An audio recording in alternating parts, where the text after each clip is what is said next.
Doja.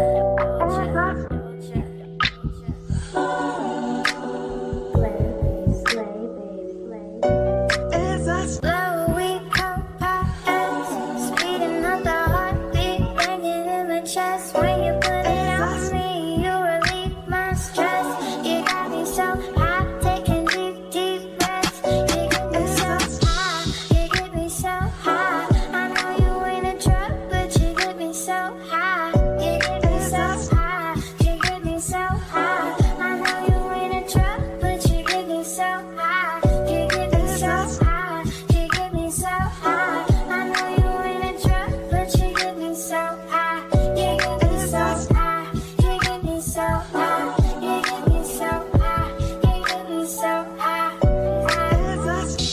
You got me so turned up. You still gotta be so high. Weed always on my mind. No, he always on my mind. Doja.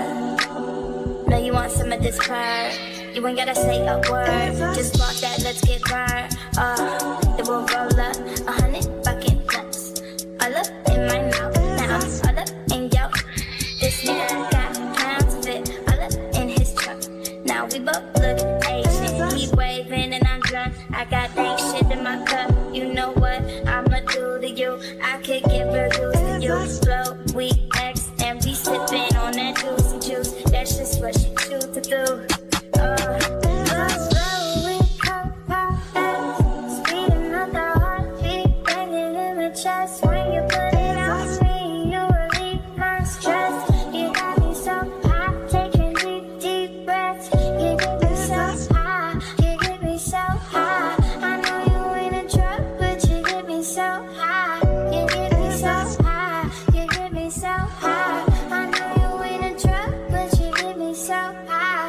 You get me so high, you get me so high. I know you ain't a drug, but you get me so high. You get me so high, you get me so high. You get me so high, you get me so high.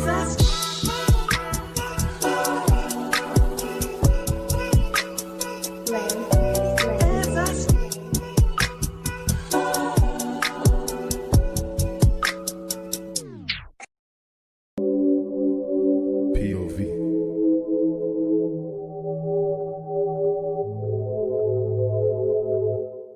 But I can't tell where your hair ends and mine begins. If I had a body's tattoos, I would think that it's your skin. If I move too quick, that's you, I would think it's my reflection. In this cold city, been close enough. You could tell every time we touch, every time we up. Wish you could feel me, you could pull me. One bedroom, right where your heart is. Each space feels broken hearted. Cross the bed, feel way too foreign. I know when they see just one, do they see us too? Ooh, I just wanna melt into you. I'm melting to you. Just wanna melt into you.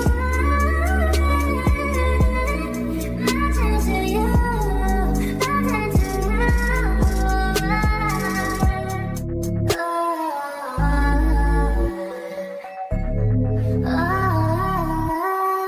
Imagine you're ready for love and taste of the night. Open your legs so you can spit it out your mouth. Inhale, exhale, breathe in. With every breath I'm sinking in. No way to describe it, I'm a riot. If I wake up and I'm still not beside you, instead of beside you, just sitting surprise you. You don't even notice, don't need to remind you. Wish you could feel me, cute apartment. One bedroom, right where your heart is. Each place feels broken hearted. Cross the bed feels way too foreign. I wonder when they see just one, do they see us through?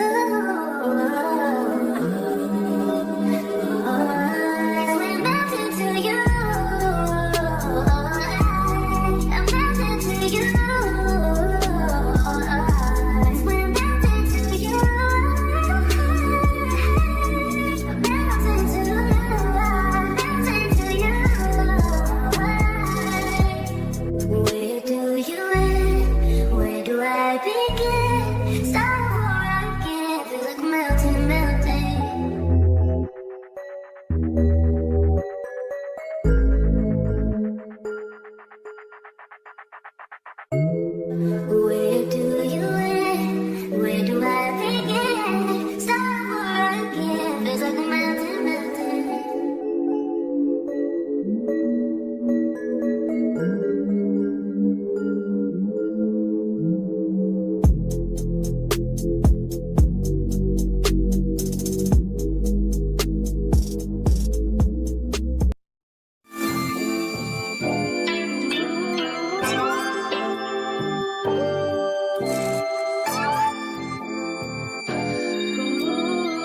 Bella Fiasco.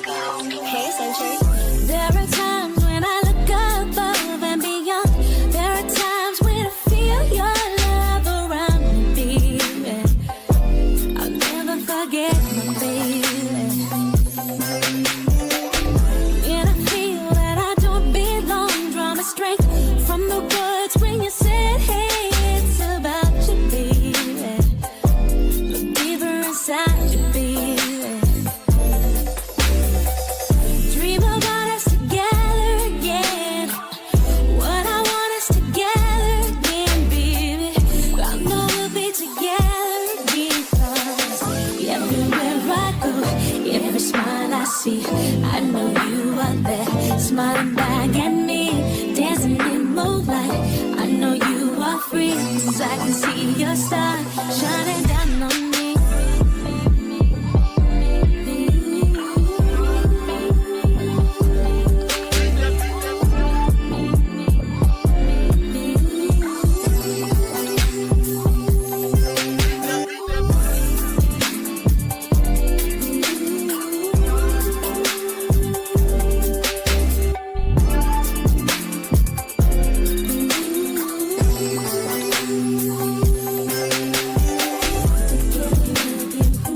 Time for share again.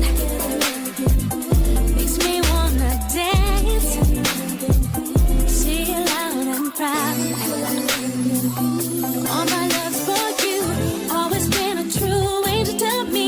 Now above, I can wait for you to wrap your wings around me. Wrap them around me.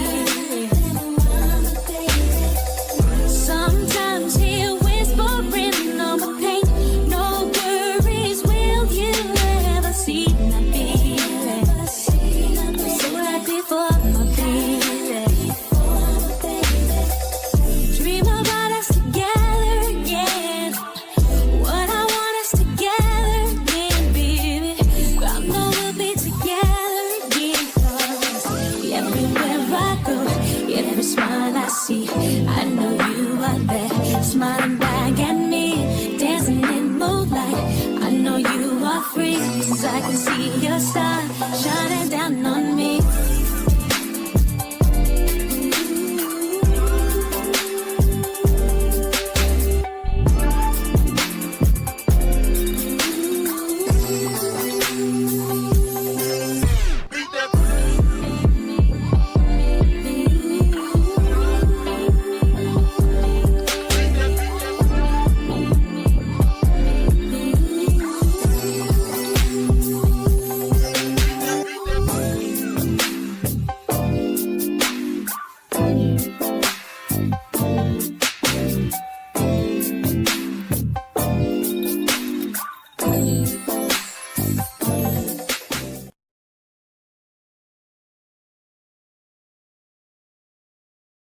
I'm better. Can't even pretend like I don't want it again. On the brain all the time. Thinking about the things that we did. You did something. Shit like this don't happen too often. It's the way you put it down. I don't want no one else around. Got me taking a step on the outside. Cutting all ties with them other guys. Where you in my eyes. Loving me nice and slow. You made me wanna go. Call her up to just to put it down on you. You made me wanna replay all of the things that you let me with. You made me wanna go. Call her up to just to put it down on you. You made me wanna replay all of the things that you let me with. Tell me what you wanna go. I get by my knees so young. I'm sitting straight on it. This is what I really used to. Anything happens between us, be sure you turn those down before I pull out the car. The only thing that's coming beside me at the situation is you waiting to get some more. I told you I'ma take your place. I seen it in your face, and I knew that you would say it. So how you wanna play this? Yeah, you got somebody I've been in this predicament. Don't trip, creep the street. That's just what we dealing with.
at 5 in the morning. I wake up to fight for my earnings. Fear in my mind is a warning. Pray to the one you're relying. I've been wandering all day. I tried to be fine, but I can't be. The noise in my mind wouldn't leave me. I tried to get by, but I'm burning. I'm behind, my mind it runs. All these thoughts have troubled me. Fighting to give up my pain. Fighting to be on my lane. My mind running to the other side. When it's time to leave my life, then it tries to take me out. Tell you what I need. Right, yeah, I really need time now. I need to free mind now. I really need mind now. I need to free my mind now. I really need time now. I need to free mind now.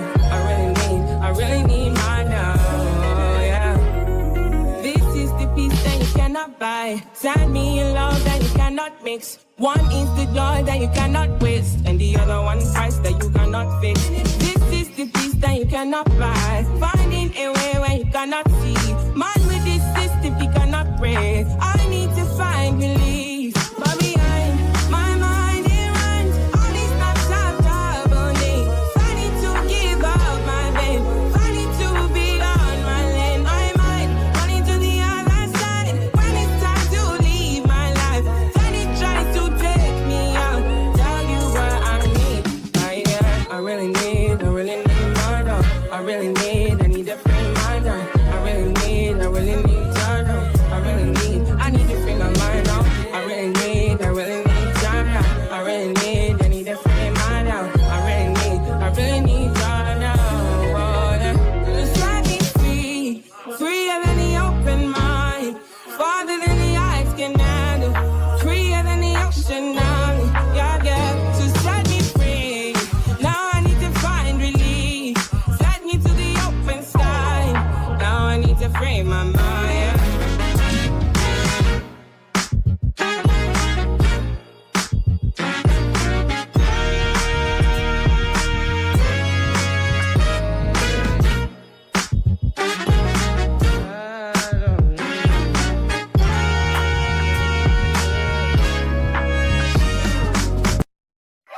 Drop top Porsche, rollie on my wrist, diamonds up and down my chain. Cardi B straight stunning, can't tell me that the bossed up and I changed again. It's my big bronze boogie got all them girls shook. My big fat ass got all them boys cooked. From dollar bills, now we popping rubber bands. Bruno sang to me while I do my money dance like, yeah. Flexing on the gram like, yeah. Hit the little John, okay. Oh yeah, we keeping the investigation. Ooh, don't we look good together? There's a reason why they watch all night.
Good morning, good morning.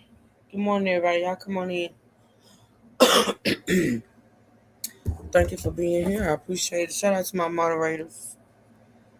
Thank y'all so much for your hard work, honey, because, yeah, it be a lot sometimes.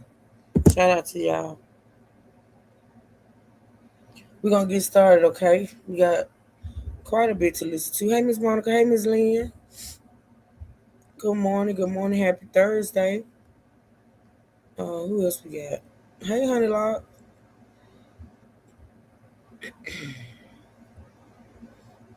That's as far as I can go. Y'all come on in. Make sure you. Hey, Malika. Make sure you double tap the screen, please, and thank you. Feel free to support the channel. The Cash App and the PayPal are linked at the bottom, I think. All right, we're gonna get into it, y'all. We're gonna listen to a couple of clips before we get into the Umar interview. But yeah, the majority of the show is gonna be this interview that Umar did. I'm gonna share the content created out on my community wall. If y'all want to go over there and support, go over there and at least like the it's like it's a series of videos. Let's see.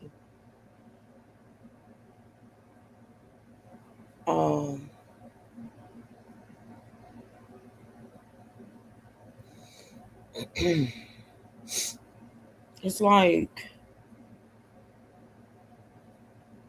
1, 2, 3, 4, 5, 6, 7, 8 videos. They're short. Most of them are short. One of them is like an hour, but the rest are pretty short. But I'm gonna play them in order. So yeah, that's what we're gonna listen to for most of the show. But I'm gonna play 2 clips before that, okay? So if y'all got any questions, put them in the chat. I'll try my best to answer. And yeah, y'all enjoy the show. Let's see.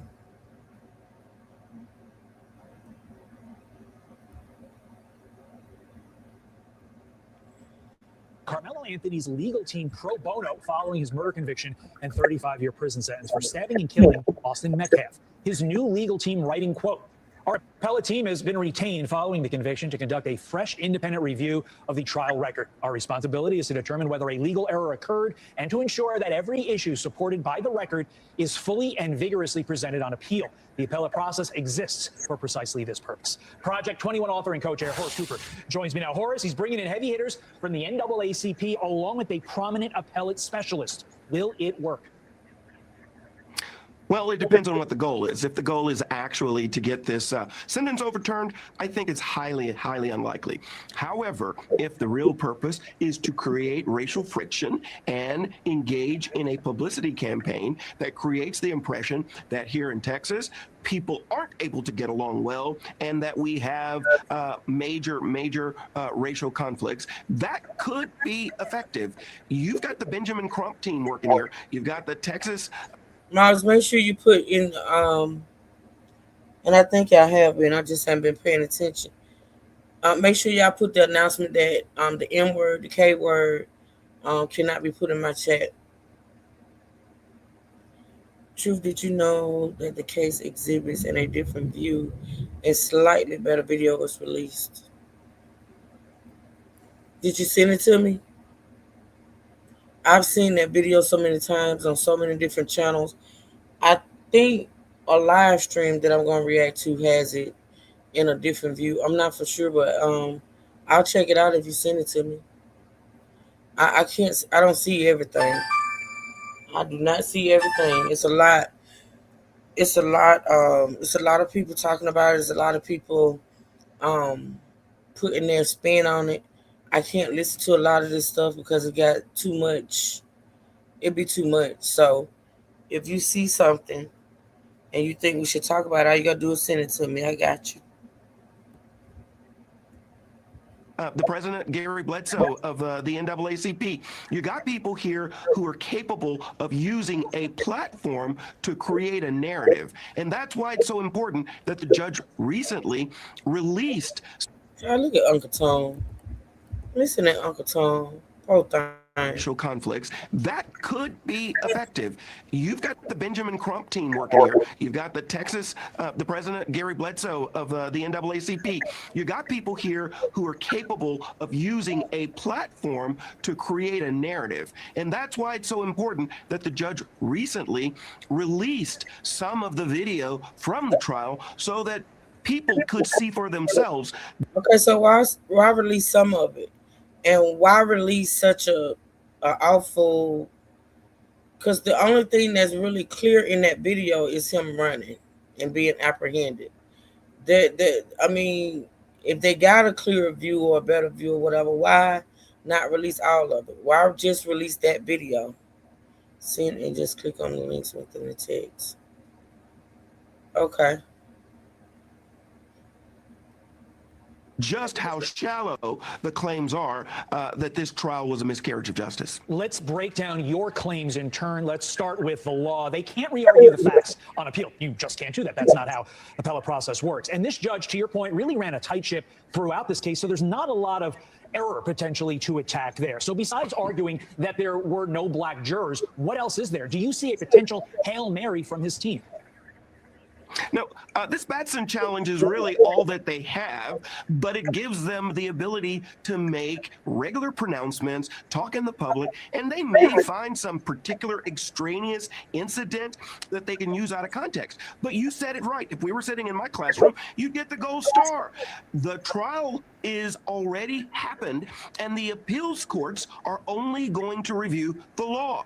They're not triers of fact. You can't introduce new evidence. And the way this trial ended up being carried out, the judge was very careful to make sure that he didn't leave opportunities for this case to be set aside. That's a lie right there. That's a whole lie. But, you know, this Fox News, y'all know I play Fox News for a reason, right? For a purpose. To let y'all hear and see how full of shit they are, pretty much. And they are. And the black people, you know, the Uncle Toms and the bootleggers that they get to be on here, too. They full of shit. Mm-hmm. Side. Quickly, the father of the victim telling Will Cain that the family of Carmelo Anthony wasn't there for the victim impact statements. Quote, they left that poor child up there by himself as soon as that verdict was read. What does that say to you about the ulterior motive with this appeal and with the case overall to use this tragedy, to your point, to gin up racial tensions? About 20 seconds. According to him, they didn't give a damn about him. That's the reason why they want now. That's what he said. So if they didn't give a damn about him, and now that he's gone to prison, they can't bank off of him no more, then, you know, they shouldn't be hiring lawyers or getting new lawyers, right? According to his racist standpoint. If they didn't give a fuck and he was going to prison and they didn't care, why would they have this team? Why would they, you know? None of you people make sense. None of you. Of course. A young man is going to be sent away for 35 years. It would be great if his family came together, acknowledged what happened, apologized to the Metcalf family, and I can't even listen to this man no more, y'all. I'm sorry. It's like maybe 11 seconds left. I'm not listening. I can't with him. I can't. I'm moving on. All right, this is a longer video. I'm gonna share this content created out on my wall, 54 keys, and this is a video talking about. I think this may be the one I was telling you about, Malika, where they got some footage too. Actually, let's watch this. Y'all go check out 54 Keys. That's the name of the channel. Up under our team. This is for our team members only. You know, you're gonna have to move around. Hold on a minute. From the crime scene to the paperwork, we get the details to build a timeline. The devil is in the details. Let's ride. Hey, what's going on, my good people? The case of Carmelo Anthony and Austin Metcalf is a sad situation. I've been on the fence for a very long time as to whether or not Carmelo Anthony was guilty of premeditated murder. Now, we know that they had this untelevised trial where they convicted Carmelo of murder and sentenced him to 35 years in prison for killing Austin Metcalf. But was it premeditated murder, though? No. I mean, they've just released the footage showing the events leading up to the stabbing death of Austin and the aftermath. I put this video together to show you how quick and senseless this really was. So let me take you back to the morning of April 2nd, 2025. Come on, ride with me. The track meet was supposed to start around 9 a.m. And here you have Carmelo coming from up under this tunnel. Now, there's no timestamp on this video, but I suspect that it's between 9:45 and 9:50. We see Carmelo come from the tunnel and he walks to his left, where he passed 3 tents to get to the yellow tent where the stabbing happened. If you look at this aerial shot of the field, the yellow box is where Austin and his teammates would gather under their own tent. Carmelo came out of this tunnel located right here. And he hung a left, remember, and walked towards that yellow box. Here's one of the crime scene photos that shows the position of Austin's tent in yellow. And then you can also see the tunnel Carmelo came from in this photo right here. So where did Austin come from? This is where it gets a little confusing with the timestamps. Watch this. They highlighted Austin coming through this gate right here. And if you look at the bottom right hand timestamp, it says 9:48, 9:49. And his brother Hunter is about 15 seconds behind him. There you go. And we can see them head toward this tent at the top left-hand corner. But that's just the entrance onto the field. And then, as you can see, it started to rain. And a lot of people gathered under this tent. But not Austin and his group. They kept walking. Now back to this aerial shot. Austin and his group came from here. And they passed through that tent. And then they hung a right and continued to head towards the yellow box, which would be where their tent was. And again, the timestamps put him coming through here around 9:49. But watch this. Now this video starts at 9:46. And of course, it's a different camera angle, but it zooms in on Austin and his group of friends. Remember, they had just come through that gate and now they're walking towards that tent that's at the entrance. There they go right there. And they're going to keep on through and they're going to veer to the right. And you about to see them walk along the fence until they get to their tent. Watch them.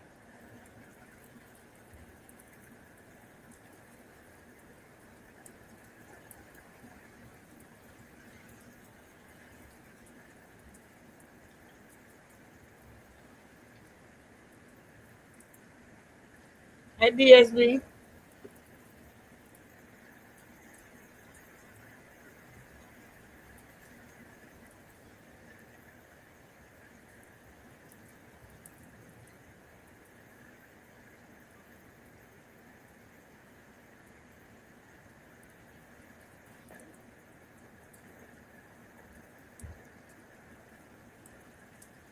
They walking up under the tent. And then from this angle right here, when you zoom out, you can see Austin and his group of friends pass that tunnel and walk up under that tent at 9:48 a.m.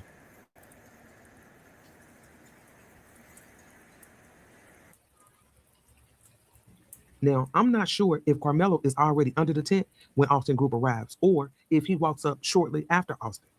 I know the video is a little grainy, but it looks like, to me, it looks like Carmelo went and sat down under the tent after Austin and his group arrived. But I can't be 100% sure about that, so don't quote me on that. But I really want to know, because what happened after that is questionable. The $1 million question was, what the hell happened under that tent?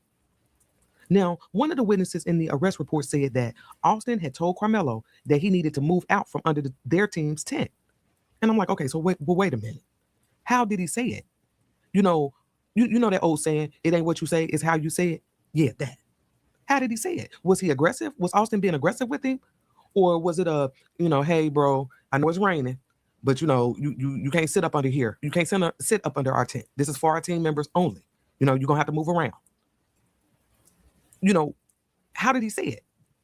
Because the witness then says that Carmelo grabbed his bag, opened it, and reached inside and proceeded to tell Austin, touch me and see what happens. Think about this. Carmelo says, touch me and see what happens. The witness said that nobody really thought Carmelo had any weapons in his bag. And Austin proceeded to touch him. And then Carmelo told Austin, punch him and see what happens. So now we got Carmelo also saying to Austin, punch me and see what happened. Here's the thing. That's the response of someone who's being threatened. If he said something like, you know, man, if you don't get your ass up out of here, I'm gonna slide you down these damn bleachers. And Carmelo like, shit, touch me and watch what happens. Makes sense because it makes sense that it was probably said to him that he was gonna put hands on him or do something to him. Because why would he say punch? Why would he automatically think that Austin was gonna punch him? I mean, I'm pretty sure it was some words said that was not reported or was not brought up in court, of course. I'm pretty sure. Because, to be honest, whether people want to admit it or not, Carmelo felt threatened. He had to.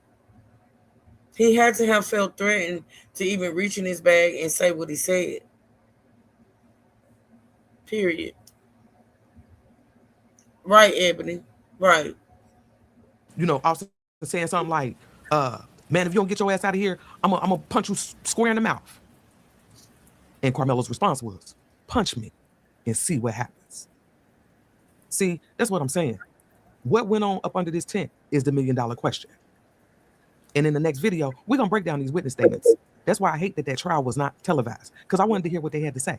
So we're going to break them down in the next video. Don't worry about it. We're going to get to the bottom of this shit. Now, if you've kept your eye on this tent, they've been under this tent for about 3 minutes. Now, if Carmelo arrives when I think he does, Carmelo is under that tent only for about a minute before Austin is trying to get him to leave. Austin was on his ass. Keep your eyes on the tent.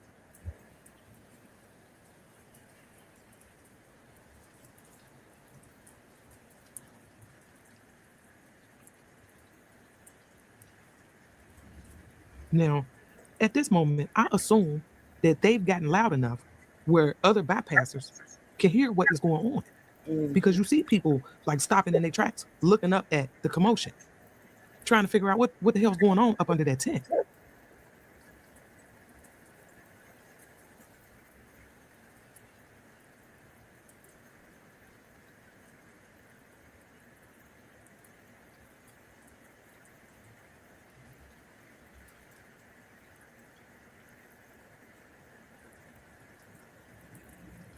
Look, some people walking off like, man, hell no, I'm getting out of here. Y'all tripping.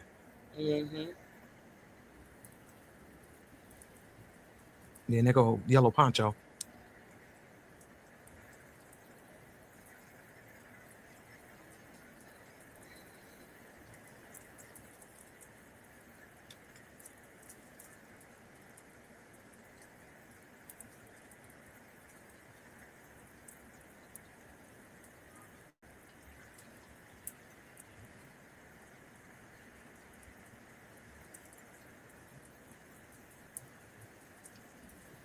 And you know how kids are.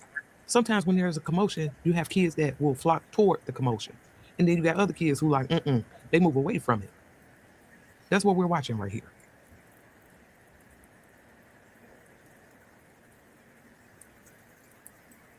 Corey, you're ignorant.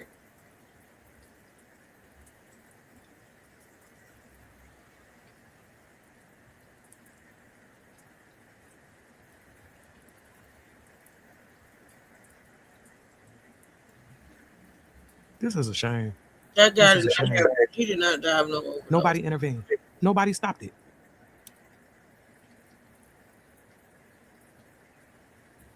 Now right here, shit is getting real up under that tent. Watch them.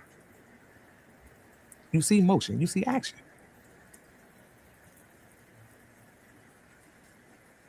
Hey, Mama T. The witness said that at some point, Austin grabbed Carmelo, and Carmelo pulled out a knife and stabbed Austin once in the chest. It was quick, and Carmelo then ran off. Now, I played this footage right here because the timestamp of him running off is 9:54. So from 9:48 to 9:54, what happened? What happened? Frisco 911, what is the location of the emergency? Hi, we're at Kuykendall Stadium. My friend just got stabbed. Okay, do you know who stabbed him? We have no clue. He was sitting in our camp, but you need to send an ambulance right now. They're on the way, okay? Give me a description of the person that stabbed him. He was wearing a gray Essentials hoodie. He was black. He's standing out on the track right now. He's standing on the track? Yes. Okay. There's blue sweatpants on and John. Okay, what did he stab your friend with? I don't know. My friend's bleeding everywhere. Okay. Okay. And where was he stabbed at? The chest. Okay. And do you still see the person that stabbed him, or did he leave? It was Austin stabbed in the chest. I'm sorry, what did you say? The person that stabbed him, is he still there? Do you still see him? There's adults on him, I think. Yeah. There's adults that are trying to keep him there? Sorry, what? The person that stabbed your friend, is he still there? Yeah, he's still here. Okay, and there's a coach with him? Yes, he's with people got him. Okay. Do you know if he still has the weapon on him? No clue, but he's like he can't do nothing. He's done. What do you mean? He stabbed Austin Metcalf in the chest. What? What do you mean he can't do anything? What's going on with him? Like coaches have him, he can't hurt him. Okay, when you say they have him, are they physically holding him down? No, like they're just holding him, walking around. Okay. Okay. Okay. What's your name? Nathan Nordyke. What's your last name? Nathan. Yes, ma'am. What's your last name? Nordyke. Okay. And do you see any of the responders there yet? We hear the sirens, but the coach just sent us out. We're all walking to our buses. Okay. So you're going to get on a bus right now? Yes, ma'am. Okay. And the rest of the students are walking towards the buses? Yeah, everyone's being evacuated out of the stadium. Okay. Thank you so much for being quick. Okay. Just follow whatever directions you're being provided by either the officers or by your coaches, okay? Yes, ma'am. Okay. I'm going to go ahead and disconnect if you need to, but we've got all kinds of help headed that way. All right. Thank you. Thank you. Bye-bye. Bye. That 911 call from Mason came in at 10:02 a.m. So if the stabbing happened at 9:54, you mean to tell me it took people 8 minutes to call 911? That can't be right. See, that's why I question the timestamps on that footage. However, that confrontation and that stabbing happened all within 6 to 7 minutes. And we see Carmelo's response to it. He ran away. But he ran away and he went and found a coach. Okay? And he was with that coach until police caught up with him. This is what I'm trying to figure out. See, it be ignorance that makes shit up for me. Now, we don't know who these witnesses were, right? According to the judge, he did not allow cameras in the courtroom to protect the witnesses and this and that and the third. How in the hell do you know that it was 10 black people as witnesses? How do y'all know the race of the witnesses? Which one of y'all gonna tell me y'all was in the damn courtroom and saw what race these witnesses were? It just be people making up shit. But you know what? Ignorance is bliss in certain situations. I mean,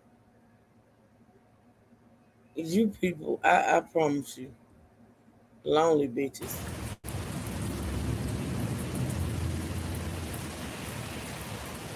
Get him, Malika.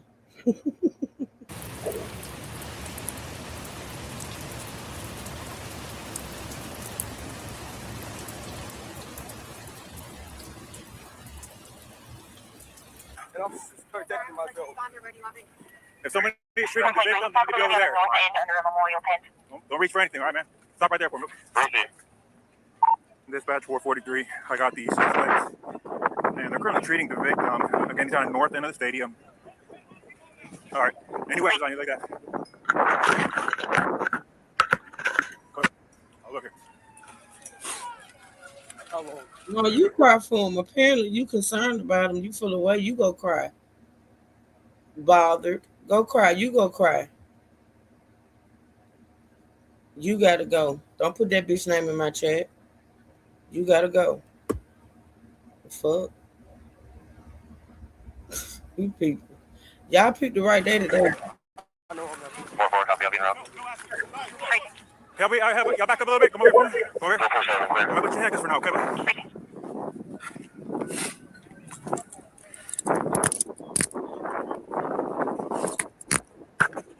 Dispatch 443. Everybody can slow down.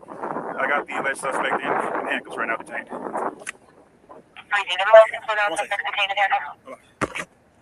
You can open up the channel, and medics are clear to come in.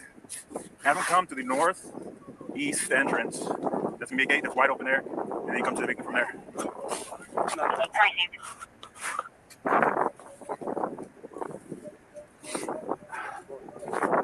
This is the alleged suspect. Okay.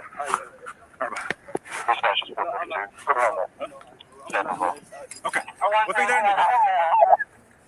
So nothing on your person at all? Nothing? Mind if I reach in your pockets and stuff and all that? Stamina? Okay. Come on. A little personal there, okay? Just to make sure. Okay. All right. The victim's going to be underneath that tent over there, so I'll get medics. Memorial tent over there, guys. All right.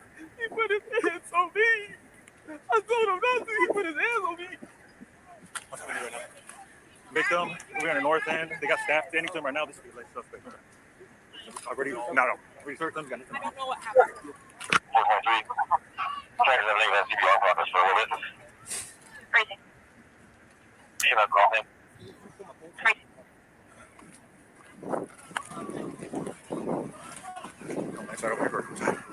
Up to you. It's up to you. This is closer.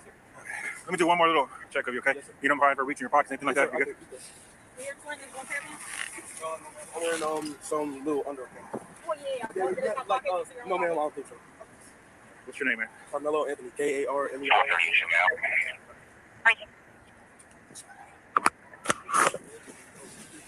Have a seat here real quick, man. Watch your head.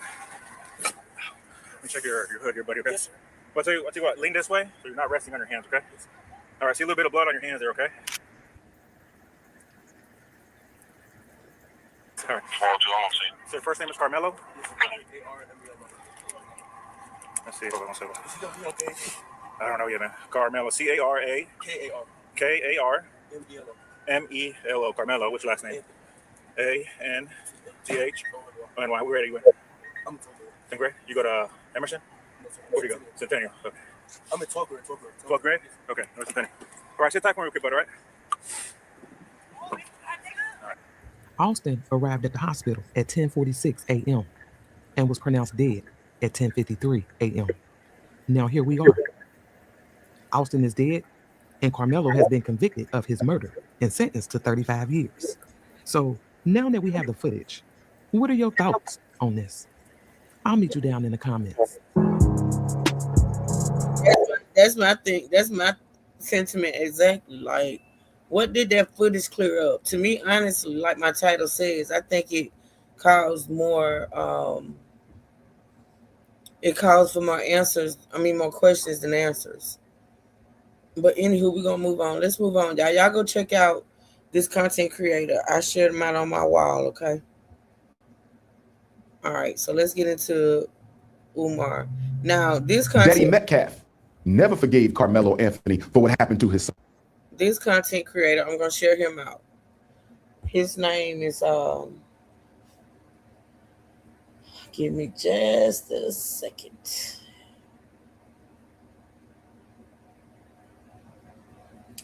It's Up There Podcast. That's the name of the podcast. It's up there. And I'm sharing him out as well, y'all. But let that have been a black mother or a black father. They would have forgave him the minute they got the phone call. I do want to start somewhere, though, that is pressing on Black America. There's a lot of people speaking about it. I want to start with the Carmelo Anthony case. Yes, sir. To me, it feels bigger than a courtroom. There's a young black man that's convicted, and there's a white young man that's dead. The family is grieving. The internet is divided, and black parents are looking at this, wondering, how do we protect our sons? Did you have a chance to look at the case, and what do you feel about? We'll get to the sentencing. Let's deal with the verdict first. What do you feel about the verdict? What did you say before that? We'll get to the sentencing. The sentencing. Yes, sir. Okay. First of all, I want to say this. Caucasian nation, the good white folks of America, are so disingenuous. And the reason I say Caucasian nation is so disingenuous, Loon, is because when black people receive an unfair trial, we are supposed to respect the verdict. But when white people feel that they haven't received a fair trial, they don't have to respect the verdict. The other thing that makes Caucasian Nation so disingenuous, Loon, is they always like to treat every black case in its own special vacuum. In other words, when we talk about Carmelo Anthony, we can't talk about Hey, Sonya. the man who took Trayvon Martin's life. George Zimmerman. George Zimmerman. You can't put it in context. Can't mix it. We can't talk about Rick Child, who took Cyrus Carmack Belton's life. We can't talk about Kyle Rittenhouse getting off. Rick Child getting off. Daniel Penny choked a man out in a New York subway and got off on standing his ground, and the man never touched him. The reason white society, Caucasian Nation, doesn't like black people to discuss our legal lynchings in context, because if you put it in context, Loon, you cannot come to any other decision that there are two standards of justice in this country. One black, one white, and it's been that way for 407 years. Now, with that being said, we have to understand that to be black in America is a crime in and of itself. In fact, the original crime of America is to be black. The original crime. The original crime. The original The first sin, crime. The first crime was to be black. Because remember, Loon, we were never supposed to be citizens. We were never supposed to be free. We were never supposed to be here after slavery ended. So every time a white person sees you, your existence itself is a crime against white humanity. Now, with the Carmelo Anthony situation, we also see clearly that black people have no legal right to stand your ground, even in a state where standing your ground is legal. That's crazy to me. And so for me, that affects my understanding, because I'm having trouble comprehending how, okay, I'm sitting down, he's standing up. Before we get into the details of the case, though, do you think he got a fair trial, Carmelo Anthony? He could not get a fair trial. It was impossible. It was impossible. He's in Collin County, Texas. Black people are 10%. If that, how is he going to get a fair trial? Loon, if the trial was going to even attempt to be fair, why would there be no black jurors? For the trial to even, the Constitution says you're supposed to be tried by a jury of who? Your peers. They had a jury of all whites. Every man was Caucasian. 3 Asians, 1 Arab. Now, I want to say this to Black America, Loon. Multiculturalism died with Carmelo Anthony's conviction. Multiculturalism died with Carmelo Anthony's conviction. And the reason I say multiculturalism died with Carmelo Anthony's conviction is because if non-white people of color gave a damn about us, Carmelo wouldn't be in jail. Asians don't care about you. Arabs don't care about you. Latinos don't care about you. If they did, Loon, why is there no difference in the outcomes when they are asked to weigh in on the guilt or innocence of African people? All non-blacks in America are white as far as consciousness and opinion goes. But I think it's always been a one-way street. I think black people has been so given with their love and understanding and their invites, and we receive very little in return for that. And why do we still get it? I don't know. I think we think it's a part of the barter system. I'm gonna tell you why we still get it. Because we don't give it to each other. That's a fact. If black love and compassion and forgiveness is universal, why we don't have none for each other? Right. It ain't universal, Loon. Compassion and love for your non-black enemies is not a function of your spirituality. It's a function of your lack of self-respect. The reason we forgive white people as soon as they unalive us is because we deeply desire validation and acceptance by white folks. If you notice, Daddy Metcalf never forgave Carmelo Anthony for what happened to his son. But let that have been a black mother or a black father. They would have forgave him the minute they got the phone call. We don't teach people to respect black life because we forgive them as soon as they take black life. You ain't never seen no white person forgive no black person. Even in a justifiable homicide, which is what Carmelo's situation was, they ain't never forgiven. Only black people do that. It has nothing to do with Jesus, Muhammad, or spirituality. It's about your need for white validation. Do you think that the 35 years felt like justice, though? It should have never came to that, first of all. It should have never came to that, first of all. So you think he should have got off innocent of the charges that was brought on Carmelo Anthony? Let's go back. Could have put in the cart before the horse.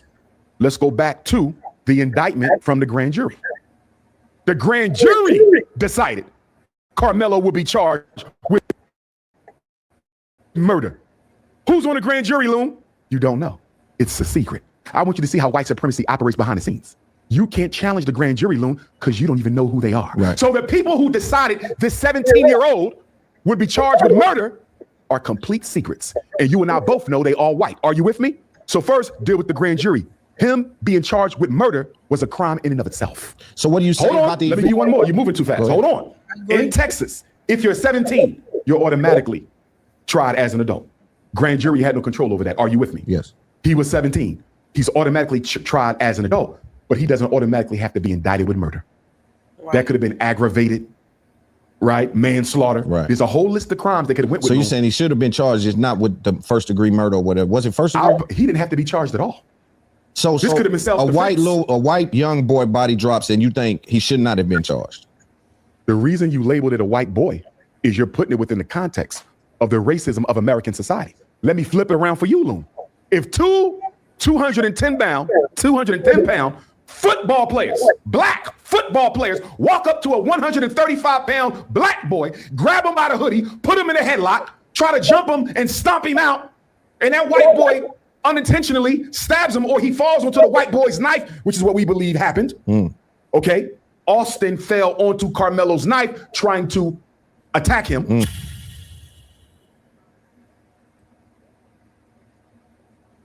The next episode is coming up, y'all. Can Dr. Umar acquit a white boy of murder and self-defense? Do you think that the 35 years felt like justice, though? What it should have never came to that, first of all. It should have never came to that, first of all. So you think he should have got off? That's what I'm conflicted about, DSB. Now, my thoughts and opinions on Umar is don't have anything to do with his political, like his. I had an issue with Umar back in the day on, with the whole daughter situation and things of that nature. Now, do I listen to him speak on these topics? Yeah. And he makes a whole lot of sense. It's weird. I got like a love-hate kind of thing going on with him. But I mean, he, yeah. Innocent of the charges that was brought on Carmelo Anthony. Let's go back, because you're putting the cart before the horse. Let's go back to the indictment from the grand jury. The grand jury decided Carmelo would be charged with murder. Who's on the grand jury, Loon? You don't know. It's a secret. I want you to see how white supremacy operates behind the scenes.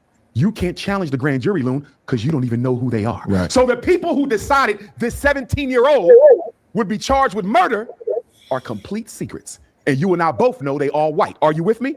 So first, deal with the grand jury. Him being charged with murder was a crime in and of itself. So what do you say about the event? Let me give you one more. You're moving too fast. Hold on. In Texas, if you're 17, you're automatically tried as an adult. Grand jury had no control over that. Are you with me? Yes. He was 17. He's automatically tried as an adult, but he doesn't automatically have to be indicted with murder. That could have been aggravated, right? Manslaughter. Right. There's a whole list of crimes that could have went with. So you're saying he should have been charged, just not with the first degree murder or whatever? Was it first degree? He didn't have to be charged at all. So this could have been self-defense. A white young boy body drops, and you think he should not have been charged? The reason you labeled it a white boy is you're putting it within the context of the racism of American society. Let me flip it around for you, Loon.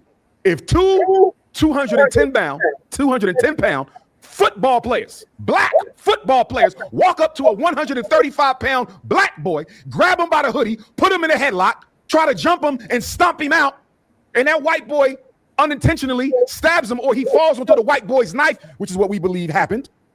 Okay?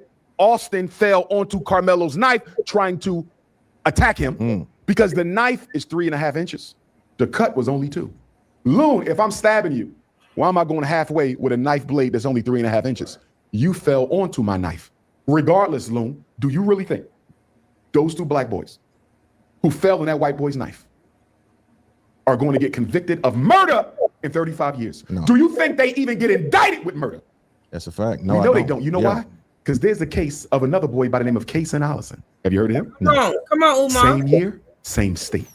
Former Belton High student Kason Allison was sentenced today to the maximum 10 years in prison for the fatal stabbing of fellow student Joe Ramirez. This comes after a jury found Allison guilty of criminally negligent homicide, and a judge added a deadly weapon enhancement to his potential sentence. 6 News reporter Sydney Walker was in the courtroom for today's sentencing and has the latest.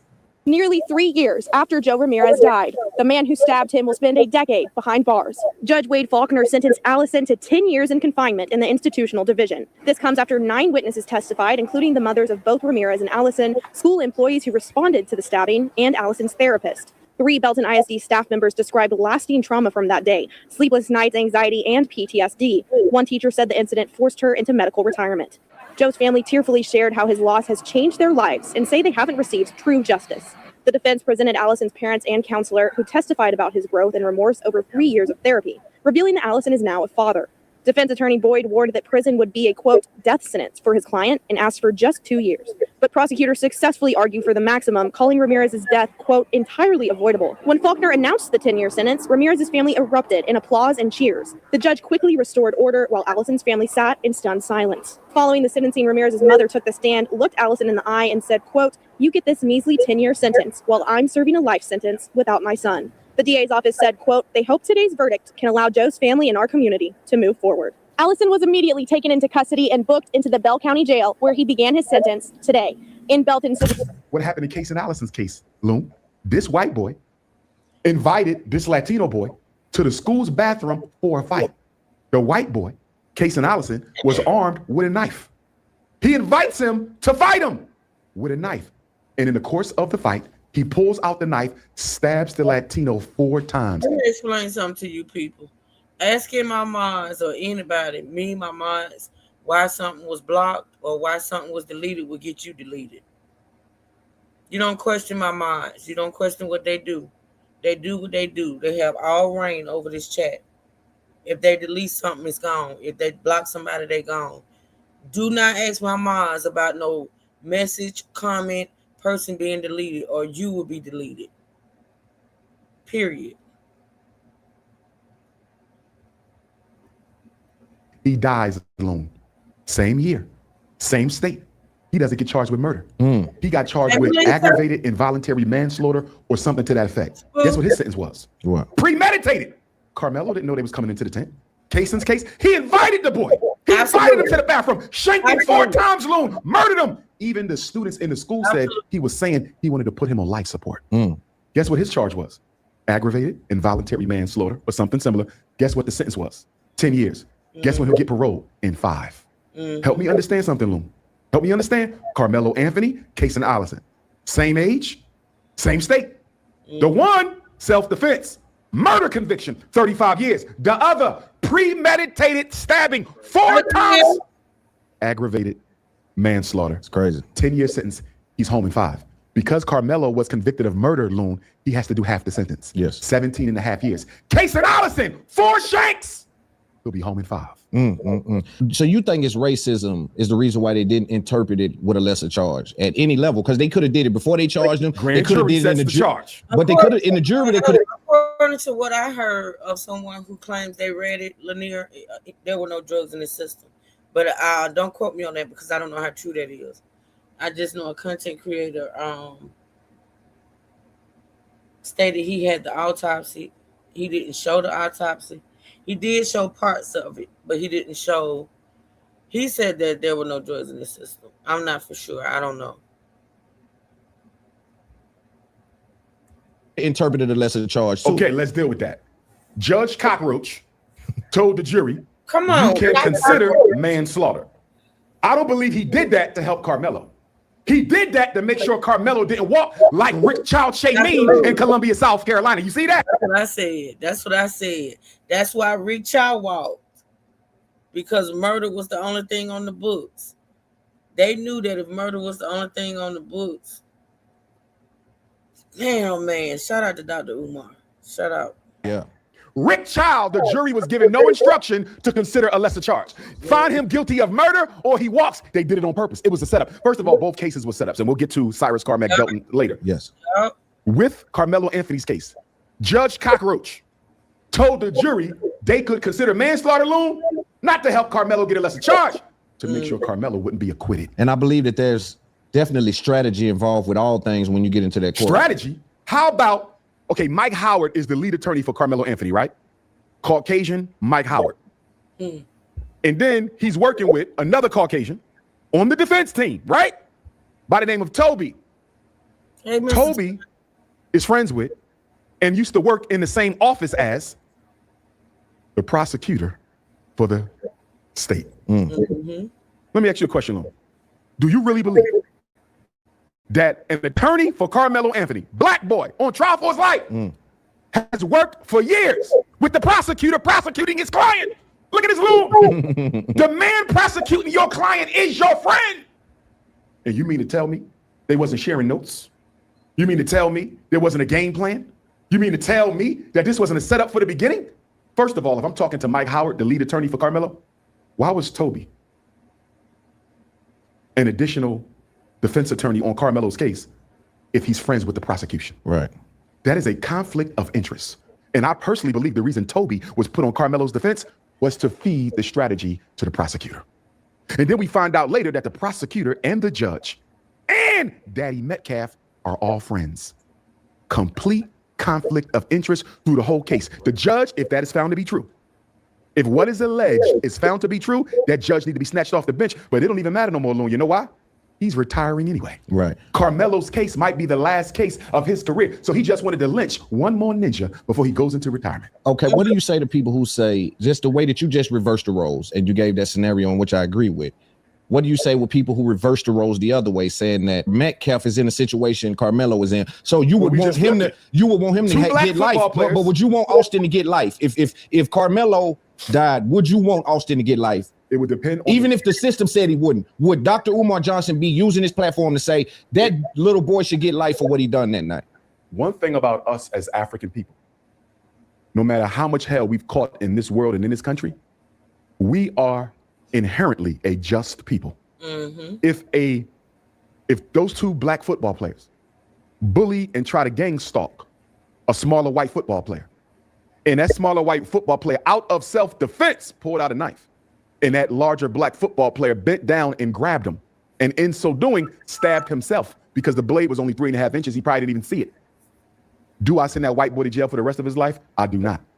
I do not. So Dr. Umar Can Johnson, Dr. Umar acquit a white boy Right. of murder and Of a- self-defense? yes. Absolutely, I can if the facts show that.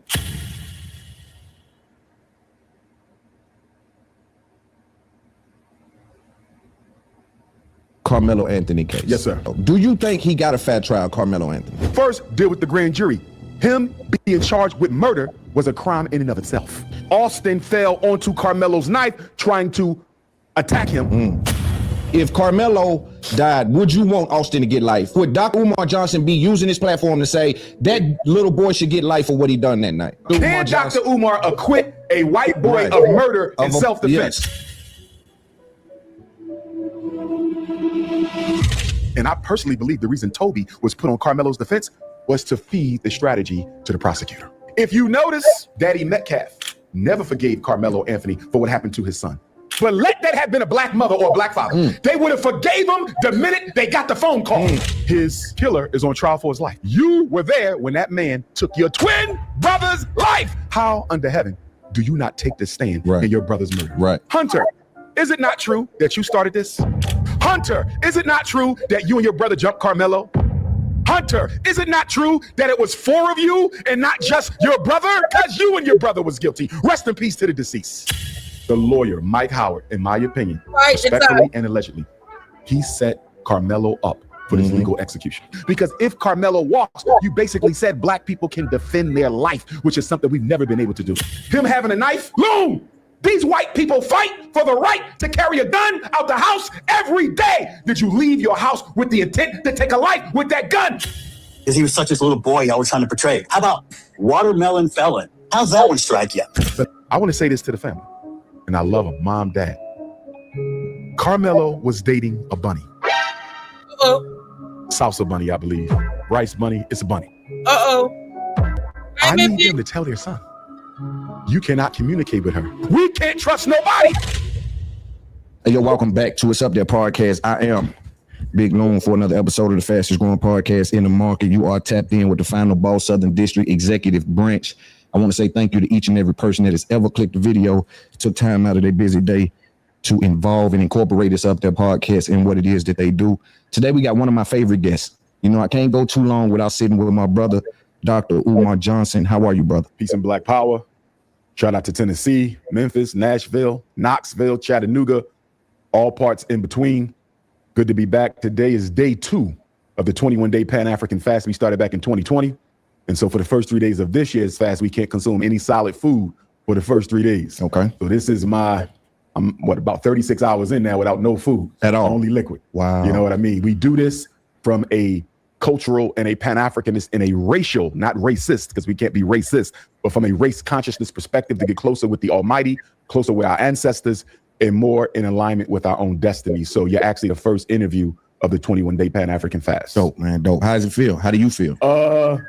The hunger pains hit you, but that's the purpose. Discipline, right? Discipline. Right. You know, and my ancestors, they have spoken to me directly or indirectly, bringing me messages from the Almighty about the need for me to become more disciplined in preparation for the next stage of my life. So everyone's life goes through cycles. You have to figure out what is the numerical cycle of your life. For example, you have a 1-year cycle, obviously, your birthday. 3 is normally odd numbers. 3, 5, 7, 9, 11. Some cycles are even larger, right? The way you figure out the cycle of your life is by writing down, I would say, the 10 to 20 most important things that ever happened in your life, good and bad, right? Good and bad. You hit the lottery. You was in a major car accident that almost took your life. Right. The birth of a child, your own birth. You know, you getting accepted into a certain job, a certain career. Write them down. Add up the numbers of that date. For example, today is June 11, 2026. That's 6, 7, 8, 9, 10, 11, 12. 12 and 6 is 18. 1 and 8 is a 9, right? That's a 9.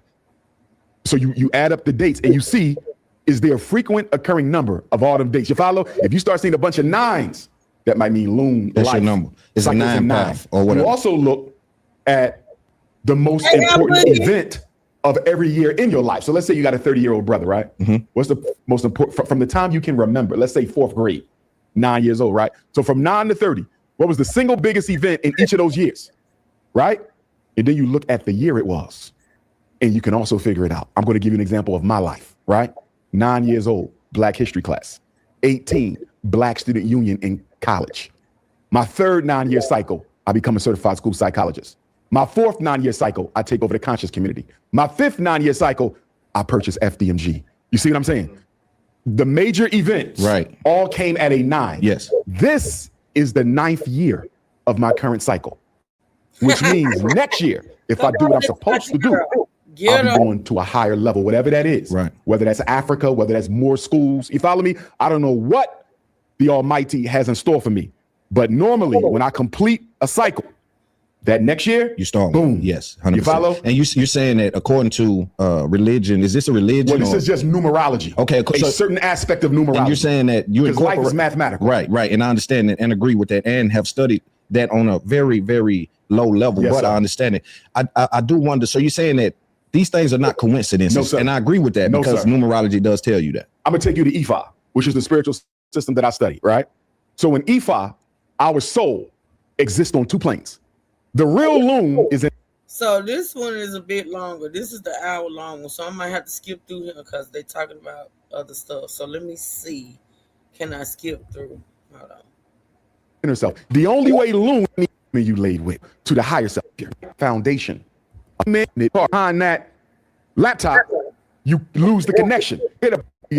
You got the income, the residuals to make the world a better place. And let me land this plane.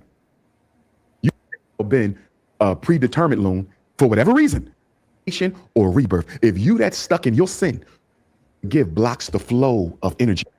One white, and it's been that way for 407 years. Now, with that being said, we have to understand that to be Black in America is a crime in and of itself. In fact, the original crime of America is to be Black. The original crime. The original the first crime. The first crime was to be Black. Because remember, Loon, we were never supposed to be citizens. We were never supposed to be free. We were never supposed to be here after slavery ended. So every time a white person sees you, your existence itself is a crime against white humanity. Now, with the Carmelo Anthony situation, we also see clearly that Black people have no legal right to stand your ground, even in a state where standing your ground is legal. That's crazy to me. And so for me, that affects my understanding, because I'm having trouble comprehending how, okay, I'm sitting down, he's standing up. Before we get into the details of the case, though, do you think he got a fair trial, Carmelo Anthony? He could not get a fair trial. It was impossible. It was impossible. He's in Collin County, Texas. Black people are 10%. If that, how is he going to get a fair trial? Loon, if the trial was going to even attempt to be fair, why would there be no black jurors? For the trial to even, the Constitution says you're supposed to be tried by a jury of who? Your peers. They had a jury of all whites. Every man was Caucasian. 3 Asians, 1 Arab. Now, I want to say this to Black America, Loon. Multiculturalism died with Carmelo Anthony's conviction. Multiculturalism died with Carmelo Anthony's conviction. And the reason I say multiculturalism died with Carmelo Anthony's conviction is because if non-white people of color gave a damn about us, Carmelo wouldn't be in jail. Asians don't care about you. Arabs don't care about you. Latinos don't care about you. If they did, Loon, why is there no difference in the outcomes when they are asked to weigh in on the guilt or innocence of African people? All non-blacks in America are white as far as consciousness and opinion goes. But I think it's always been a one-way street. I think black people has been so given with their love and understanding and their invites, and we receive very little in return for that. And why do we still give it? I don't know. I think we think it's a part of the barter system. I'm gonna tell you why we still get it. Because we don't give it to each other. That's a fact. If black love and compassion and forgiveness is universal, why we don't have none for each other? Right. It ain't universal, Loon. Compassion and love for your non-black enemies is not a function of your spirituality. It's a function of your lack of self-respect. The reason we forgive white people as soon as they unalive us is because we deeply desire validation and acceptance by white folks. If you notice, Daddy Metcalf never forgave Carmelo Anthony for what happened to his son. But let that have been a black mother or a black father. They would have forgave him the minute they got the phone call. We don't teach people to respect black life because we forgive them as soon as they take black life. You ain't never seen no white person forgive no black person. Even in a justifiable homicide, which is what Carmelo's situation was, they ain't never forgiven. Only black people do that. It has nothing to do with Jesus, Muhammad, or spirituality. It's about your need for white validation. Do you think that the 35 years felt like justice, though? It should have never came to that, first of all. It should have never came to that, first of all. So you think he should have got off innocent of the charges that was brought on Carmelo Anthony? Let's go back, because you're putting the cart before the horse. Let's go back to the indictment from the grand jury. The grand jury decided Carmelo would be charged with murder. Who's on the grand jury, Loon? You don't know. It's a secret. I want you to see how white supremacy operates behind the scenes. You can't challenge the grand jury, Loon, because you don't even know who they are. Right. So the people who decided this 17-year-old would be charged with murder are complete secrets. And you and I both know they all white. Are you with me? So first, deal with the grand jury. Him being charged with murder was a crime in and of itself. So what do you say about the Let me event? give you one more. You're moving too fast. Hold on. In Texas, if you're 17, you're automatically tried as an adult. Grand jury had no control over that. Are you with me? Yes. He was 17. He's automatically tried as an adult, but he doesn't automatically have to be indicted with murder. That could have been aggravated, right? Manslaughter. Right. There's a whole list of crimes they could have went with. So you're saying he should have been charged, just not with the first degree murder or whatever? Was it first degree? He didn't have to be charged at all. So this could have been self-defense. A white young boy body drops, and you think he should not have been charged? The reason you labeled it a white boy is you're putting it within the context of the racism of American society. Let me flip it around for you, Loon. If two 210-pound football players, black football players, walk up to a 135-pound black boy, grab him by the hoodie, put him in a headlock, try to jump him and stomp him out, and that white boy unintentionally stabs him, or he falls onto the white boy's knife, which is what we believe happened. Okay. Austin fell onto Carmelo's knife trying to attack him because the knife is 3.5 inches. The cut was only 2. Loon, if I'm stabbing you, why am I going halfway with a knife blade that's only 3.5 inches? You fell onto my knife. Regardless, Loon, do you really think those 2 black boys who fell on that white boy's knife are going to get convicted of murder in 35 years? No. Do you think they even get indicted with murder? That's a fact. No, they don't. You know why? Because there's the case of another boy by the name of Kason Allison. Have you heard of him? No. Same year, same state.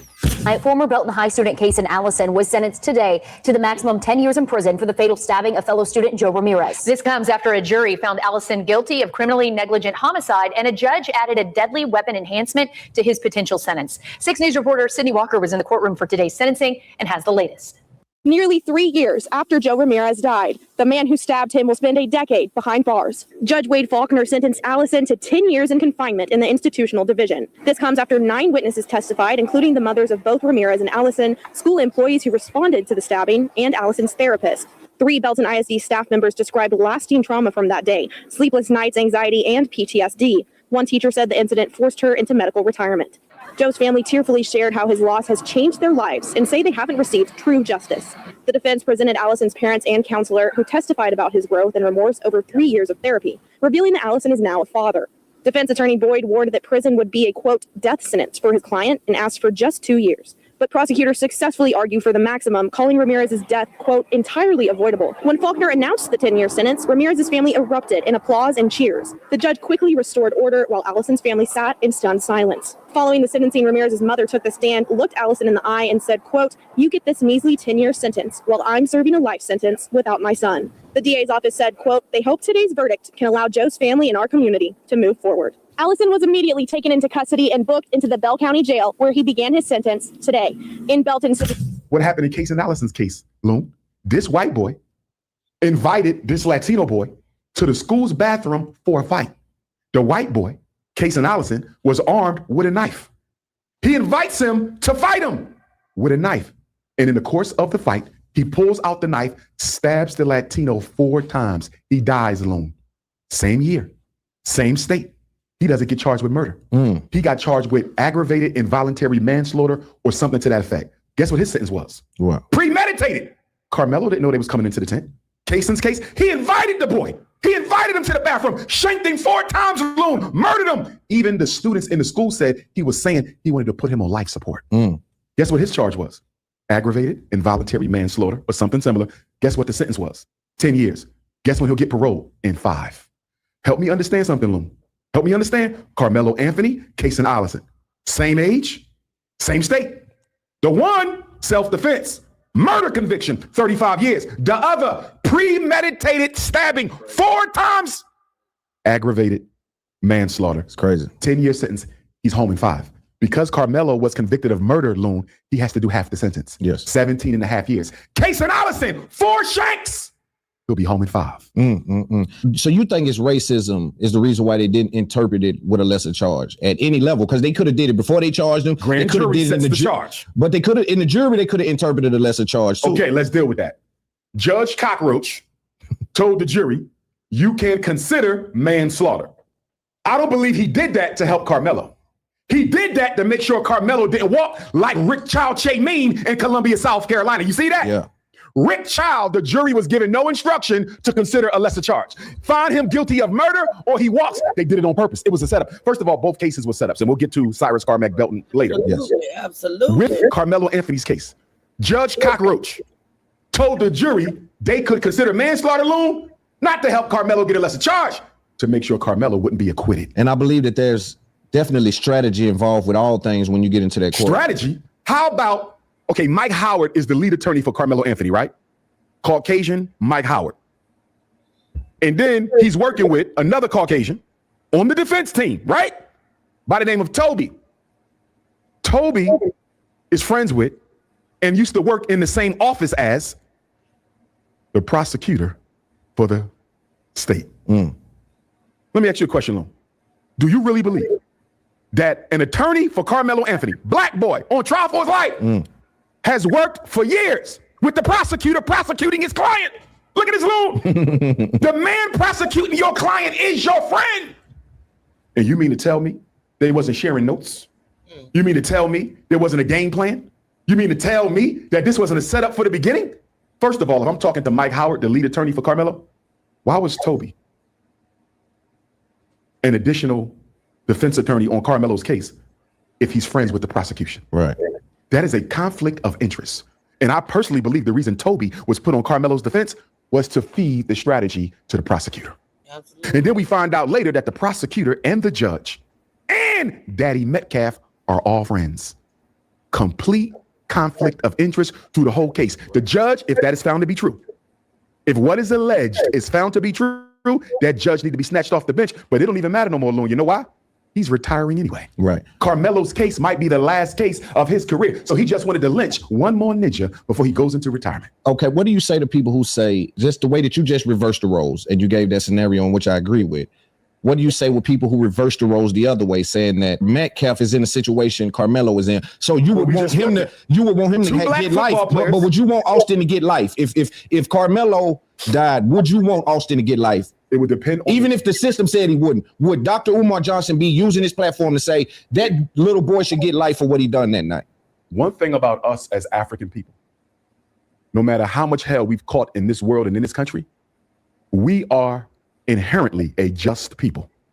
If those two black football players bully and try to gang stalk a smaller white football player, and that smaller white football player out of self-defense pulled out a knife, and that larger black football player bent down and grabbed him, and in so doing stabbed himself because the blade was only 3.5 inches, he probably didn't even see it.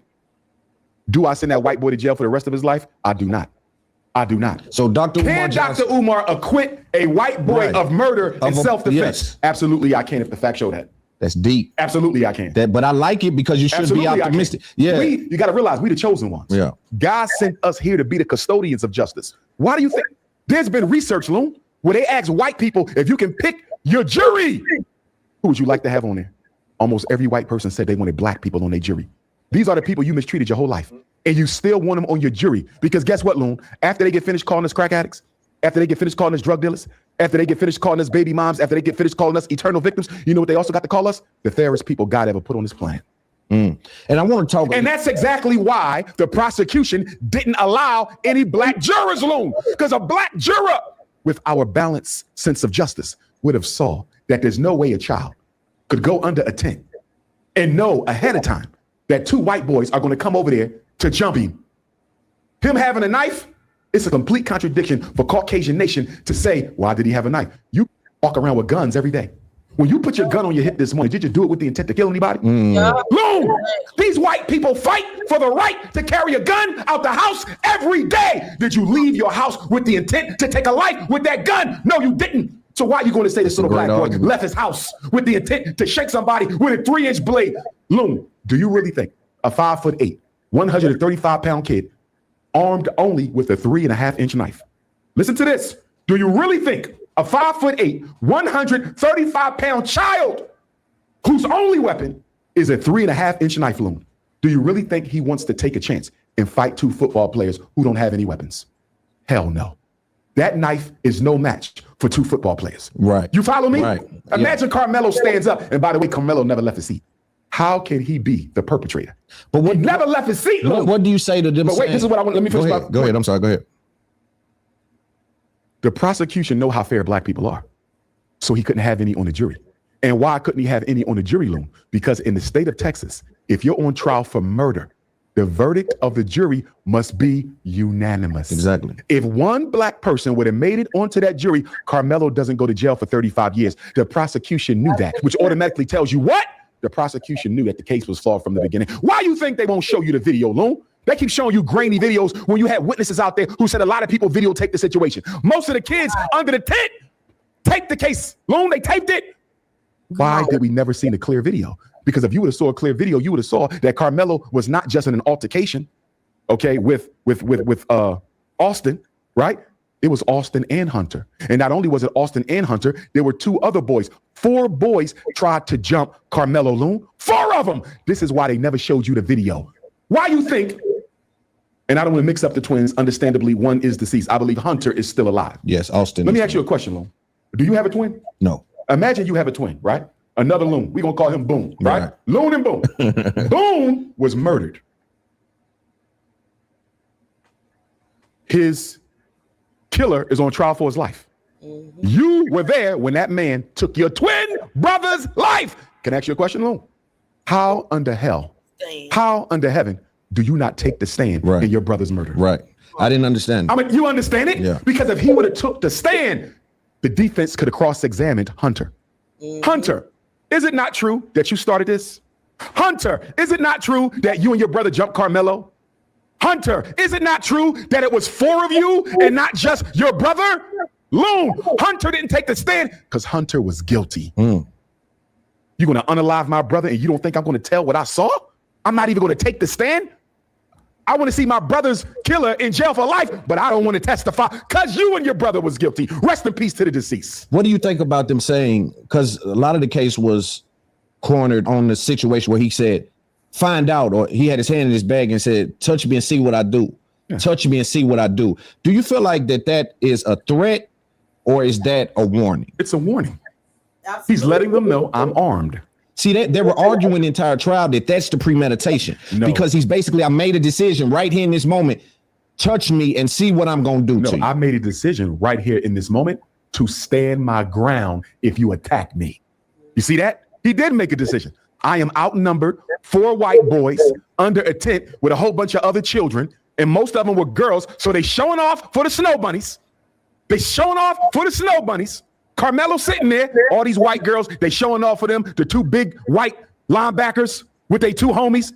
They're going to stomp me out under this tent today. No adults around. Carmelo knew I'm going to get stomped out. Remember, they grabbed this hoodie, they put him in a headlock. You can easily snap somebody's neck. Now, I gotta admit this, fights are dangerous. Fights are very dangerous, especially Omar. Damn, I always want to call this man Omar. Umar stated some facts that's not in evidence. I'm gonna just say that.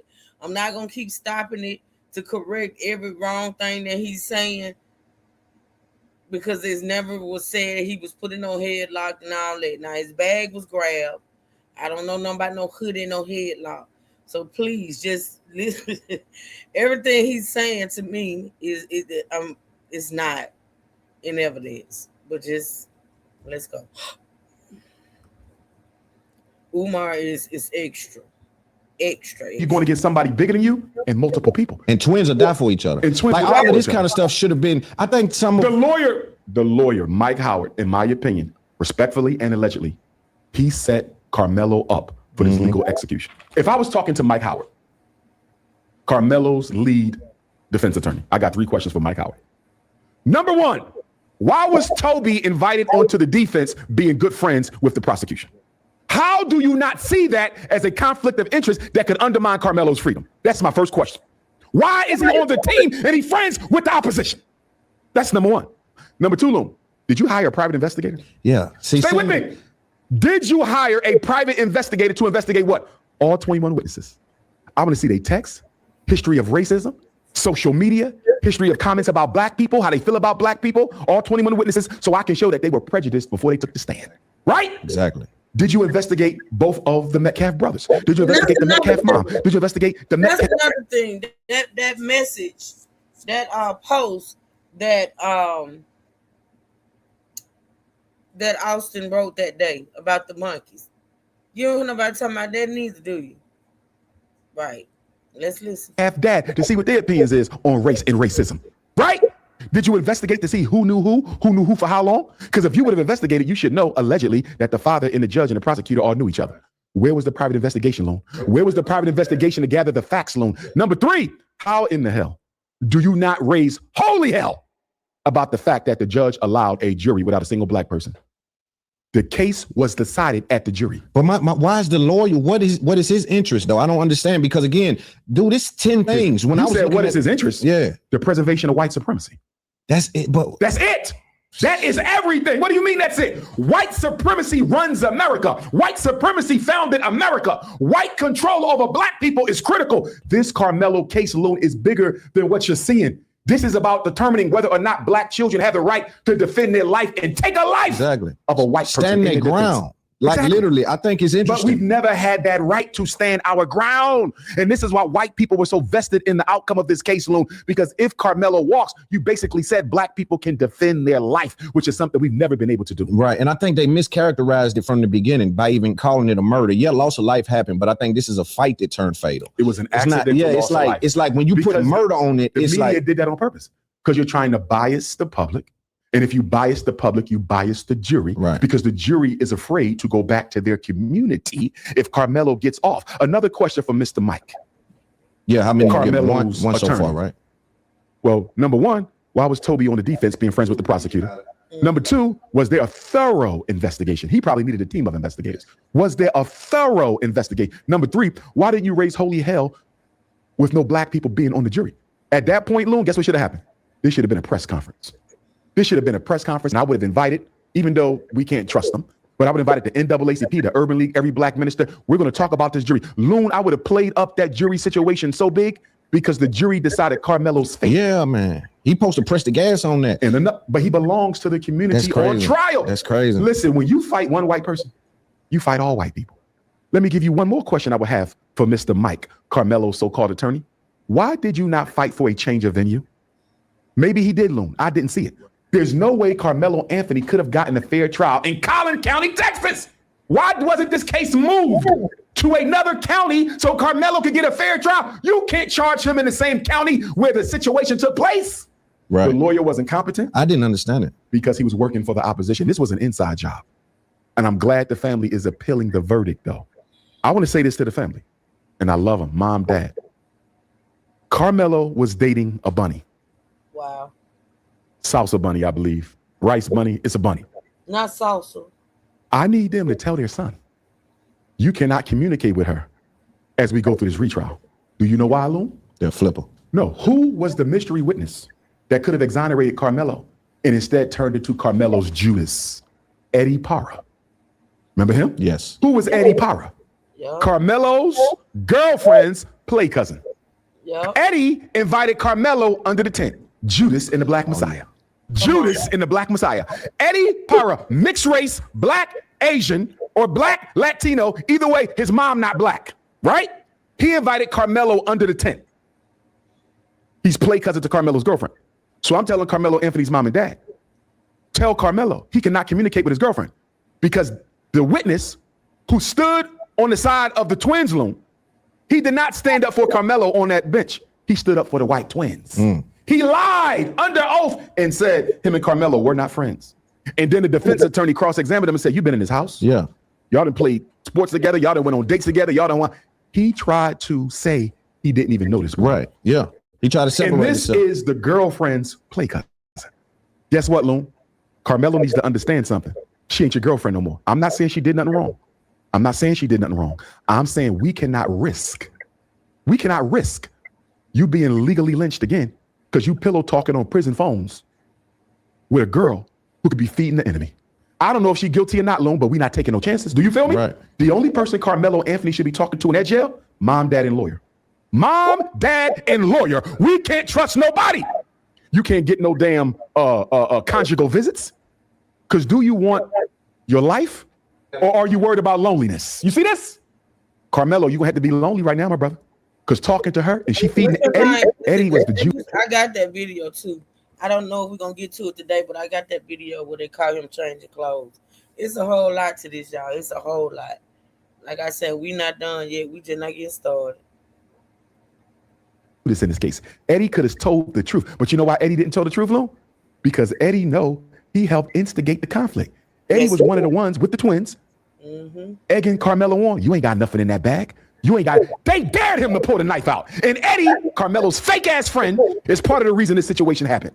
You invited him under the tent. You instigated the fight, and that boy lost his life. And then you got the audacity after inviting me under the tent, after instigating the crisis that led to this boy's life. You got the audacity to come to court, sit on a stand, and tell the world you don't even know me. Yeah, that's crazy. This is why, Loon. And you know me, I accept and I embrace our mixed race Africans. But if you have black children, all black children, if you have black freedmen as children, and they got mixed race friends, you better find out what the non-black parent thinks about black people. Because I'm gonna tell you what I think. I believe Eddie's Asian or Latino mom sat his ass down and told him, you're gonna side with the white boys. Because we ain't gonna get nothing out of siding with no ninja. Let me ask you, what do you think about the father of Austin Metcalf's behavior? He got on the internet yesterday or the day before. I'm assuming it's real and that it's not real. AI. I seen the whole thing. And he called Carmelo Anthony's mother a drunk bitch. Yes, he did. He called Carmelo Anthony a watermelon felon. Sure and did. called his father a P-U-S-S-Y. Drew Anthony, you're a coward, and you raised one. Kayla, you drunk. What'd you do to that boy to make him stab somebody? My God, what kind of mother are you? Hey, Kevin Hayes, you fired. Day after it happened. How many lies did you sit and type up on your keyboard, you big keyboard warrior? You a big tough man. You still live in Baton Rouge? Remember you said you'd come to Frisco, buddy? You're supposed to find me. I told you we could sit down and talk. That's all you do. Talk, Mr. Squeaky Clean. You're the only one in your family without a damn record. I guess that's something to brag about in your culture. You people hang your hat on the dumbest shit I've ever seen. Let me make one up. Y'all can let me make something racist up so y'all can go viral. I got a new name for Mello, okay? Because he was such this little boy y'all were trying to portray. How about Watermelon Felon? How's that one strike you? But let me show you the Machiavellian military mindset of Caucasians. Let me show you the Machiavellian military mindset of Caucasian. What was Daddy Metcalf doing before the trial, Lone? He was being very aggressive. No, before the trial started. He was going to the press conferences, extending an olive branch. Well, no, one of them he went and he was standing in the. They kicked him out. They did, but he said he came there to be supportive. So he tried to start to act like he was. He tried to act like a friend to the Anthonys to get inside. What's the movie coming out right now, Lone? Odyssey. Everybody to go watch Odyssey. What was the basis of Odyssey? It was the Trojan horse. We're going to pose as a friend, send them a gift. And once the Trojan horse is behind enemy territory, let loose and destroy their ass. That's exactly what Daddy Metcalf was going to do. How do you go from going to the press conferences, trying to extend an olive branch, trying to establish some sort of conciliatory agenda, trying to achieve solidarity with the boy who accidentally took your son's life? How do you go from being a friend to the Carmelos to calling them watermelon felons in black BITCHs? He was never a friend. You cannot trust your enemy, Loon. The problem is Black America are still not convinced, because despite what happened to Cyrus, despite what happened to Carmelo, despite what happened to Trayvon, despite what happened to Sandra Bland and Sonia Massey and Amir Locke and Freddie Gray and Philando Castile and Alton Sterling, despite all of that, we have been conditioned through Black religion to not see skin color. Listen to me, Loon. Conditioning is stronger than intelligence. Did you hear that? Intelligently, Loon can see all the facts. These people cannot be trusted. That's your intelligence. Your intelligence is a small part of your mind. Most of your cognition is subconscious conditioning. Black people are in an intellectual straitjacket created by religion that tells us we cannot consider a person sin in deciding how we deal with them. Austin Metcalf's father has shown himself to be someone out now that the gag order is lifted. He's been really doing a lot of ranting. And so he's been saying some things He's to letting me. you know how he really feels. Yeah, it been saying some interesting things to me. Also, when they did the victim impact statement, he looked at Carmelo and he said, "Look at me." He like demanded that Carmelo look at him, and Carmelo wouldn't look at him. And then he said something about, "You'll stab my son, but you won't look at me." And he proceeded on the victim impact statement stuff. And Carmelo never said nothing. I think they were underdeveloped in their approach. As What you're saying is the defense. Yes. Carmelo's family and team were not properly prepared. And I think they were too arrogant. They thought they were going to win this for whatever reason, but they had Carmelo's team. There was so many people you could have pulled from. You could have got a private investigator. You could have got people come up that explain certain things, even after the verdict. But remember what Carmelo father said in his defense. He said he went to Black attorneys and they told him to go with Mike Howard. You see this? So Carmelo's mother and father, Loon, did their part. They consulted with Black attorneys, and the Black attorneys were too afraid to fight for Carmelo. You see that? And they wasn't just afraid for their safety, Loon. They was afraid to lose money from future white clients. Everybody is guilty in Carmelo's conviction. We all played a role in that. From the mindset they have about Black males, hip-hop artists, you guilty. Black people being colorblind, all white jury. Do you know there was a Black woman, I don't know who she was, they interviewed her outside the courthouse, Loon, and guess what she said? They said, "Do you think Carmelo could get a fair trial with an all-white jury?" She said, "I believe they can." She said, "I even know the judge. He's a good man." It's a Black woman, Loon. Blue, black, purple, chocolate, beautiful queen. Oh, man. Yes, because remember, after Barack Obama, color don't matter no more. See that? Did you see how Black people was acting outside of the courthouse? And we'll move off Carmelo after this. Outside of the courthouse, there were racial tensions are high in America right now. Always have been. And I'm going to say thank you, Donald Trump. Thank you, Donald Trump. So you want Thank you, Donald Trump. Let me tell you why. No, I did not vote for him. I never would. No, but you I don't like him. I don't respect him. I don't support him. What Donald Trump did, and I need you to hear me. What Donald Trump did is he made it comfortable for white people to tell Black people publicly what they think of you again. This is important, Loon, in order for us to raise our racial consciousness. Because we have been brainwashed by black religion to not see color, it's going to take our enemy to show us they racist. You see that? Thank you, Donald Trump, for letting these be again. Because only under this type of a circumstance are you going to get the truth. Right. And to all them black people who went crazy for Palestine, I haven't seen a Palestinian American march yet for Carmelo Anthony. I haven't seen a Palestinian American march yet for Cyrus Carmack Belton. Where are all these groups? Where's the migrant protest on behalf of Carmelo Anthony? Where's the migrant protest on behalf of Cyrus Carmack? We fight for everybody else. They never fight for us. And that's why I'm saying here and now, multiculturalism is dead with me. It's been dead with me. I never supported it, and I only fight for black people. I will never mistreat nobody else. I will never mistreat nobody from another race. But guess what? When I fight for me alone. Black first. Black first. You gotta respect it. Also, Doc, there's another thing happening. We've hit on it a little bit, but before we get to the child thing, there's another character, Jake Long. Have you heard of him? Who's Jake Long? Jake Long, I think. Jake Lang. I'm sorry. He was outside of the Carmelo Anthony's courthouse. He's one of the people that actually got arrested for terroristic threats because he said white. Carmelo Anthony should be swinging from the tree outside this courthouse. Carmelo Anthony should be swinging from the tree outside this courthouse. Carmelo Anthony should be hanging from the tree. He wants to reestablish race relations in this country so that we can get along. Because he said that if the jury doesn't get this right, I'll handle it myself. A white guy. White guy. Standing out. I mean, he was in people. This is what I'm saying. You said he was arrested. Yeah, he was arrested on terroristic threats. So he's in jail as we speak. He's also been known to hype up and be a great supporter of Child the Builder, which we'll get to them responding to some of the things that you said as well. But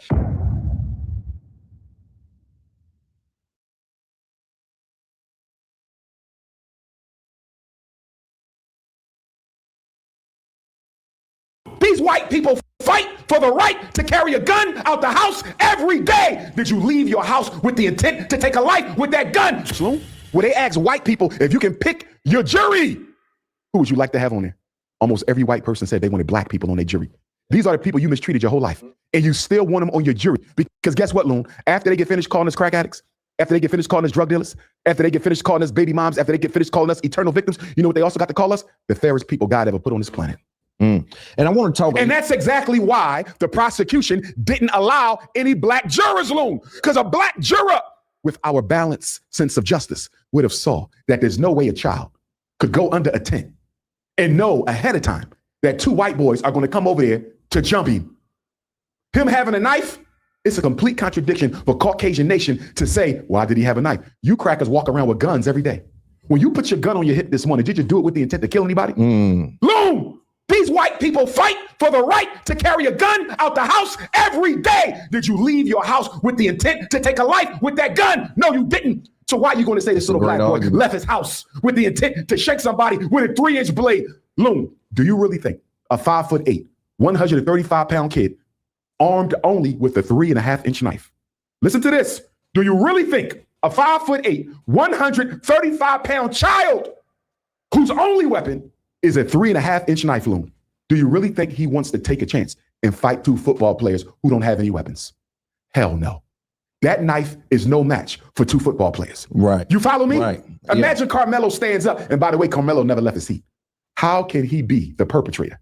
But what, he never left his seat. What do you say to them? But wait, this is what I want. Let me finish. Go ahead. I'm sorry. Go ahead. The prosecution know how fair black people are. So he couldn't have any on the jury.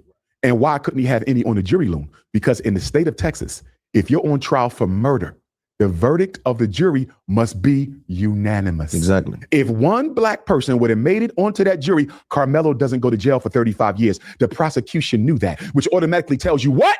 The prosecution knew that the case was flawed from the beginning. Why you think they won't show you the video, Loon? They keep showing you grainy videos when you had witnesses out there who said a lot of people videotaped the situation. Most of the kids under the tent taped the case. Loon, they taped it. Why did we never see the clear video? Because if you would have saw a clear video, you would have saw that Carmelo was not just in an altercation, okay, with Austin, right? It was Austin and Hunter. And not only was it Austin and Hunter, there were two other boys. 4 boys tried to jump Carmelo, Loon. 4 of them. This is why they never showed you the video. Why you think, and I don't want to mix up the twins, understandably, one is deceased. I believe Hunter is still alive. Yes, Austin. Let me ask you a question, Loon. Do you have a twin? No. Imagine you have a twin, right? Another Loon. We're going to call him Boone, right? Loon and Boone. Boone was murdered. His killer is on trial for his life. You were there when that man took your twin brother's life. Can I ask you a question, Loon? How under heaven do you not take the stand in your brother's murder? Right. I didn't understand. I mean, you understand it? Yeah. Because if he would have took the stand, the defense could have cross-examined Hunter. Hunter, is it not true that you started this? Hunter, is it not true that you and your brother jumped Carmelo? Hunter, is it not true that it was 4 of you and not just your brother? Loon, Hunter didn't take the stand because Hunter was guilty. You're going to unalive my brother and you don't think I'm going to tell what I saw? I'm not even going to take the stand? I want to see my brother's killer in jail for life, but I don't want to testify because you and your brother was guilty. Rest in peace to the deceased. What do you think about them saying, because a lot of the case was cornered on the situation where he said, find out, or he had his hand in his bag and said, touch me and see what I do. Yeah. Touch me and see what I do. Do you feel like that is a threat or is that a warning? It's a warning. He's letting them know I'm armed. See, they were arguing the entire trial that that's the premeditation. No. Because he's basically, I made a decision right here in this moment. Touch me and see what I'm going to do to you. I made a decision right here in this moment to stand my ground if you attack me. You see that? He did make a decision.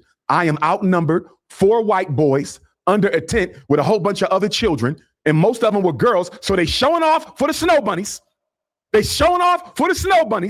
Carmelo sitting there, all these white girls, they showing off for them, the 2 big white linebackers with their 2 homies. They're going to stomp me out under this tent today. No adults around. Carmelo knew I'm going to get stomped out. Remember, they grabbed his hoodie, they put him in a headlock. You can easily snap somebody's neck in a fight, Loon. Fights are dangerous. Fights are very dangerous, especially when you're going against somebody bigger than you and multiple people. And twins will die for each other. And twins like will die all for of this each kind other. of stuff should have been, I think The lawyer, Mike Howard, in my opinion, respectfully and allegedly, he set Carmelo up for this legal execution. If I was talking to Mike Howard, Carmelo's lead defense attorney, I got 3 questions for Mike Howard. Number 1, why was Toby invited onto the defense being good friends with the prosecution? How do you not see that as a conflict of interest that could undermine Carmelo's freedom? That's my first question. Why is he on the team and he's friends with the opposition? That's number 1. Number 2, Loon, did you hire a private investigator? Yeah. Stay with me. Did you hire a private investigator to investigate what? All 21 witnesses. I want to see their texts, history of racism, social media, history of comments about black people, how they feel about black people, all 21 witnesses, so I can show that they were prejudiced before they took the stand. Right? Exactly. Did you investigate both of the Metcalf brothers? Did you investigate the Metcalf mom? Did you investigate the Metcalf dad to see what their opinions is on race and racism? Right? Did you investigate to see who knew who for how long? Because if you would have investigated, you should know, allegedly, that the father and the judge and the prosecutor all knew each other. Where was the private investigation, Loon? Where was the private investigation to gather the facts, Loon? Number 3, how in the hell do you not raise holy hell about the fact that the judge allowed a jury without a single black person? The case was decided at the jury. But why is the lawyer? What is his interest though? I don't understand, because again, dude, it's 10 things. When you I was said what is his interest? Yeah, the preservation of white supremacy. That's it. But that's it. That is everything. What do you mean that's it? White supremacy runs America. White supremacy founded America. White control over black people is critical. This Carmelo case, Loon, is bigger than what you're seeing. This is about determining whether or not black children have the right to defend their life.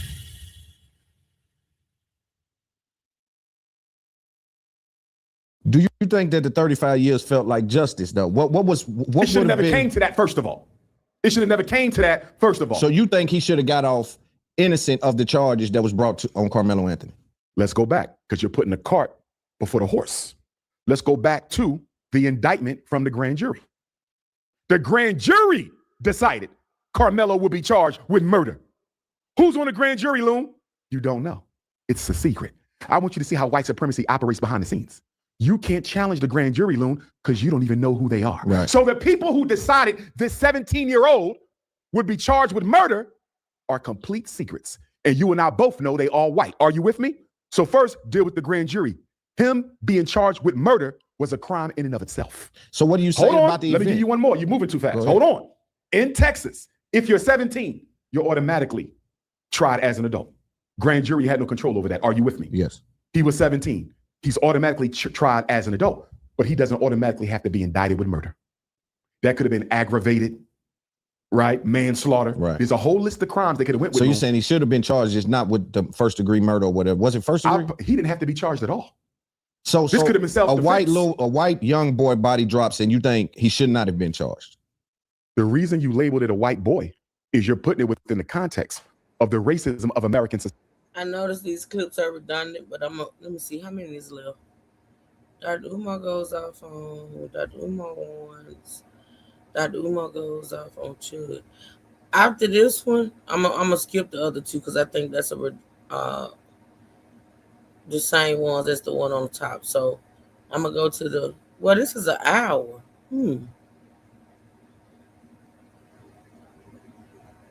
Okay, let me skip to this one because we already heard that, y'all.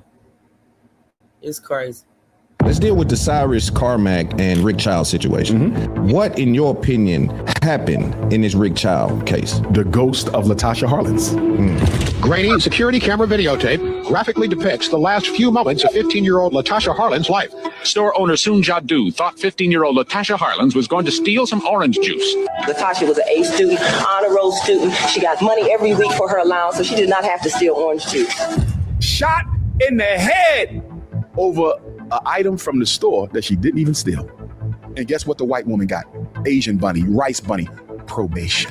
Do you really think a 61-year-old man can chase a black teenager 110 yards and catch up to him? Andy Child, the son, was brother Cyrus Carmack Belton's killer. Cyrus should have been in a black gas station. Did we not? Oh my Lord, have mercy. Oh, Jesus. Who said that, y'all? Who said that? Natasha. Somebody said it in my chat, and I told that person I felt the same way. Come on now. Because the boy even said he got to him first. He had already shot that young man. Come on. And Carmelo should have been at a black track meet. We have no allies. Kevin Hart came out after you criticized him. What is your response to Kevin Hart's position on the Netflix comedy roast? Stop talking as if I said it. I didn't disrespect the family. You should be leading with that the whole time. I don't need to. People just want to know you care. I don't need to prove to people that I give a Yes, you do. No, I don't. I think with certain did things. not say it.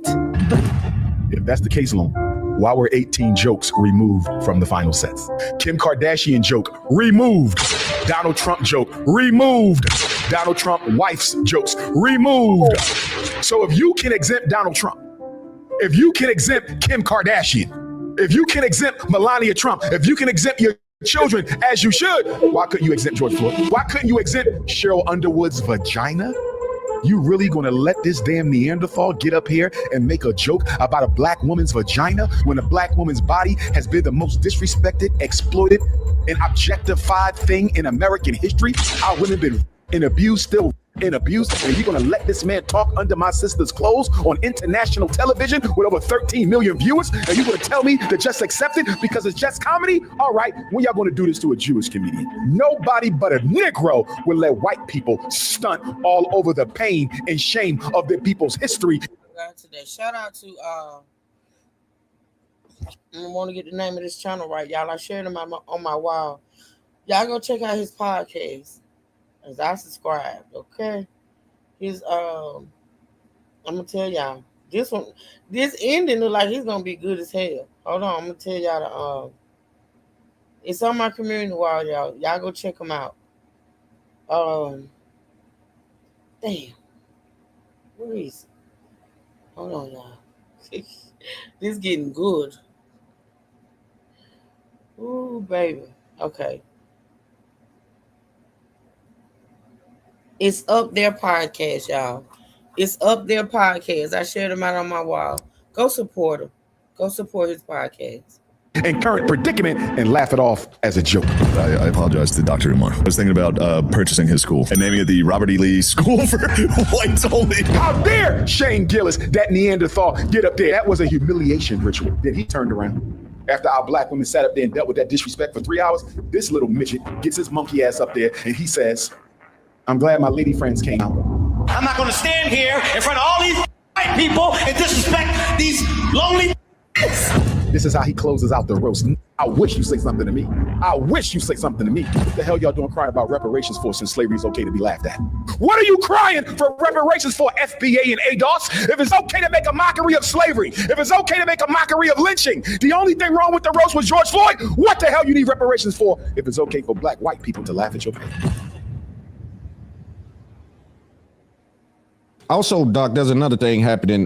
We've hit on it a little bit, but before we get to the child thing, there's another character, Jake Long. Have you heard of him? Who's Jake Long? Jake Long, I think. Jake Lang, I'm sorry. He was outside of the Carmelo Anthony's courthouse. He's one of the people that actually got arrested for terroristic threats because he said white. Court documents revealing that a prominent right-wing activist has been charged with making a terroristic threat to allegedly kill Carmelo Anthony. Jake Lang spent 4 years in prison for the January 6th attack on the U.S. Capitol. Our J.D. Miles with the exclusive new details from the Collin County Courthouse. We reported on this arrest last week, but up until now, it hasn't been revealed what led to it. Jake Lang was out here earlier this month with hundreds of other demonstrators. We learned today from court documents he was reportedly recorded on a live stream video saying that he was going to kill Carmelo Anthony with a gunshot to the head. These are some of the videos that show right-wing activist Jake Lang confronting supporters of Carmelo Anthony outside the Collin County Courthouse on the first day of testimony in Anthony's murder trial. It was on that day, June 4th, when authorities say Lang was recorded on video saying to someone, "He won't be playing basketball. I will be waiting outside this courthouse." Guess what? Headshot done. Authorities say an unidentified individual responded, "So you going to kill Carmelo Anthony?" To which Lang reportedly answered, "Yes, yes, I will." The Texas Fusion Center, which was covertly monitoring the courthouse for threats, along with social media and live streams, used facial recognition technology to identify Jake Lang as the person on the video making the threat to Anthony's life. The 31-year-old from Florida was arrested while trying to leave the state and has been in the Collin County Jail with a $1 million bond charged with making a terroristic threat. It's a felony that comes with a 2 to 10 year sentence if convicted. Here is a recording of the live stream, which got Lang in serious trouble. And I'll be right here too. And I'll be right here too. So you gonna kill him? Yes. So you gonna kill Carmelo Anthony? Yes, I will. Lang has a history of arrests since he was pardoned by President Trump after spending 4 years in prison for the January 6th, 2021 riot at the U.S. Capitol. At the time of this latest arrest, authorities say Lang was already violating a criminal trespass warning he received outside the Collin County Courthouse 2 days earlier, which banned him from the property for 30 days. CBS News Texas discovered that Lang has an online fundraising account that's collected nearly $50,000 on the exact same crowdfunding website as one that just days ago shut down an account to collect money for the family of Carmelo Anthony. Lang is scheduled to appear for a bond hearing tomorrow in the same court in front of the same judge, John Roach Jr., who presided over the Carmelo Anthony murder trial. In McKinney, J.D. Miles, CBS News, Texas. Because he said that if the jury doesn't get this right, I'll handle it myself. A white guy. White guy. Standing out. I mean, he was in people. This is what I'm saying. He said he was arrested. He was arrested on terroristic threats. So he's in jail as we speak. He's also been known to hype up and be a great supporter of Chud the Builder, which we'll get to them responding to some of the things that you said as well. But this dude is a very interesting character. He goes and tries to push the limits on what he can say, and he's threatening. And so we saw the lawyer of Carmelo Anthony come out and hold a press conference about him, and that's what led to his arrest. So I want to talk about that atmosphere that's going on where white people are starting to do the Chud the Builder type of thing, where they are, like you said, I mean, upfront and honest with, I don't like you. He was outside of the Carmelo Anthony thing saying he's a killer. He needs to be hung from the tree back there. Like he was saying that kind of stuff. And what do you say to black people on how do we handle these antagonistic kind of people that's trying to trick us out of our position? First of all, we cannot be emotional. We have to separate what matters from what does not. I believe Chud the Builder, this guy, Jake Long, many of them are FBI psyops. They're being planted in the black community to trigger us to act in a disorganized fashion. Loon, we got to get organized. I believe there needs to be a national black militia organizing conference. Yes. Black Panthers, Fred Hampton Gun Club, Huey P. Newton Gun Club, Khalid Abdul-Muhammad Gun Club. All of them have to come together, get over their petty differences, and we have to organize Black America in case there is a racial clash. I'm hoping there isn't, but I'm looking at the climate. And in looking at the climate, I'm seeing three things that has me on edge for the possibility of conflict. Yes. Number one, Pluto is in Aquarius. I'm going astrology. Pluto is a planet of death and destruction. Pluto is associated with the Odu Osameji. See this? Aquarius is the sign of the rebel, the rebellion, the rebellious leader. Astrologically, the universe is calling for a conflict and a cleansing. Or should I say a cleansing through conflict? Osa Meiji is the energy pattern we just talked about that brings drama, upheaval, and radical unforeseen transformations. And the political climate of America under Donald Trump is ripe for it. We need to get organized, not to instigate, not to attack, but to be ready to defend ourselves. We are living in critical time, and we need to be clear about something too, Loom. We have no allies. The Asians are not for you. The Latinos are not for you, not including my Pan-African Latino Africans. They are with us, but most Latinos are not Pan-Africanist Latino Africans. They are anti-black. But doesn't that make it difficult when you got to say, well, not include that Latinos are not for you, but this little part of it ain't that many of them. And the ones that are, most of them look just like me. Do you follow me? Arabs, East Indians, nobody is for us. This is why I say, when we get seriously organized, no bunny hoppers could be on our team. You see that? You cannot go home and sleep with the enemy. You cannot go home and sleep with the enemy. Anybody married to a non-African cannot do anything for me. I respect you as a human being. I respect your non-black spouse. I cannot trust you. I cannot unite with you. I cannot organize with you. This is when interracial marriage, Loom, matters. When you have incidents like, what do you say as a black man with an Asian wife after Rick Child got acquitted, Loom? What do you say as a black woman with a white husband after Carmelo Anthony got 35 years? What is that conversation like in your bedroom? Right. You see that? Right. Nobody dating out the race could be a part of this army. Do you think these Chud the Builders and these other characters, are they a part of a new economy of races? Like, I wouldn't say new because it ain't new. But it feels like they're chasing clout more than really trying to be. Because I even think that But you got to remember, they're allowed to exist. But see, I think the system disagrees with it on certain levels, right? Because when I see a $1 million bond go to Chud the Builder, it's like, yo, we on the same page, but you're doing it wrong. Even if the system wants to be racist and they want to view black people in a certain way, I still don't see them backing a Chud the Builder. I don't see that. I do. Tell me why. Just like they backed the killer of John F. Kennedy. Just like they backed the killer of Abraham Lincoln. Why is it no noise about Chud? It feels like people have said he's in jail this way. His way needs to be. The judge is even playing with him. He says, "Yeah, give me $1 million bail." You're making the assumption that there ain't going to be a mistrial. You're making the assumption. Well, I'm dealing with the information we have, right? Right. But what I'm saying is there's a future to the Chud the Builder trial. Right. Just like there's a future to the Carmelo Anthony trial. You follow what I'm saying? We're assuming that Chud has been handled. I don't assume that he's been handled. I'm saying that they're being clear, if you're asking me, that we don't support that type of. That's what they're telling you. I'm going by. They're not telling me this. I'm saying let's examine the moves. They tell him, hey, yo, there's $1 million bond. He go and get $1 million bond from a crypto casino. They come back and say, never mind the $1 million bond. Bring us 10 people with 100,000. Give the illusion of justice. So you think it's the illusion? You think they're playing game? Absolutely. White supremacy is white supremacy. And they got to have a couple casualties on their side, Loon, to make black people buy. I agree. I just totally agree with what he just said. Distraction. Distractions are being put out here every day when it comes to our president. Distraction is an illusion, just like Carmelo's trial was a whole damn illusion. Carmelo's trial was decided. Carmelo's fate was decided before that trial even took place. Look how quick it happened. I agree with what he just said. Let's go, Umar. Into the system. Why is there Oprah Winfrey? Why is there Jay-Z? Why is there Serena Williams? Why is there Kanye? Why is there Tiger Woods?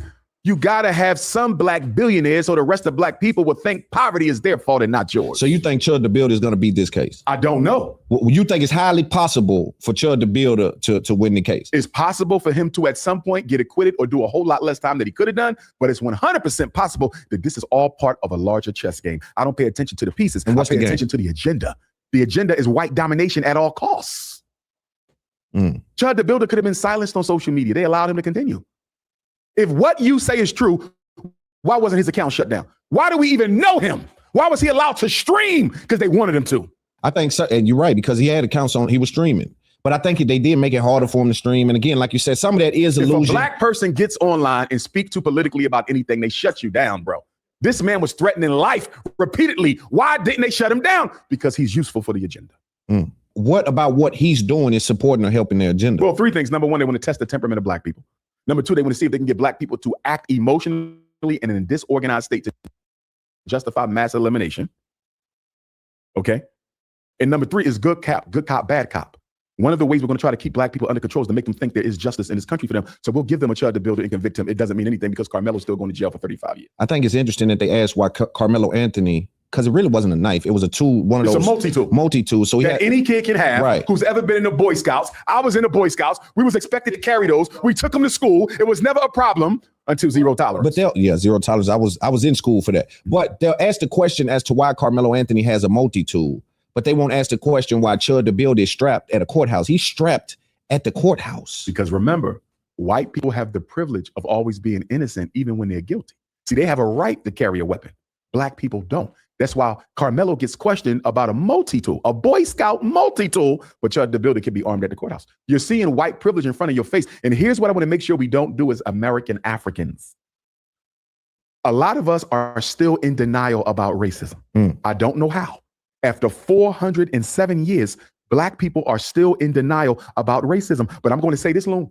We have to make sure we don't become accomplices to the crime of white supremacy. And what I mean by Black people have to make sure we don't become accomplices to the crime of white supremacy is we have a bad habit, Loon, of gaslighting ourselves. We have a bad habit of gaslighting ourselves into believing the white narrative, into believing white people can be fair and impartial. If you understand the concept of implicit bias, Loon, implicit bias means even if you don't think you're a white racist, you're a white racist. Implicit bias says that you are still operating under racist core beliefs, even if you're not conscious of it. So when they say this trial had nothing to do about race, it assumes what? White people can turn off their racism.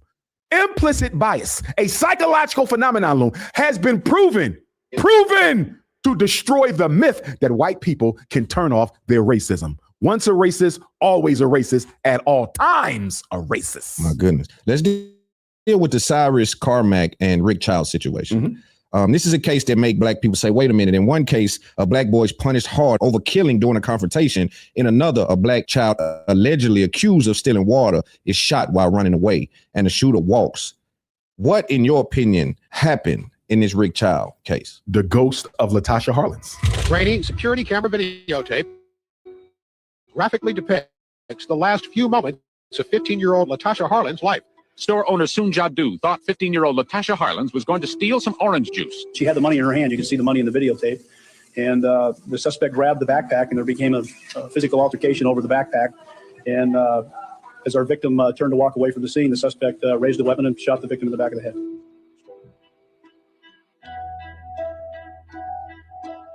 Latasha was an A student, honor roll student. She got money every week for her allowance, so she did not have to steal orange juice. The store clerk, a Korean woman, is now in jail. The Black community is outraged over the killing. The NAACP is demanding the clerk be tried for murder. Stop killing our children! We want justice!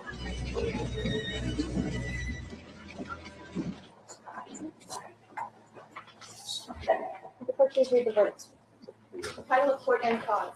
We, the jury, in the time of action, find the defendant, Soon Jadu, guilty of voluntary manslaughter in violation of Penal Code Section 192A. It is not a time for rhetoric, which serves no purpose other than to fuel the fire. It's like throwing gasoline on a fire that's already burning. It is my opinion that Mrs. Du is not a danger to the community and that she is not going to reoffend. I know a criminal when I see one. I know a person who presents a danger to the community when I see one. When I don't, I treat that person as something other than that. She got away with murder. I damn sure hope so, that there would be all the hell in the black community. Somebody would care. Stand up and see this insanity for exactly what it is. Black people once again being unjustly treated by stay on the street. Get him on the bank. Since we don't pick cotton anymore and cut sugar cane, our lives is not worth anything. Our digital PDF, Black History Facts You Probably Didn't Learn in School, is full of Black stories and facts that aren't usually taught in school. The PDF includes information that is often overlooked in traditional education and history books. The digital PDF can be downloaded and read at your convenience. You don't want to miss out on the chance to uncover the untold Black history facts and stories. Click the link in our bio to support BHU. What happened in Los Angeles right before the Rodney King riots, and it was part of the reason for the Rodney King riots. A lot of people think the Rodney King riots was only about the acquittal of the white police who beat Rodney King. Rest in peace. No, remember, a few days after Rodney King, Latasha Harlins gets shot in the back of the head, Loon. Shot in the head over an item from the store that she didn't even steal. And guess what the white woman got? Asian bunny, rice bunny, probation. Whoa. That's why LA burned, not just for Rodney King, for Why I Latasha don't Harlins. remember that? So you mean to tell me it was big? It was big, bro. It was as big as Rodney. It was as big as Rodney King. But what they did was they let it die down a little bit before they gave her the probation. Take it off the TV, right? So here we go 35 years later. Same situation. 35 years, Loon. You didn't have Bill Clinton, justice still ain't changed. You didn't have George Bush, justice still ain't changed. You didn't have Barack Obama, justice still ain't changed. You didn't have Trump, number one, Trump, number two, Joe Biden. You didn't have 6 presidents. Still ain't getting no justice. Cyrus goes into the store. They thought he stole some water. He didn't steal no water. He leaves the store. Andy, Child Che-Ming, the son, he decides to walk out. Then the daddy and the mom follow suit. The camera doesn't show us everything, right? So we don't have footage in either one of these cases that we can really see, allegedly. They allege that a 61-year-old Chinese man from Hong Kong chased a 15-year-old black boy 110 yards long. Do you really think a 61-year-old man can chase a black teenager 110 yards and catch up to him? They saying anything at this point. I believe Andy Child, the son, was Brother Cyrus Carmack Belton's killer. And I believe the father simply decided to take the rap for his son. Wow. And I believe Cyrus was shot, not because he pointed a gun at Andy, but because they couldn't catch him. They could not be outsmarted by the little black boy, so they decided to take his life. Remember, according to the pathologist, Cyrus was in a runner's position when he was shot in the back. Loon, how am I posing any threat at all to your safety or that of your son when I'm fleeing away from y'all? My back is to y'all. You shoot me in the back and I'm in a runner's position and I'm going to make it even worse. Alice Child, the wife, guess what she does? What? She compromises the crime scene. She picks up both of Cyrus's cell phones and his shoes and takes them back to the gas station. Loon, if this boy pulled out a gun on your son, okay? First of all, if he pulled out the gun, he would have never dropped it. Loon, he got on the hoodie. The gun would go back into the hoodie. Right. You follow me? If he ever had that gun in his hand, pointed at one of them, it would have been in. So was he found with a gun? Did they try to act like he had a gun? They said a gun fell out of his person while he was running. Wow. I'm not even convinced the gun was his. I'm not convinced the gun was not planted. Do you feel me? I'm not convinced of that. Was his fingerprints on the gun? Well, it would have been because it was on his person, right? I don't know if they could time the fingerprints. Do we have any fingerprints from that time, right? I still have some questions about that gun. But either way, you know, like I know, a brother with a hoodie, the gun going back in the hoodie. The fact that the gun fell to the ground tells you it wasn't in his hand, right? The fact he was shot in the back and in a runner's position tells you he was not posing a threat. They shot him because he was getting away long. And then on top of that, the wife picks up my sneakers and my cell phone. You know why she picked up the cell phones? She wanted to make sure it wasn't recorded. She wanted to make sure Cyrus was not recording as he was running. It was some nefarious reason. Of course. It wasn't. And she picked up the shoes, Loon, because the shoes would also show you exactly what he was doing at the time he was shot. They cleaned up, and she wasn't charged with no crime. Loon, tampering with a murder scene is a crime. The murder scene is evidence. Everything. The way the shoes landed, the way the phone landed, if it landed on his side, like she all of this. obstructed the crime scene and wasn't charged with a single crime. And then we find out later, Loon, that Rick Child has a history of violence against black customers at that Shell station. He threw a 13-year-old girl on the ground in there. He shot at another black customer. And guess what? Never been arrested. Never been tried. Asian privilege in white America. Asian privilege in white America. Remember, the white man loves the East Indians and the Asians because they are small populations, first of all, but they're growing. They're upwardly mobile, and they share the same hate towards black people as they do. So they're protecting Asians and Chinese and Asians because, first of all, white people numbers are dwindling. Yes. And they're going to substitute Asians and East Indians for them in this country. Not to mention, America needs East India. Because they're the fastest growing population in the world. They're the tech giant of the world. America cannot afford to be on bad terms with India because if India links up with Russia and China, America got problems. And Donald Trump just signed what? An agreement with China worth billions of dollars. They can't afford to upset the Chinese people. So guess what? Chinese Americans and Chinese immigrants, East Indian Americans and East Indian immigrants, they're always going to be protected by the government because of Donald Trump's relationship with India and China. And this is why we get the hell we get, Loon. Yes, we're black, but we're also disorganized with the diaspora. We don't have any permanent diplomatic public political relationship with any African nation states that can speak up on our behalf. Remember, Cuba had Russia Fidel Castro was smart enough to know I cannot survive America without a diplomatic relationship with a world power.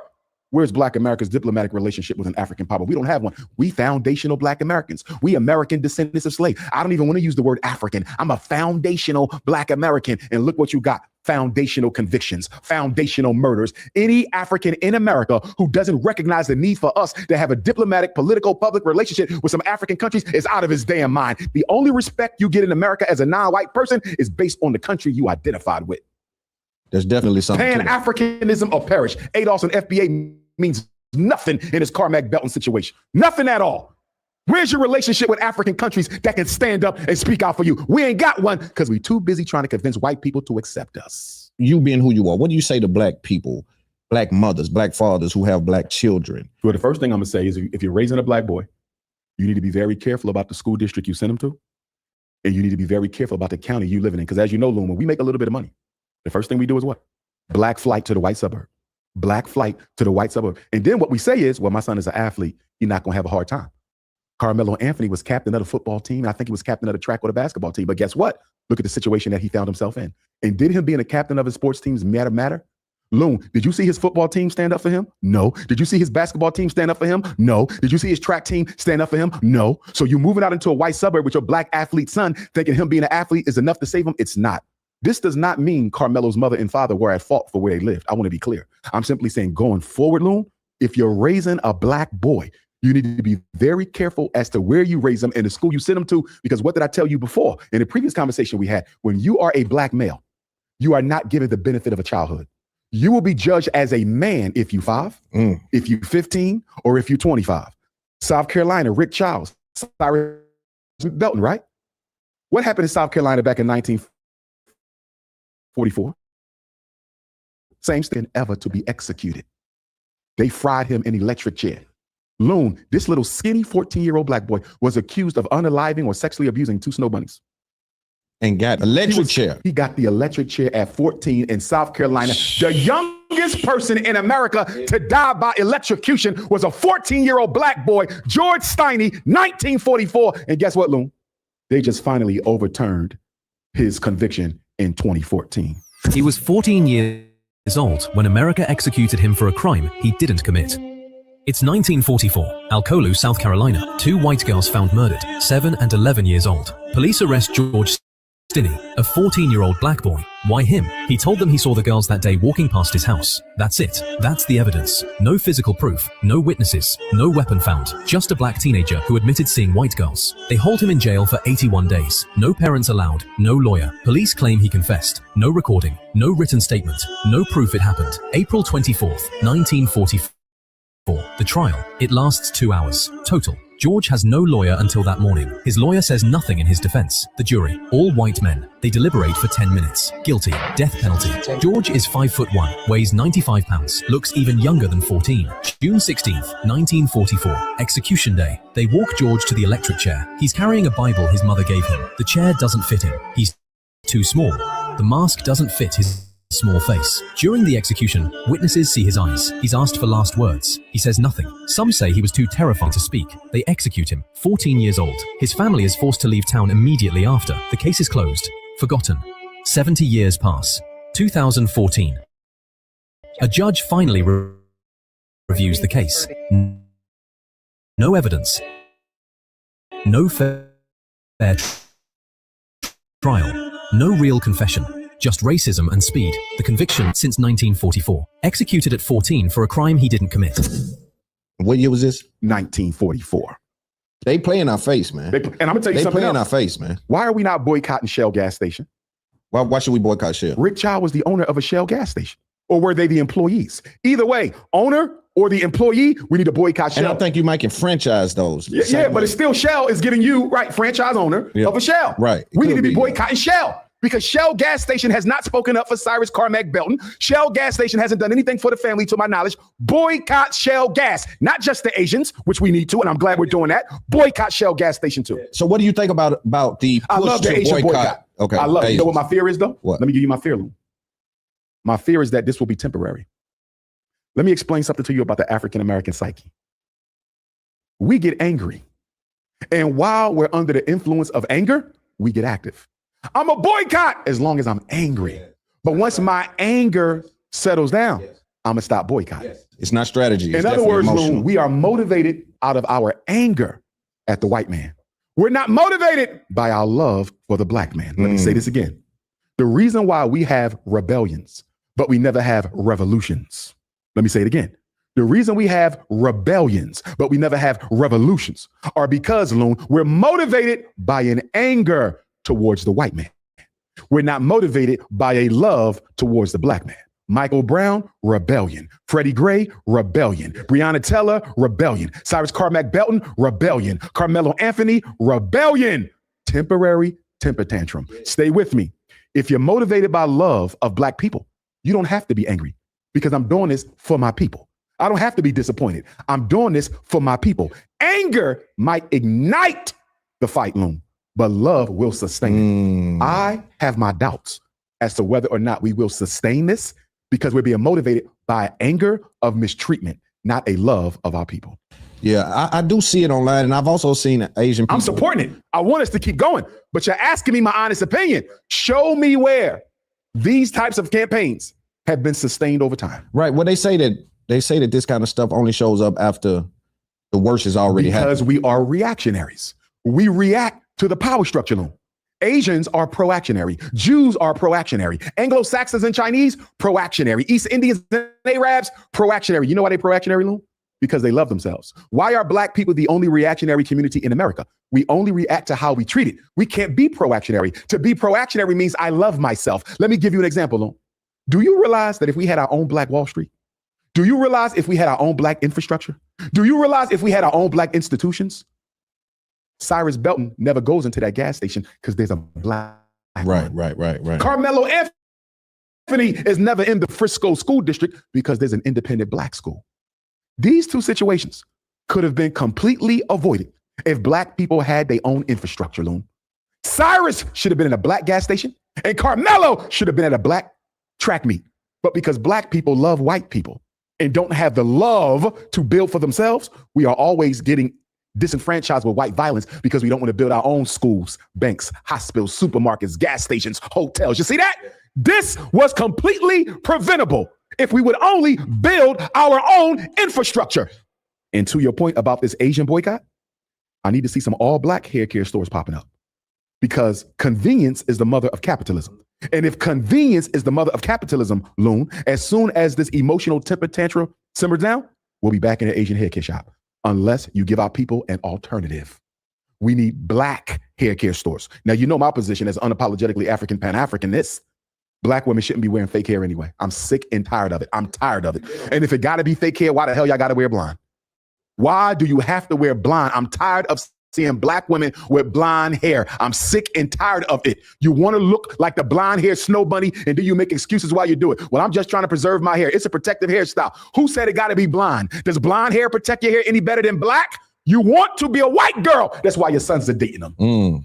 Let me ask you, have you ever heard of the big Nigerian viral guy named Big Groove? I have not. Who is he? He's a big dancing, big black guy, super jacked, and he dances in these restaurants. Okay, I think I saw him once. Yeah, it's almost like a football player. He big like a football player. Around these white girls.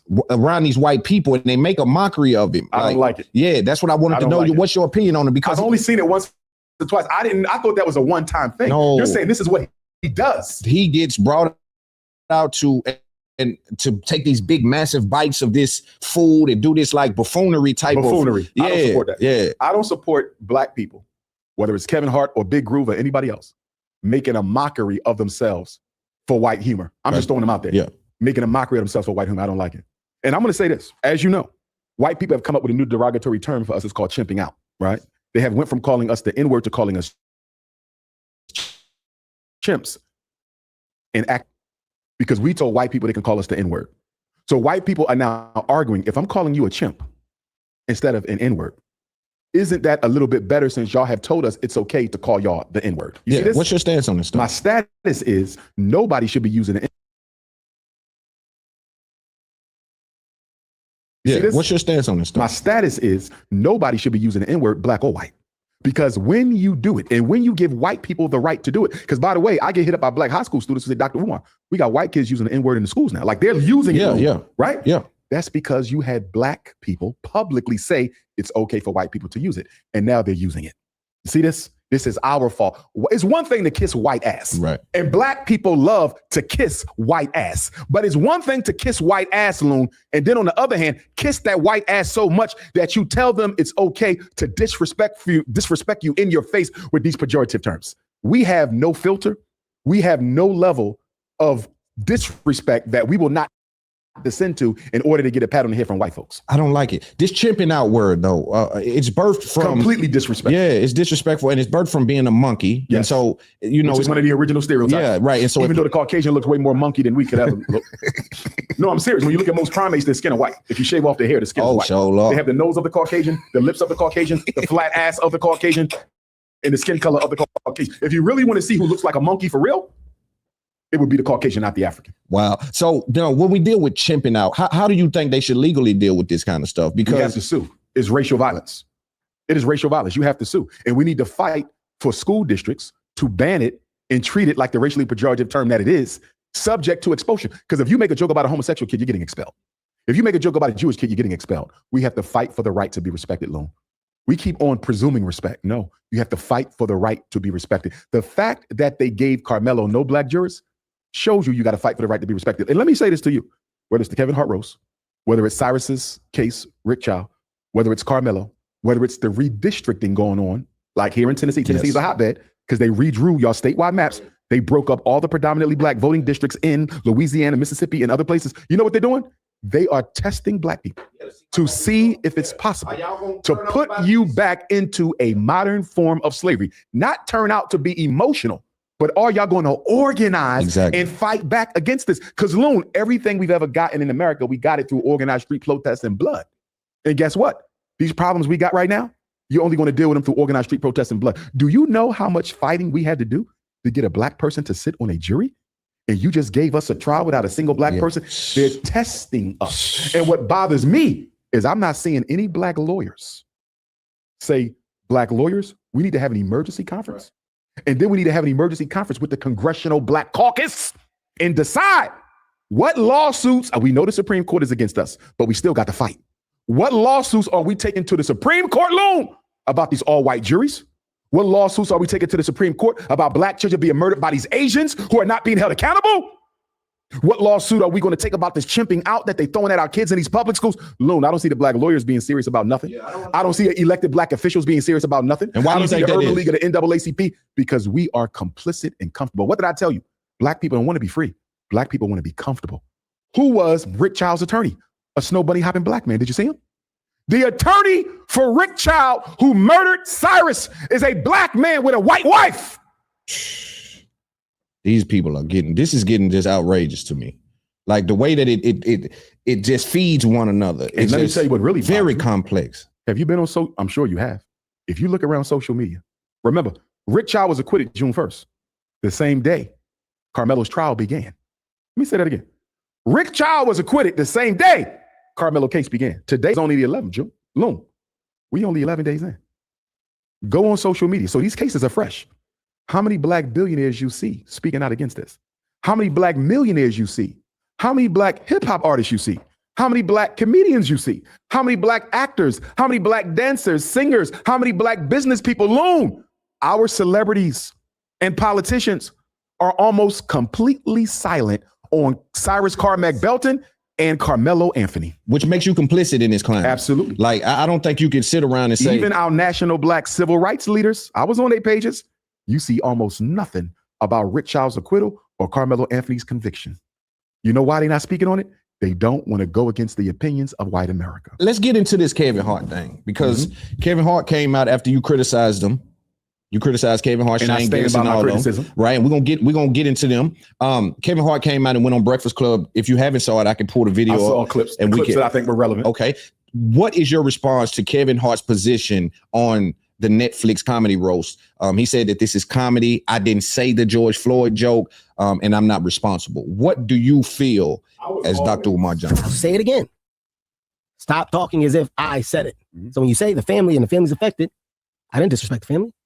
Showed up for the family when it happened. So I can explain to you like the road of the roast, X, Y, and Z. We talked. I get it, Kev. We had a great conversation. But that's what I mean when I say, hey, man, let me call the one person after. You do know that that's what this shit is a roast. But I just want you to know from my side. That man is on his own. You ain't lead with that, Kev. You should be leading with that the whole time. I don't need to. People just want to know you can. I don't need to prove to people that I give a fuck. You do. No, I don't. Just this time. This one time. No. Yes, this one. No. This is, I think I get what you're saying and how you stand on your business, and I respect you for that. I'm not on my business. Or whatever I think with certain things. Not say it. But their pushback is it happened at Kevin Hart's roast. I don't have those answers. Do you understand what I'm saying? Like the responsibility just it starts to compile as if I'm the one in charge. We are not in charge of the dialogue from anybody on that stage. If Tony calls you right now and says, man, Kev, man, I was out at the comedy club, man. And man, this dude, man, said he was George Floyd's brother, smacked the shit out of me. You gotta deal with that. Yeah. What do you want me to do? I was always very proud of what Kevin Hart has done with his life coming from Philadelphia. I don't know him. I never met him, but I've always supported him from the shadows. With regard to him saying that this is comedy and black people should just tolerate it, if that's the case, Loon, why were 18 jokes removed from the final sets? Kim Kardashian joke, removed. Donald Trump joke, removed. Donald Trump wife's jokes, removed. Kevin Hart didn't allow anybody to make jokes about his children, nor should he have. Removed. 18 jokes, Loon, were taken from the final roast. So if you can exempt Donald Trump, if you can exempt Kim Kardashian, if you can exempt Melania Trump, if you can exempt your children as you should, why couldn't you exempt George Floyd? Why couldn't you exempt our enslavement? Why couldn't you exempt our lynchings? Why couldn't you exempt Cheryl Underwood's vagina? You really gonna let this damn Neanderthal get up here and make a joke about a black woman's vagina when a black woman's body has been the most disrespected, exploited, and objectified thing in American history? Our women been in abuse, still in abuse, and you're gonna let this man talk under my sister's clothes on international television with over 13 million viewers, and you're gonna tell me to just accept it because it's just comedy? All right, when y'all gonna do this to a Jewish comedian? I wanna see a night full of Holocaust jokes. I wanna see a night full of Jewish jokes. When we gonna get a Jewish comedian and roast them? Loon, you ain't gonna never get that.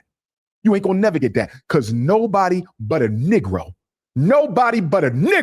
will let white people stunt all over the pain and shame of their people's history and current predicament and laugh it off as a joke. How dare Shane Gillis, that Neanderthal, get up there and say Cheryl Underwood's husband committed suicide? Obviously, black does crack if it's married to Cheryl and jumps off a roof. Is that a joke? That was a humiliation ritual. It was a humiliation ritual for Cheryl Underwood. It was a humiliation ritual for Kevin Hart. It was a humiliation ritual for Lizzo, for Tiffany Haddish, for Draymond Green. And the only person up there who stood relatively strong is my beautiful butter almond sister, Regina Hall. Fine as heaven. And she sat up there like a gangster, hardly smiling at any of it. She wanted to walk off, but she maintained her composure for her friend Kevin Hart. And then he turned around. After our black women sat up there and dealt with that disrespect for 3 hours, this little midget gets his monkey ass up there and he says, I'm glad my lady friends came out. They all single. They a bunch of lonely bitches. This is how he closes out the roast. I wish you say something to me. I wish you say something to me. After those black women sat up there and dealt with all them disrespectful jokes, did you hear what they said about Cheryl Underwood? They said Cheryl Underwood is as black as the street is black. Her clothes and her hair looks just like her pussy. Boom! Cheryl Underwood looks like a pile of mud that somebody prayed to come to life. Cheryl Underwood got a daytime Emmy because she's too dark to get one at night. Loon, imagine how every dark-skinned black woman felt watching that. Imagine how every dark-skinned black girl watching that. That was not the roast of Kevin Hart. That was the public lynching of black America. A roast is supposed to be about you, Loon. Not George Floyd, not Cheryl Underwood, not 246 years of African slavery in America. Not 200 years of lynching. The roast is supposed to be about Kevin Hart, not black America. And for him to get on the Breakfast Club and double down on that and say, I understood why they told them jokes. Please. Is there a difference between Kevin Hart being personally offended and being publicly responsible? Because he act like, well, you know, what they said about me didn't offend me. That's what you get a lot when you deal with comedy. And I'm a fan of comedy, but you get that a lot where it's like, yo, the jokes are jokes. I'm not offended. If a joke is a joke, why did the transgenders try to get Dave Chappelle canceled? If a joke is a joke, why did the transgenders try to get Dave Chappelle canceled? If a joke is a joke, why did they cancel Kevin Hart several years ago from hosting, I think it was the Oscars, for some LGBT jokes he had on Twitter? If a joke is a joke, Loon, why is everybody allowed to be offended except us? Right. Ain't no joke is no joke. They are testing us to see how far we will go back to where we've been. They want to put black people back in Jim Crow. They want to put black people back in Reconstruction. And if we let them get away with an all-white lynching in the Carmelo case, if we let them get away with 2 Asian shop owners vindicated after murdering black people, Latasha Harlins in the back of her head, Cyrus Belton in his back, we going to let Kevin Hart and Netflix get away with a night full of racist, defamatory, derogatory jokes about the black race? There will only be more of it. I am proud of all the black people who stood up to Kevin Hart and Netflix and said this was not acceptable. I am proud of all the black people who stood up for Carmelo Anthony and Cyrus Carmack Belton Loon. You know why? White people need to see we ain't all like that. And what did I tell you before, Loon? We're going to have a civil war in Black America. It ain't got to be violent. It could be intellectual. But we got to have a civil war to find out what side you on. Because if there's any Negro trying to justify Carmelo's sentence, you on that side. If there's any Negro trying to justify Rick Child's acquittal, you on that side. If there's any Negro trying to justify the Netflix roast as a damn comedy and not what it really was, a lynching of Black America's public reputation, you on that side. I don't care. You on that side. You got a right to be on that side, but pick a side and stay on it. Pick a side and stay on it. So you feel like what Kevin said was insufficient? It was insincere. If Kevin Hart wasn't Kevin Hart, he would be just as offended as the rest of us. He knows it was wrong. He's gaslighting us because he don't have the courage to stand up to the white power structure because it could cost him his money. So that's what I'm saying. So I think he may be captured. His ideology may be captured where he no longer is viewing it from that perspective. He's viewing it from a business You're perspective. missing this whole thing, Loon. Kevin Hart knows the roast was wrong. Yeah, I'm saying he don't have the courage to say it because he got too much to lose. So he's going to gaslight us forever into making you think he don't understand what was wrong with it. If he didn't understand what was wrong with it, 18 jokes would have never been removed. Right. And I'm not saying that. I'm saying I think he a compromised because of the business. He's already compromised. That's what I'm saying. So I think because of the money. But he's not alone, though. He's not alone, though. And I don't want to make it about him alone. I want to make it about Black America in particular and Black celebrities in general. Because, Loon, when I listen to Black America on this roast, and when I listen to Black celebrities on this roast, do you know what I'm hearing? The only joke that was unacceptable was George Floyd. Wait, time out. My people were enslaved to a tune of 100 million for 2.5 centuries. Beat, killed, dismembered. We were forced to defecate in each other's mouths. Feet was cut off, hands was cut off, breast was cut off, clitorises was cut off. Sons forced to have intercourse with their mothers for 2.5 centuries. And that's okay to joke about? Black men were being lynched, tens of thousands alone, half of them unreported, still being hanged. I just saw a story the other day. A black girl was found hanging from a tree near her school. They ruled it. How the hell does a black girl get up to a tree? They still lynching us. And it's okay to joke about that? Dark-skinned black women been catching hell in America since America been America. And it's okay to make jokes about Cheryl Underwood and dark-skinned black women? I'm disappointed in us, Loon, because I'm hearing a collective voice from Black America that says the rest of the roast was okay. The only thing wrong was the George Floyd joke. George Floyd was one man. Hundreds of thousands of my ancestors were enslaved. Tens of thousands of my ancestors was lynched. Don't you tell me the George Floyd joke was the only joke that was improper. Because if that's your narrative, Loon, that the George Floyd joke is the only joke that was improper, what the hell y'all doing crying about reparations for since slavery is okay to be laughed at? What are you crying for reparations for, FBA and ADOS? If it's okay to make a mockery of slavery, if it's okay to make a mockery of lynching, the only thing wrong with the roast was George Floyd, what the hell you need reparations for if it's okay for black white people to laugh at your pain? You know, I also heard Kevin Hart on the Breakfast Club interview say, you know, I really don't have to prove I care. That was very arrogant. That was very arrogant. A lot of people have already canceled him. I haven't canceled him yet. I told him he got one more chance. And the reason I haven't canceled him yet is because I believe everybody deserves a chance to correct themselves because we coon out on a regular basis. You follow me? Black people are in a coonocracy. We are constantly betraying each other. So I can't single out Kevin Hart because what Kevin Hart did was bad. It was bad. I want Kevin Hart to know that shit was trifling, bro. It was unbecoming of a black man. But I can't cancel him on his first offense because I didn't cancel everybody else on their first offense. And for those who feel we should cancel him on his first offense, you know what I would say to them? Why hasn't Barack Obama been canceled? You cannot cancel Kevin Hart before you cancel Barack Obama. You know why? Barack Obama was against reparations. He supports it now. How convenient. Your ass ain't in the office no more, sellout. He was against reparations. Barack Obama signed that blue alert law, making it almost impossible for you to stand up and defend your life against the police. Barack Obama raised the bounty on Queen Mother Assata Shakur's head to $2 million. Barack Obama refused to exonerate Marcus Messiah Garvey, but Joe Biden did it with no problem. Barack Obama didn't give us a black person on the Supreme Court. He gave us a racist Latino, Sotomayor. I can keep going on and on about Barack Obama's sins against black America. And right now they're building what? The Barack Obama Presidential Center in Chicago. $500 million. Loon! How does a former black president go to Chicago and build a presidential center that's going to showcase his history? Right? In Chicago, when half the black men in Chicago are unemployed, you drop $500 million so people can worship a legacy during which you did nothing for your own race. Get the hell out of here. You cannot cancel Kevin Hart unless you're going to cancel Barack Obama first. When you hear Kevin Hart and he's up there defending the position, do you feel like he's defending comedy, Netflix? No, he's defending white power and their right to do whatever they want to do to black people. Everything is about white power, privilege, black oppression, and marginalization. Race when you take everything. those jokes though, right, and you read them out, I think we push back some when people do that with our lyrics, and that's entertainment. So what do you say to that? I don't agree with the hip hop lyrics either. So that's what I'm saying. I don't agree with the hip hop. So you don't view the comedy in the same vein as that. Yes, I do. Why don't I?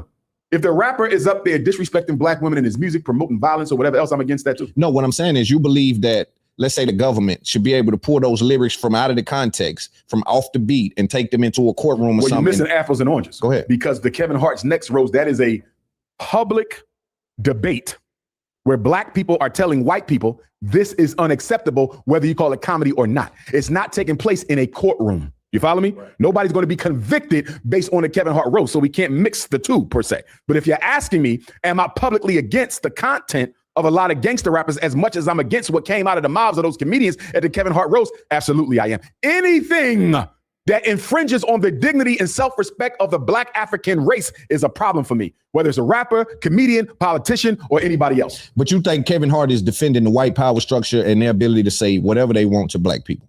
What else could it be? I just think maybe he has some business. I think he has business interests. And I think that at this point, that might be his reason, but he's still defending white power. You feel me? Yeah, for sure. Did you happen to catch Cheryl Underwood responding to some of the backlash? I want to say, first of all, Cheryl Underwood, I've never seen her when she was young. And she's still a young lady. I just met her actually at the iHeart Festival. We had a short conversation. It was before the roast came out. Yeah, great young lady, beautiful black woman. She was on The View with Whitney Houston and them the other day. A few days ago, I caught it. She is stunningly beautiful. I'm watching this.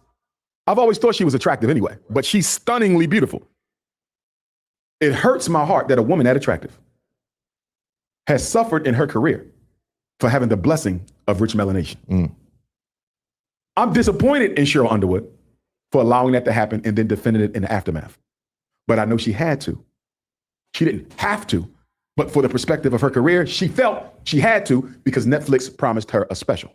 And when you are a dark-skinned female comedian, first of all, comedy is biased against women anyway. And here you are a beautiful chocolate queen, and she's a very funny woman. Her career should have been took off. But because of she don't have the complexion for protection, it has not. So Cheryl Underwood was in a very delicate place, Loon, because it's like, I've been doing this all my life. Netflix is finally going to give me a special which can catapult my career, rebirth my profession. But in order to do it, I got to accept this humiliation ritual. So even though I'm disappointed in my sister Cheryl, I still have compassion for her at the same time because I know what she had to go through. You follow me? I'm still disappointed because you were not thinking about all the dark-skinned women who now got to hear black jokes for the rest of the year. You wasn't thinking about all the dark-skinned little girls who are not Cheryl Underwood, who are not at the level of success you are, who now have to deal with dark-skinned jokes because you just said it was okay for white people to make them. Right. You see that, Loon? So Cheryl Underwood is guilty too, but not as much as a Kevin Hart, by no stretch of the imagination, because he was the black man out front who executive produced this and should have stopped it. She should have not been treated the way that she was treated. If you were in the building that night. And I'll tell you this, when Cheryl Underwood is no longer Cheryl Underwood, and when Kevin Hart is no longer Kevin Hart, not only will they say something, they will regret it. I think they already have, but they can't say it. Career and dignity is on the line.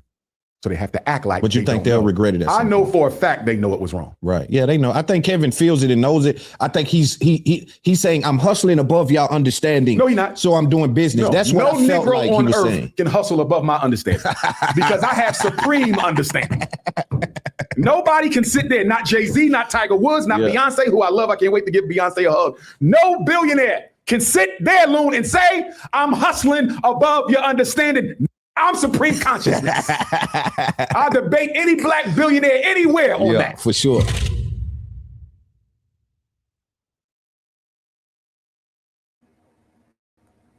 Okay, y'all. We got one more clip. And this is a content creator by the name of oh shoot, I gotta get my other device. Hold on, y'all. I'm gonna start playing it. But this Eddie was a witness for the prosecution.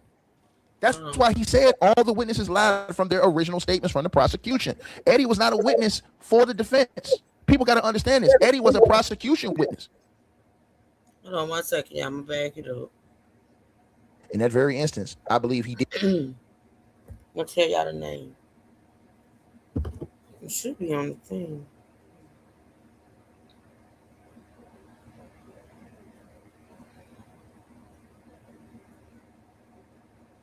I know it's Tiki something. All right, everybody.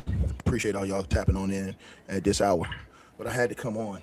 I had to come on because I hadn't been able to sleep off this situation, off this case. I've been looking at every single angle. I've been trying to figure out Tiki, what's going on. I've been trying to get my hands I'm gonna share him out on my transcripts, wall, y'all. This official is court Tiki. transcripts, but you have to put in a special request for that.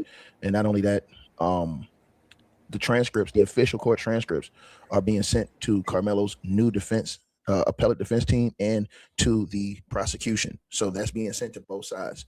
That's why the officials haven't been released to the general public. But I did find out something. I had to figure out, because I had been trying to figure out the self-defense argument with Carmelo Anthony. Me personally, I feel like he deserves a new trial based off just alone the facts that we already know, that I told you guys about from the very beginning. I thought the jury selection was just disgusting as far as knocking out the last 3 black jurors. I think they knew exactly what they were doing with that. And I also felt like the situation with the venue move. I told you guys this from day one. If you guys follow my channel, I told you guys the fact that they didn't move the venue due to the fact that Carmelo Anthony's family was doxxed, and that not only were they doxxed, they were threatened. So I felt like that alone should have moved that venue. But ladies and gentlemen, I'm gonna tell y'all something. I found something today, and I don't like what I found.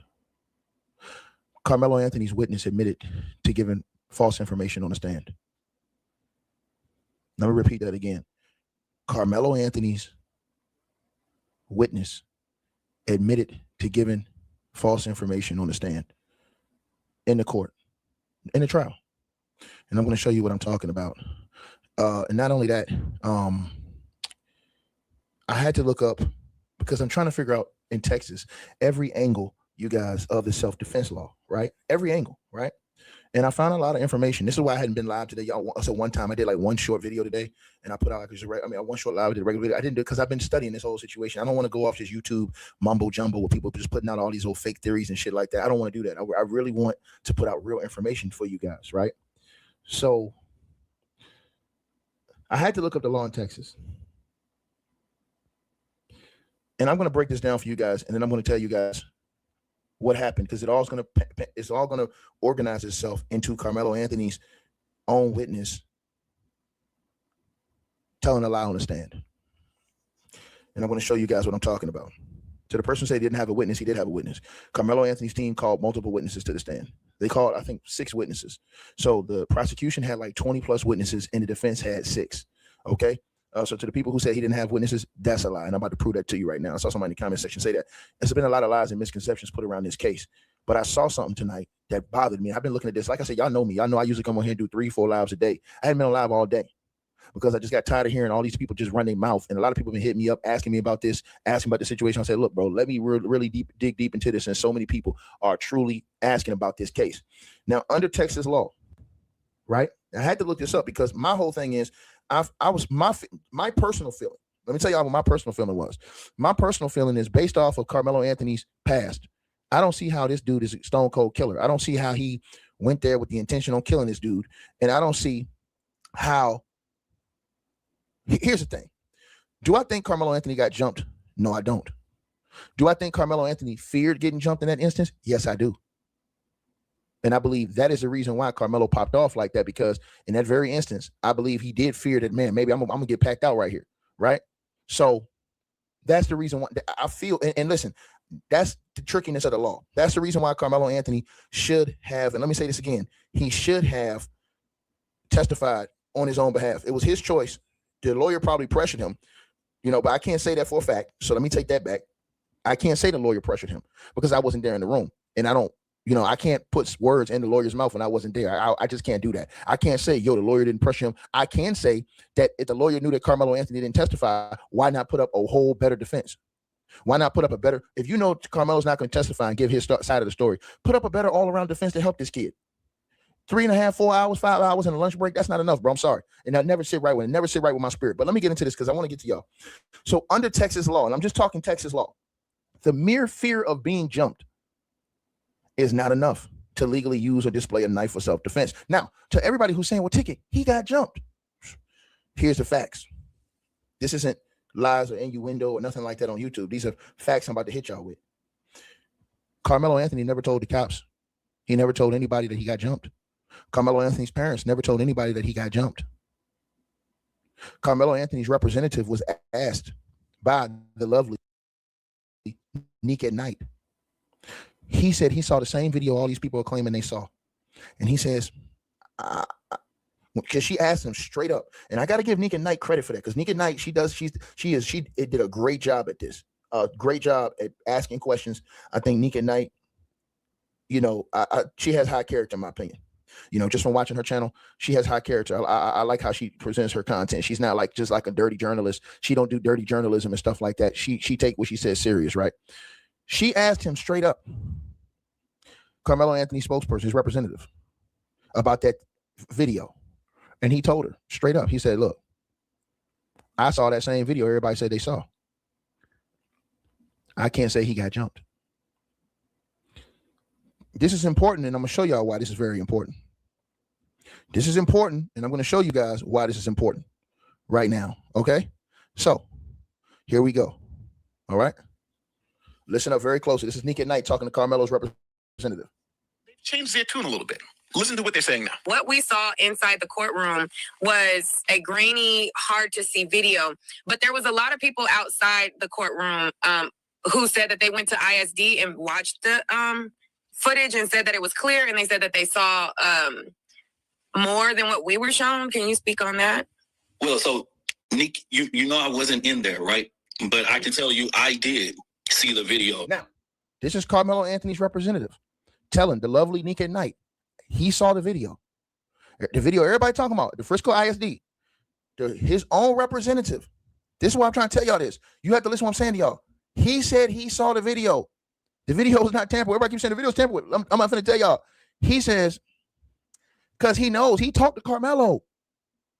The representative talked to Carmelo. If the representative who was with Carmelo in all those photos y'all saw, if he knew Carmelo got jumped, he would have been screaming to the high heavens. He can't do it because he knows Carmelo did not get jumped. Carmelo feared of getting jumped. He feared of getting jumped because he knew he was in another tent and he was on his own. He didn't get jumped. And I'm going to tell you, and I have proof that something that's going to break everybody's spirit, because one of Carmelo Anthony's witnesses got caught lying on the stand. And I'm going to show y'all this tonight. It broke my spirit. I looked at this almost 20 times today and I couldn't believe it. It broke my heart. And I said, this is why they found this guy guilty. Let me show y'all this. All this trash can stuff, that shit don't mean nothing. I'm finna tell y'all the coolest, cold, hard facts. Let's go. Speak on that. Well, so Nick, someone else who was in the court. Grainy, hard to see video, but there was a lot of people outside the courtroom who said that they went to ISD and watched the footage and said that it was clear, and they said that they saw more than what we were shown. Can you speak on that? This is Carmelo's representative. So Nick, you know I wasn't in there, right? But I can tell you I did see the video at Frisco ISD.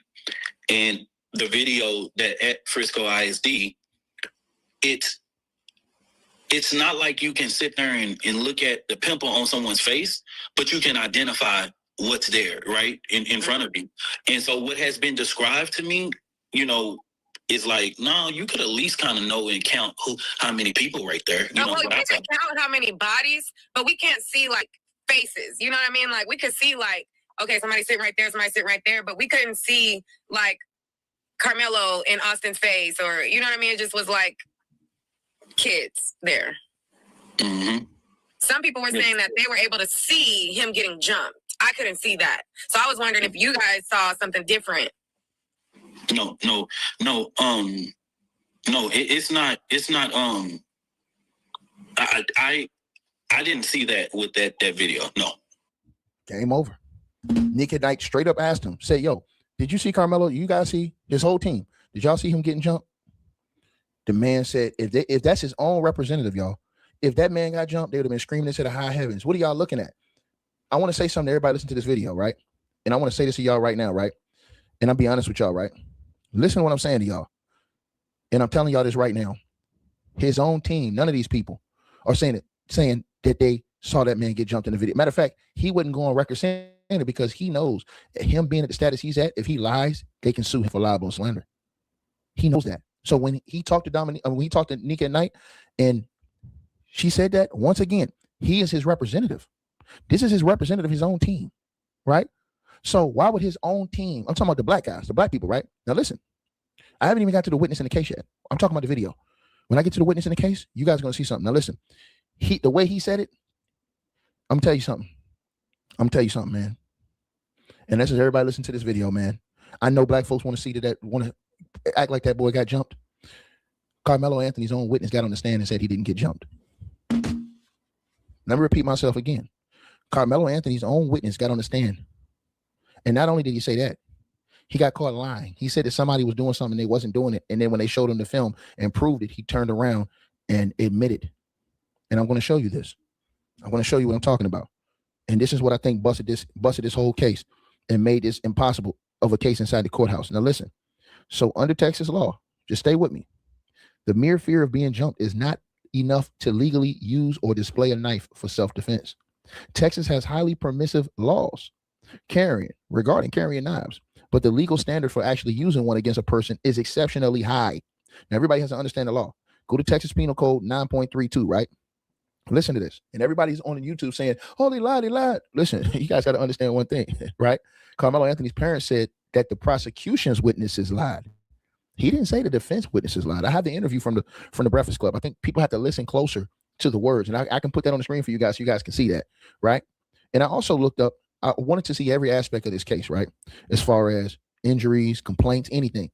Carmelo Anthony was inspected when he got to the Frisco County Jail. He never complained about any injuries this entire time. He never said anything about having any type of personal injuries done to him. He never complained about being jumped. He never complained about any of these things. He never put any of these things in any reports. Him nor anybody from his team, his parents, nobody, right?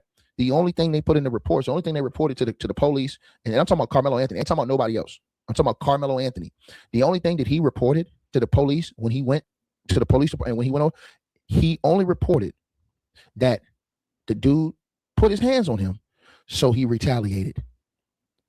He didn't speak about being jumped. He didn't say that he was hurt, anything. Let me say this again. This is not me putting my thoughts into this. This is me speaking the facts on what happened, right? Period. Carmelo Anthony's parents are not saying what people on YouTube are trying to say. This should be a red flag to everybody listening to YouTube. His parents, somebody said, where's the actual report? I have the actual report. I showed it to you. To the person who asked me, where's the actual report? This is how I know y'all don't pay attention to this channel. I showed you the actual report. I literally showed you on this channel the entire actual report. In fact, somebody on this channel just said, oh, what about the autopsy? I have the autopsy. I have the autopsy, the official one. You know how I have it? Let me show you how I have it. And I can't show it to you on here.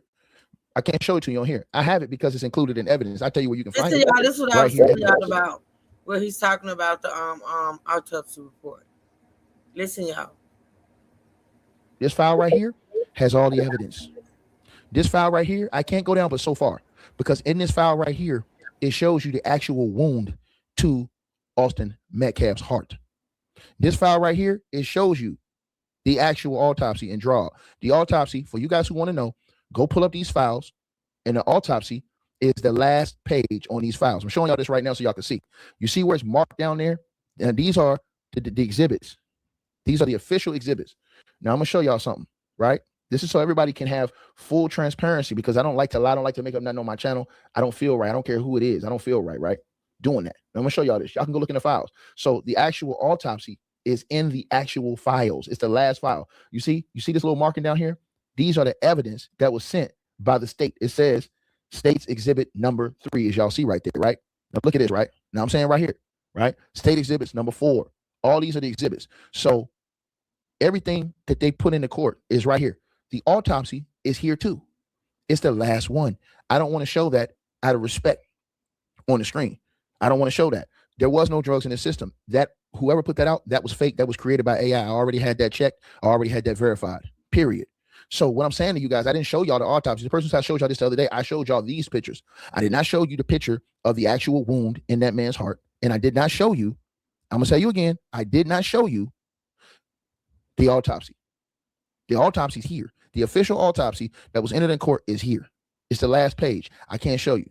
So you can go through this. You'll see a lot of things on here that's been entered, all these evidence, and the autopsy was entered. So when you go look up this is in the official files.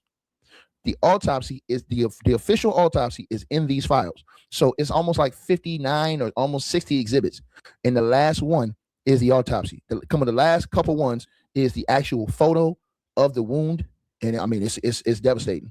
And then the picture of the actual autopsy of this man's, and then the autopsy of his body, right?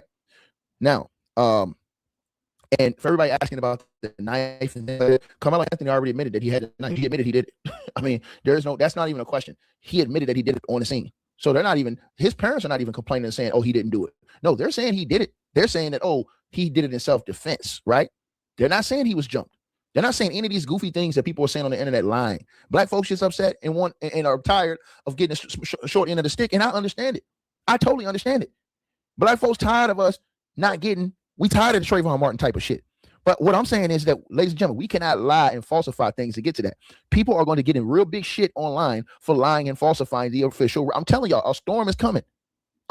Remember, I told all y'all this. This is why whenever I bring y'all stuff on my channel, I only talk about what's in the actual paperwork. I don't make up paperwork. I don't come on here and I don't do that. You know what I'm saying? And if it's my thoughts, I give you what I think. I don't say, yo, this is official, or this is what happened, or this. I don't do that. Because that's the quickest way to get your ass sued and, grand up out of here, right? So let me say this to y'all again, right? And I'm telling y'all this right now. So what's the legal threshold in Texas? You have to go look up Texas Penal Code 9.32. I'm giving y'all information so you guys can see this, right? I'm giving you information you guys can see. To the lady who says in the comment section, what about the unedited video? I showed you the unedited video. You're saying the unedited video. I'm showing you now. Somebody says, what's the lie? The witness lied. Matter of fact, I'll get to that right now. I'm going to come back to the other part. Because y'all asked me a million questions and y'all are slowing me down. I'm gonna get right to it. Here's what's the statements from the actual trial. I'm finna show y'all what happened. Right? To the person who said coroner's lied to, coroner's not lying about the autopsy. Once again, let me say this to everybody listening to this video. You guys are saying everybody's lying but yourselves. Make it make sense. Listen to what I'm saying to y'all. Carmelo Anthony is not denying murdering Austin Metcalf. He's only saying that he feels it was self-defense. He literally told the cops on the body cam when he was sitting in the car, could it be considered self-defense? What is wrong with my people? He literally said this on the body cam. I'll come back and show it to you. Now let's keep going. And to the person who said I'm slow, I'm not doing no name calling here. So you can say whatever you want to say. I'm showing you what's on the files, right? Because here's the thing. I'm thinking, okay, Carmelo Anthony gonna have a way out, because if he was surrounded by people who were bigger than him and he felt like, yo, I already got pushed, what's coming next? They're gonna do something crazy to me. That's not what Texas law says. And I'm finna show y'all this. But I'm finna show y'all why his coroner didn't lie. Listen, I'm finna show y'all why the coroner didn't lie. He admitted and a matter of fact, his father on the Breakfast Club admitted that he dropped that knife in the bleachers. Go back and listen to his father and his mother's interview on the Breakfast Club. But I'm gonna show y'all this right here. Let me put this on the screen for you guys. Hold on 1 second. I want to show y'all. Right? Now here we go right here, you guys. Now, and I want y'all to see this. I'm gonna put this in blue for y'all, so y'all can read what I'm reading. Y'all, hey, everybody in the comment section, let me know if you guys can see that on the screen. I don't want you to send me no information on email, sir. I don't even check that. I don't want to see none of that. I don't get my information from people on YouTube. I got information from people who are in the real spaces, right? People who's really behind the scenes on that situation. No disrespect. Y'all let me know if y'all can see that writing on the screen right there. Can y'all see that writing on the screen? Yo, let me know, because I don't want it so y'all can't see it. If I gotta make it bigger, I'll make it bigger. Let me know if you guys can read that writing on the screen. Right? I want to know if y'all can see the writing on the screen, right? Can y'all see it? Yo, y'all let me know in the comment section. If I gotta make it a little bigger, I'll make it bigger. Okay, you guys can see it? You can't see it? All right, hold on. It's smaller. Hold on, let me make it bigger. Hold on, you guys. I'll make it bigger for y'all. Can y'all see it now? Let me know if you guys can see this now. Can y'all see this now? Let me know in the comment section. Everybody let me know, because I'm finna show y'all something. All right, y'all can see it now? All right. This was in the actual transcript. These are actual quotes from the trial, and this will go to both his team and both his new defense appellate team and to the prosecution. And as soon as I get my hands on the actual transcripts, I'll show it to you guys. 2 teenage witnesses testified for Carmelo Anthony. So 2 of their witnesses testified for the defense on the 7th day of the trial, right? Carmelo Anthony, 19 of Frisco, has pleaded not guilty to first-degree murder in the April 2nd, 2025 killing of Austin Metcalf, 17 years old, and claims he acted in self-defense. So once again, he's claiming, yes, I did it, but it was self-defense. So all these people saying, he didn't do it, it's different. You're a liar. He's already said he did it. He said it's self-defense, period. Now, and I quote, he was crying and there was a coach comforting him. This is what Carmelo Anthony's witness said. This is his witness. Now, Carmelo Anthony's parents said that the prosecution's witnesses, the ones that the prosecution had, lied on the stand. But this is their witness. This is the defense witness on the 7th day. Now look at this, y'all. He was crying and there was a coach comforting him. End quote. The witness said, I would say distraught is the best way to describe it. Right? So let me say this again. Collin County District Judge John Roach has asked the media not to identify the young witnesses. So people who are putting these kids' pictures on the YouTube, they're gonna come and get your ass, because there's an order to not put these kids' faces. That's why when everybody asks me, Ticket, why did you blog out their faces? Because those kids have not been identified as far as their photos. So here's the thing: if you put up a photo of these kids and anything happens to one of those kids, bro, that's the reason why I blocked out my photos as far as all the other kids who were witnesses who testified in that case. You might want to look that up. But the judge, he asked them not to identify these people, right? So, and you're also dealing with kids, so you got to think about that. So anyways, the 17-year-old Centennial High School student, this is Carmelo Anthony's student. This is from his school, not from the other school, right? So the person said they're not kids. You're not understanding. They're kids at the time. So when they're testifying, some of these kids are still in school. They are kids. You got to understand this. That's why they were redacted. Are you not hearing what I'm saying to you guys? That's why they were redacted. Right? Listen, one of them was 17 years old. Right? Are you hearing what I'm saying to y'all? Look at the screen. Look at the screen. Right? So you have to put these things into context. Right? Right?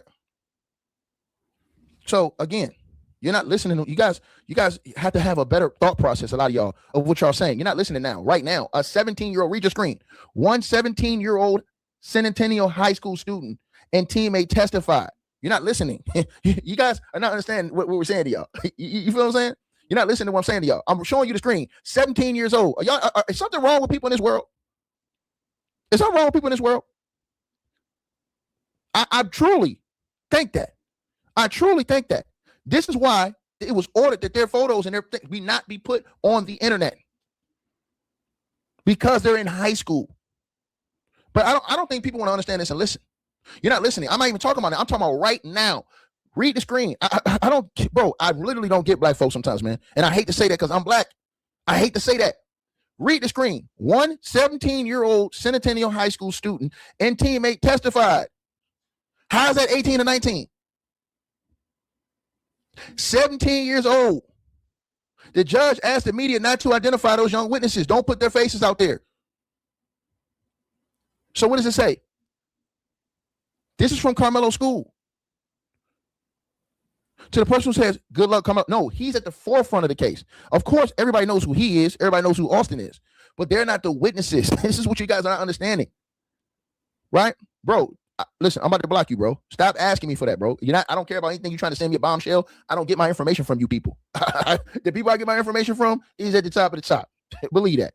So anyways, let me say this. So as y'all see right here, one 17-year-old Centennial High School student and teammate testified that Carmelo Anthony appeared emotional and was crying after the stabbing. Now, this is his witness. His witness. Two teenage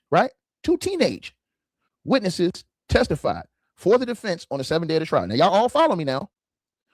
Carmelo's witness said he was crying and there was a coach comforting him, the witness said. I would say distraught is the best way to describe it, right? The witness explained that the Centennial track team was in a dugout of nearby of a nearby baseball field.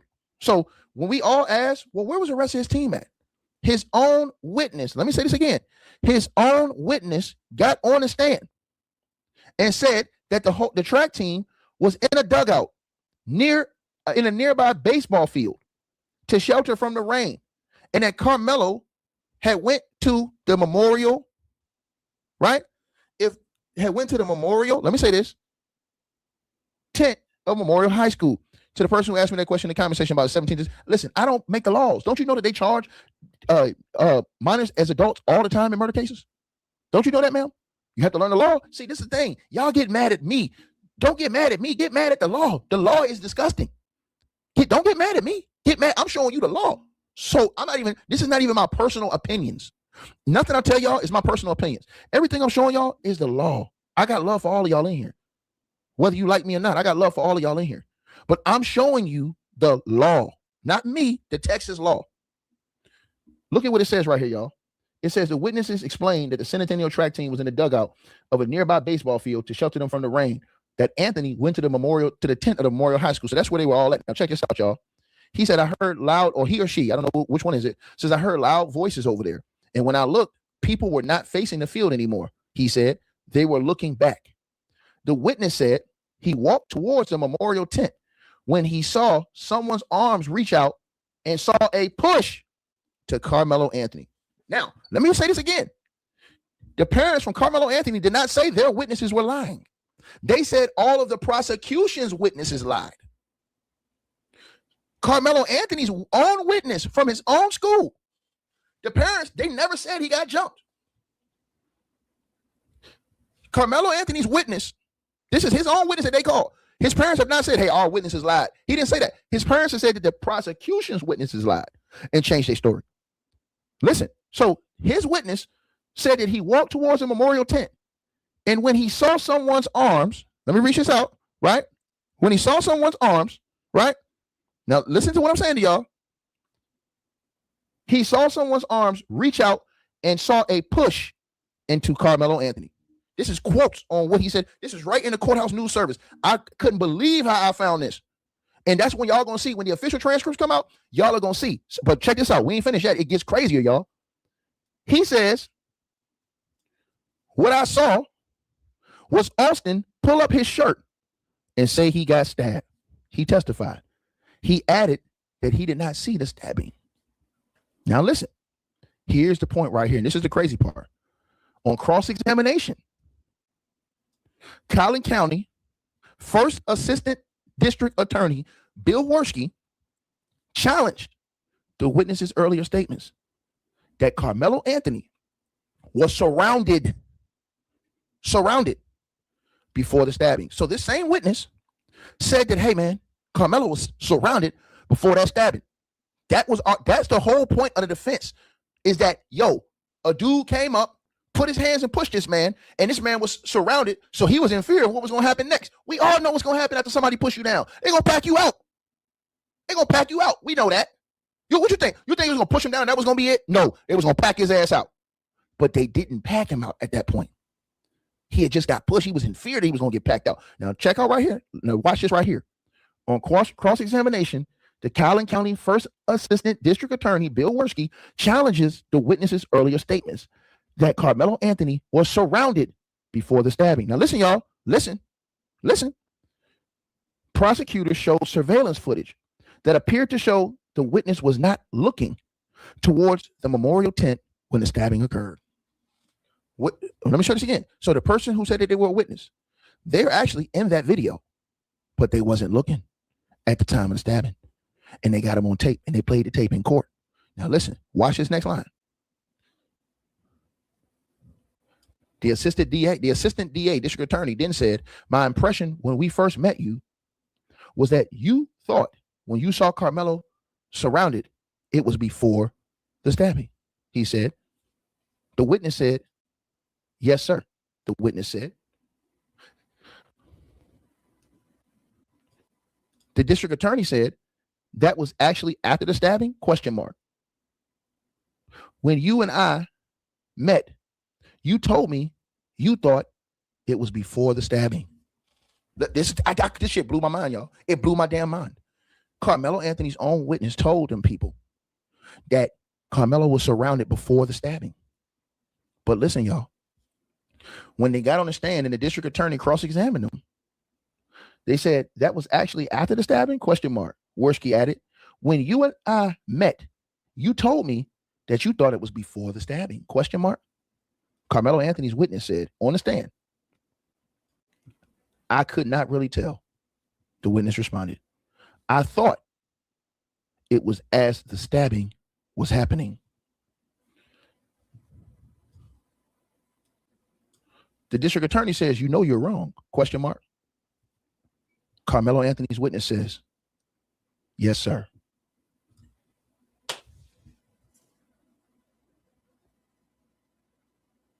The people who saying the video was edited, the video is not edited. I have the official video. People are lying, it was not edited. I have the official video. The people who are showing you that they may have edited that video, right? And like I said, I don't want to see the dude go to prison. I believe that he truly acted out of fear. He has no record, no nothing to show that he's some type of stone cold killer, that, you know what I'm saying, he's a straight up hitter, and he don't have that.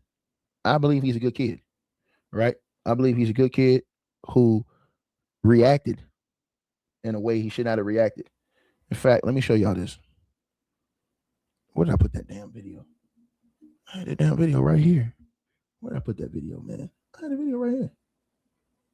Man, don't tell me how I erased that damn video, man. That shit gonna have me. Oh, I got it right here. Here we go. I got it. I know I got it. Hold on, I'm about to show y'all right now.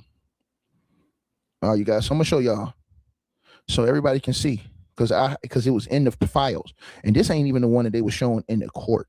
Excuse me, the original, the one that has the highlighting. This one don't have no highlighting, no nothing. This one is the actual full-time actual video, and I have it right here. It has the time, everything on it, and I've already authenticated it. I had it authenticated to see if it was tampered with or if it was real, and it was real. Let me show y'all. This is the real actual footage. Hold on, you guys. Let me move this. Show y'all this right here. All the witnesses did not lie. His own parents did not say his witnesses lied. As you guys can see, y'all see that right there in the bottom right hand corner? This is the timestamps for you guys who's looking. That's the date and the actual time. This is the actual video footage, right? Let me show y'all this again. Date, actual time, right? So, as y'all can see, I can let this play through the whole time. It will never, ever jump. It will never change. Everybody's in the right positions. It was never, and here's the time right here in the bottom right hand corner. You see the time right there? Let me show y'all. Hold on, because I know some of y'all might be blind and not see it. See, here it is right here. Here it is right here. No, the defense witnesses did not lie. His own parents did not say. His own parents said the prosecution witnesses, not the defense. Listen to what I said. Right. So everybody has to understand this. You guys are not going to tell that man something that's better than his own parents. You're not going to do that. You're not going to tell somebody something that's better than their own parents. His own parents is not going to go to the Breakfast Club and lie on their own kid to get him jammed up. It's not going to happen. You guys are listening to weirdos on the internet that's out here lying and trying to capitalize off this boy's death and off this boy being in prison. It's disgusting. To the person who asked, so I'm showing y'all, that's the time right there. Y'all see the time? So keep your eyes on the time. Keep your eyes on everybody moving in this video. It never changes. It never changes. These people have not been showing y'all the real one. Right? No, I'm not. Eddie wasn't a witness for it. Listen, somebody said Eddie lied. Eddie lied. He wasn't a witness for the defense. Eddie was a witness for the prosecution. That's why he said all the witnesses lied from their original statements from the prosecution. Eddie was not a witness for the defense. People got to understand this. Eddie was a prosecution witness. Black folk, please work with me. Use your minds. Here we go right here. Somebody said, where's the tent? Okay, here's the tent right here in the upper corner. Here's the tent right here. Here's a tent right here. There's a tent over here, right here. Okay, y'all see this? Right. We're not talking about Eddie though. You guys are not understanding. I'm not talking about no prosecution witnesses. I don't care about the prosecution's witnesses. I don't trust them. I'm saying to you that Carmelo Anthony's own witness got on the stand and admitted they lied. That's what I'm saying to you. That's what I'm saying to you. Now, I want y'all to all look at the time in the bottom right-hand corner. I can just let it play. It's not, listen, and not only that, I'm showing y'all 1000%, and I have every camera angle. So there's a camera at this angle, there's a camera at the other angle of the other half of the field. These people are so crazy. They don't have a camera that's showing the middle. They only have a camera showing this half, a camera showing the other half of the field. right? So these are all security cameras. People got to understand these are CCTV security cameras, right? So look at the time at the bottom. The time is not going to I'm never going to change the time. You can count it, see it yourself. And I sent the video to get authenticated. This video has not been tampered with or touched at all. You won't see no outlining, no nothing of that. This is a raw video, uncut. I have all the videos, right? Right? This is why I told y'all this, right? This is why I said y'all. No. She did admit that they lied. She said, once again, to the person in the comment section, I'm going to show you, as soon as I finish this, I'm going to show you again. Because he asked that witness, didn't you tell me this? And he said, yeah. So I'll show you again. Somebody said, where's the tent? Are you blind? Do you not see the tent in the upper left-hand corner? That's the tent over here in the upper left-hand corner. I think, hold on, let me put this. I think people are blind on YouTube. Do y'all not see that tent up there? That's the tent in the upper left-hand corner. Somebody said, what's the point? The point is this. His own witness said that he was not surrounded before the stabbing. Period. His own witness said this. And his own witness said that he was pushed. Carmelo, and I ain't talking about the prosecution. I'm talking about the witness that Carmelo Anthony put on the stand. But y'all don't want to hear that. Y'all don't want to hear. So when I'm showing y'all this paperwork, y'all don't want to hear this stuff. When I'm showing y'all uncut video footage, I'm not even moving it. Count it yourself. Go get it analyzed yourself. Don't take my word for it. I don't want nobody to take my word for it. You should not take nobody's word on YouTube for this. You should go do your own research. So the person says it's too small. What do you mean it's too small? Hold on. I'll put the time up again right here. Time ain't too small. We can make it big. Time right there. That's the official. This is the official video. Uncut, raw. You will not see that time change. You will not see the time change. So the person said they don't see a tent. Okay, let me move the camera. I don't know how black folks act like this. See that tent up there in the left-hand corner? That's the tent right there in the left-hand corner of your screen. I got to blow it up just so y'all can see it. Y'all said the same thing he's saying. You gonna listen, y'all. This is Ticket TV. Y'all make sure y'all go check them out. That's the tent right there. Right there's the tent. Now, do you see the tent now? Do you see the tent now? Do you see the tent now? No, I don't want to focus on just the tent. I'm going to show you the time and the tent because people are lying saying, oh, this is edited. This is edited. I already had this whole raw video. I'm going to say it again, right? And to the people, like I said, you can unsubscribe. Bro, it's not going to hurt me. I want Carmelo Anthony to get a fair trial. I'm not going to lie about it. So if you want to unsubscribe, that ain't going to hurt me. The truth ain't never going to hurt me. Once again, the truth ain't never going to hurt me. That's the tent right there. Right? Right. So everybody who's asking about the cameras, I don't like the way they got the camera set up at the security, but it's security cameras. So they got one on this side, you guys, and they got another camera that's like at the very second half of the field. So it's like one half of the field being shown, another half of the field, not the middle. That's crazy to me. They got to fix that. That's crazy. If you guys can see, here's another thing that nobody looked at. You don't see any other cameras around here. So when people say they saw a clear video, you have to ask people a question. What angle was this video from? Ask the people who say they saw a clear video, what angle did they see the video from? Because there ain't no clear video here that you can see. What angle did they see the video from? You have to ask these people that. Okay, well, what was the angle you seen the video from? People who said it was distorted, it's not distorted. This is the actual security camera footage. This is how security camera footage looks from over. You know how long of a distance that is right there? That's damn near 100 yards.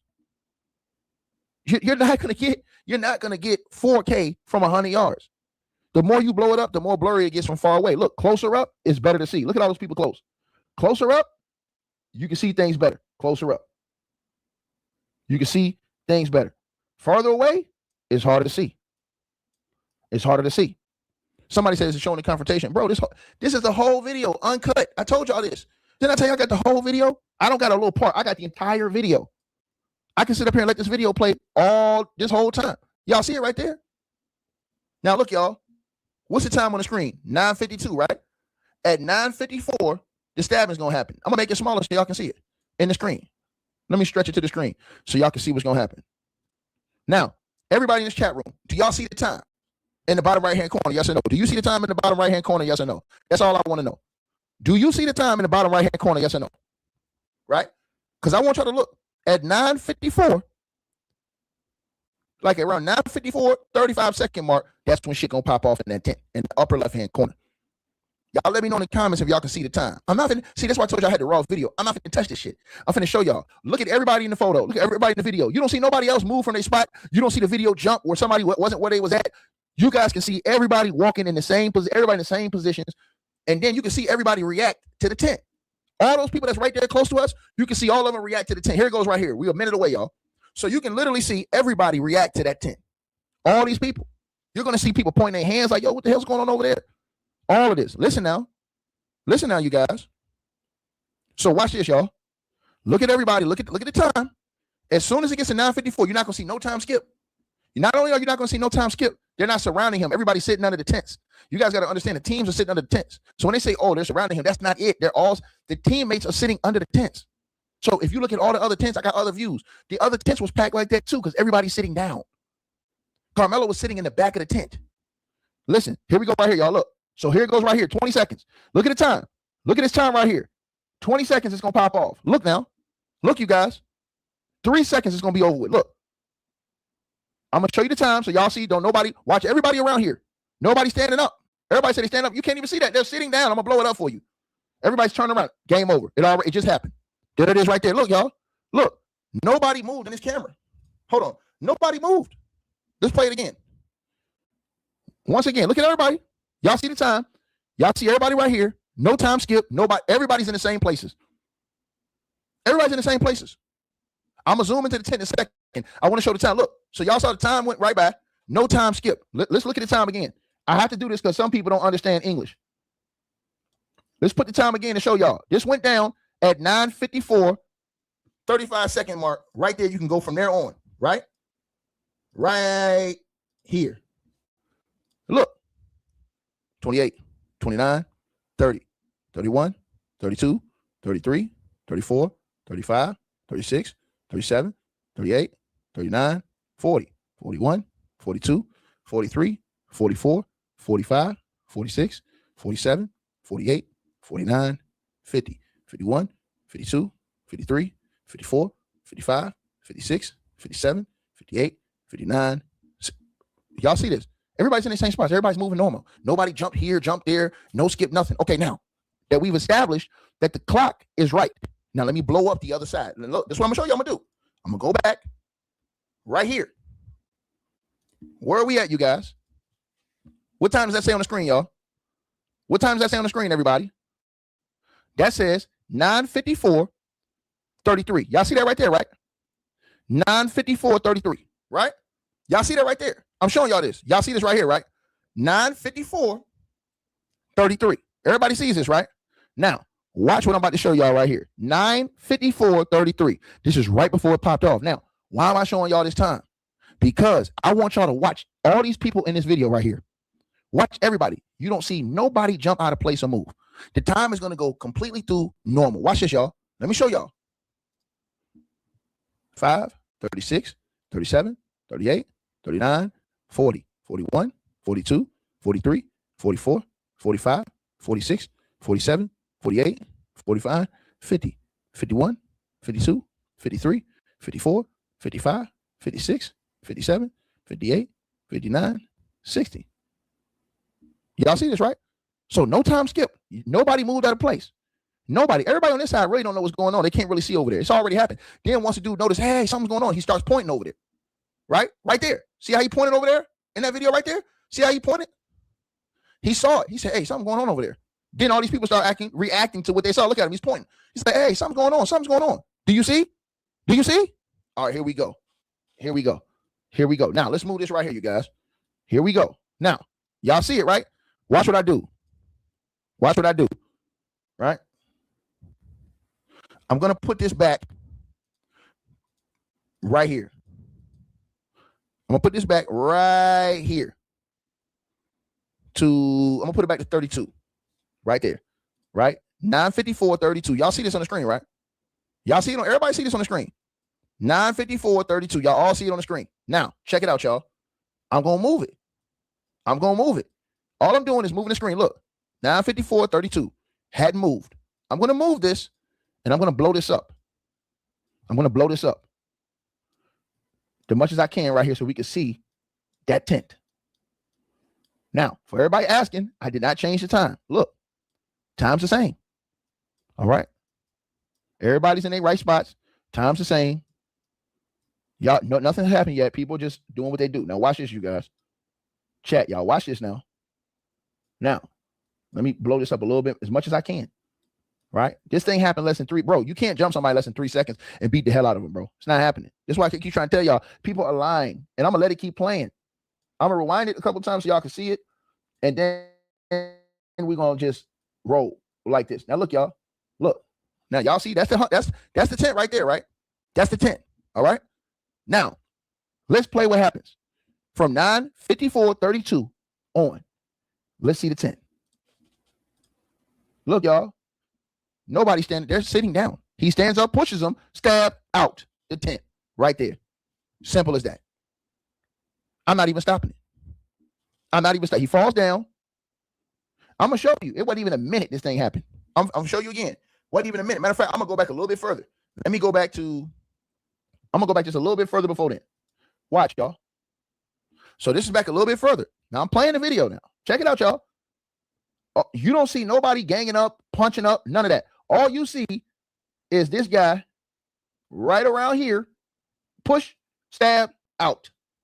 Drops the knife right there, looks down, runs over here, falls down, gets up, and goes out.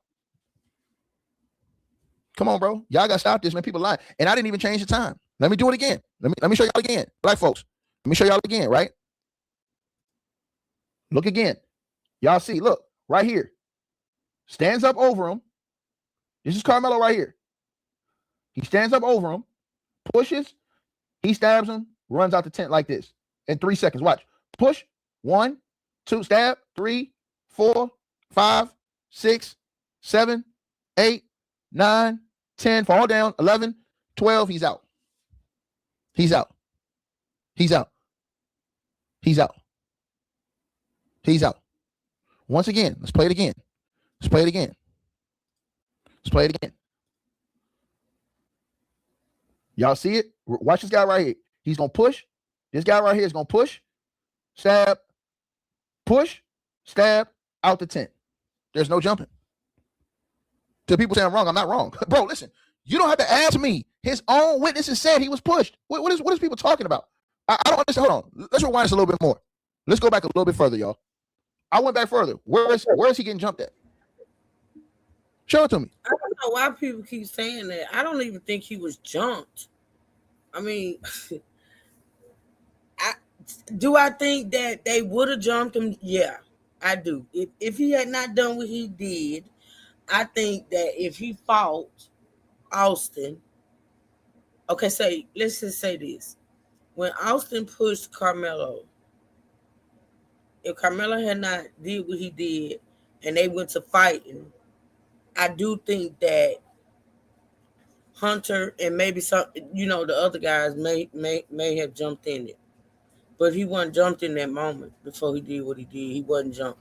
I said it yesterday. He was accosted by multiple people. But Austin is the one that actually had a chance to put his hands on him. That autopsy's fake. It's AI. The autopsy people put out there is AI. I got a real autopsy. That's AI. You won't, and I promise y'all this. You do see the stab. I'm about to show you. The stab is where he pushes him, and then he comes back and pokes him and gets out the tent. Watch. Right here. He's going to push him. That's Austin right there. He's going to stand up. Everybody else is sitting down. That guy's standing up. Everybody else sitting down. He's going to stand up over him right here. Push, stab, out the tent. Gone. Period. What you talking about? There ain't no other. Let me say this again. I'm saying this again to y'all. Are y'all not watching the same thing we're watching? Let me rewind it again. There ain't nobody standing up. All those people are sitting down. Sitting. That person standing up at the bottom. These people are sitting down. Watch now. He's sitting down. Why? Because he stands up over Carmelo and pushes that nigga. Watch. Yeah. Watch. Mm-hmm. Watch.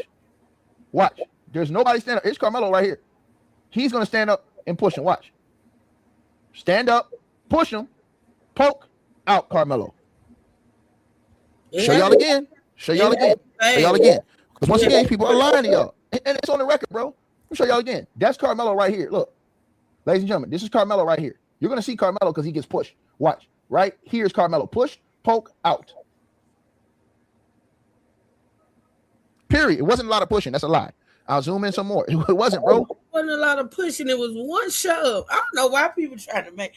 Why I don't know why try to. Like I said, the truth don't need no help. You know what I'm saying?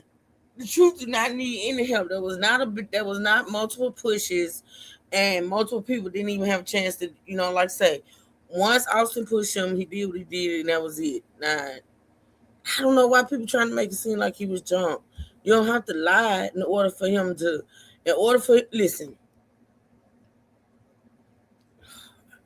y'all. We're gonna listen to a few more minutes. We're gonna get off in a minute, y'all. Bro, you guys, again, bro, his own team, I'm talking about his own legal team. I'm talking about his own representatives, his own parents are saying that he got pushed. And nobody's saying that he got jumped. It's the internet saying this. The internet is lying. Yeah. Look, you guys.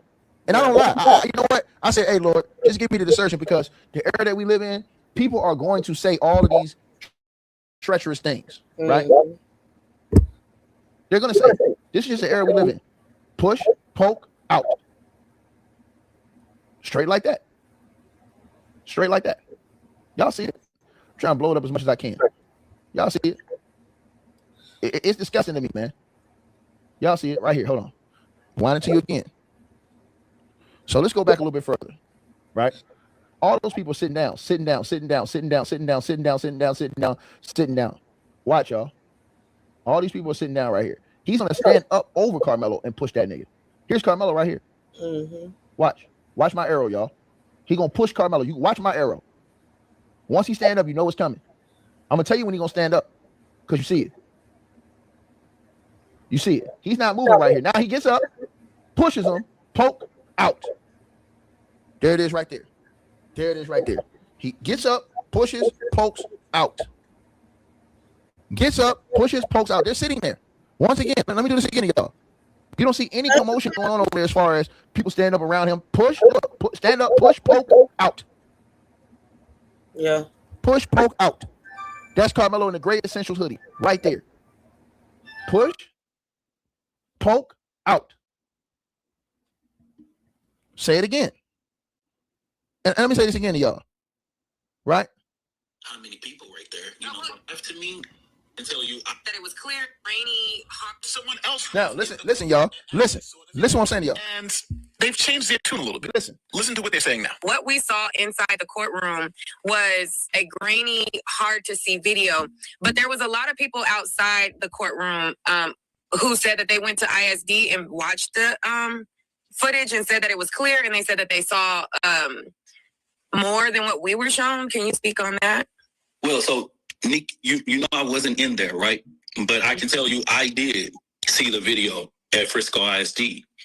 And the video that at Frisco ISD, it's not like you can sit there and look at the pimple on someone's face, but you can identify what's there, right, in front of you. And so what has been described to me, is like, no, you could at least kind of know and count how many people right there. We can count how many bodies, but we can't see like faces. You know what I mean? Like we could see like, okay, somebody's sitting right there, somebody's sitting right there, but we couldn't see like Carmelo in Austin's face, or you know what I mean? It just was like kids there. Mm-hmm. Some people were saying that they were able to see him getting jumped. I couldn't see that. So I was wondering if you guys saw something different. Hi, everyone. It didn't happen. It did not. He did not get jumped. Now listen. I'm gonna say it again. Watch. He gonna stand up. He's sitting down. He gonna stand up right here. That's Watch him stand up. What I don't like about this is the repentance. Oh my God. Oh, okay, y'all. Right. He gonna stand up. Look, y'all. He stands up. Right. Watch this right here, y'all. Right now. Stands up, pushes him, pokes, and he's out of there. Straight like that. Straight like that. Straight like that, man. And his own witness went into court. Let me say it again. His own witness went into court. No, it's not. I I didn't see that with that video. No. Try to tell people. Now let me put this back to the side just to show y'all. Right now, let me show y'all again from an extended view so y'all can see. Right. And to the person who says, "Oh, he threw something in the trash." Nah, it was slippery wet down there. That's why Carmelo. Everybody said, "Oh, Ticket, he threw something in the trash." He didn't throw nothing in the trash. That nigga grabbed the trash can so he wouldn't fall down. He grabbed the trash can so he wouldn't fall down because it was so wet down there. Because that's why Carmelo Anthony fell, because it was wet down there on them bleachers. Watch. When Carmelo runs out, I'm gonna debunk all these lies. When Carmelo runs out, because you don't need a lie. And on this earth, all you need is the truth. And the Lord gonna bless you. The truth, the Lord gonna bless you. He gonna keep you. Straight. The truth is always gonna set you free. He grabbed onto that trash can because he was trying to run, but it was wet down there. That's why Carmelo fell. Watch this, y'all. Watch right here. Watch this trash can right here. Watch what I tell y'all. He gonna grab the trash can so he don't fall. Look how he slipped when he ran. Because Carmelo running right here. Look, Carmelo comes up, drops the knife right there. He looks down and then he runs this way, right? Runs, and he slips up right here. Boop, slipped up. That guy, he grabbed the trash can so he couldn't slip up. And he's sliding over here. They're sliding and they're trying not to run fast. You see how he slid right there when he went back? That little nigga was trying not to fall down. Look, once again, watch this right here. Watch this right here. I'm gonna end this in a minute, y'all, because I'm getting so. You gonna do this a million times. Lord. That trash can't even move. Look, y'all. This video is the truth. What are you talking about? What are you talking about? This ain't the truth. This is the truth. This is the actual surveillance video. This is the actual surveillance video. Didn't I tell you I got both angles? I can't say not. A lot of people saying he put something in the trash can. I can't say he didn't. He said he grabbed on it. I don't know. I mean, it looked like he could have put something in it. I don't know. Let's look. I believe that I'm not lying. Oh, I'm lying. I'll show you again. I'll show you the other angle. That way, you don't have no question of whether I'm telling the truth or not. Here's the other angle for you right there. That's the reason why. Hold on, my bad. That's the reason why you didn't see that whole tent in that picture. That's the other side. Didn't I tell you they had two cameras on each side? Now you think I'm lying? You think I'm lying? Now look at that time right there. Same time, other half of the field. You don't have to trust it. You don't have to trust it. You don't have to trust anything. Other side, other half of the field. Period. These are security cameras. So one camera's on that one side, one camera showing the other half. And look, y'all, you know what nobody else talked about? Why didn't nobody else talk to y'all about this? They said, oh, well, all those people was in the tent. Yeah, they were all in the tent. All these people were in the tent. Nobody said they're sitting up. They're all sitting down, packed in that tent. Look at them. This is the other school's tents. This is how kids were doing. They were all sitting down in the tent. Listen right here. They're all sitting down in the tent. You see all those kids sitting down in that tent? Come on, bro. That's the same. Everybody. So you think, oh, they're ganging up? No, they're all sitting under the tent. All of them, because you see the raindrops coming down still. It's wet out there. So they're all sitting under this tent. They're all sitting under this tent over here and under this tent. They ain't tell y'all that. So it'll look like, oh, they doing it. Bro, these people all sitting under that tent, bro. So you have 1, 2, 3. That's obvious. That's common sense. We know the children sitting up under the tent. Just because, God. All right, y'all. Maybe about 5 more minutes. I don't know. I gotta stop. That's one high school right there with the L on it. They had 2 little small tents. This high school had their own tent. And then Memorial had their tent on the other side of the camera. This is what y'all seeing. So you're watching people constantly going in and out of the tent. But that's what Hunter said, Danielle. You say they probably was already fussing with him to get out the tent. Then they called Austin. So he was already scared. Yeah, because Hunter is the one that... Do we not remember? Hunter is the one that initially approached him. I don't know why ain't nobody talking about that. I mean, Austin is not the one that originally approached him. Hunter was. So when Austin walked up, yeah, he had already been approached. You know what I'm saying? Right. Once again, and to the person who said Austin French stabbed him, that's a lie. He didn't. Austin, admitted to doing it. So you're a liar, sir. Carmelo Anthony admitted to doing it. You want me to show you that? I'll show you that. No problem. I told you, bro. You see, y'all come on YouTube with all these little lies, innuendos, all this shit you want to bring. It's not gonna outdo the truth ever, bro. The man sat right up there and admitted to the guy that on cops, brother. He admitted to him. So whatever you say, It's not going to be enough. You can lie to her. And that was a lie. Talking about they offered him a deal. That was a lie. Because any deal that had to be offered had to be presented to the judge 30 days before. Right? Well, the appeal is not even about this. Here's the thing. People don't even know what the appeal is about. The appeal is not about any of this shit we're talking about. The appeal, Carmelo Anthony's lawyer's appeal, are on procedural things. The jury selection and the venue. Look it up. These people are not doing their homework. The appeal has nothing to do with this evidence in the trial.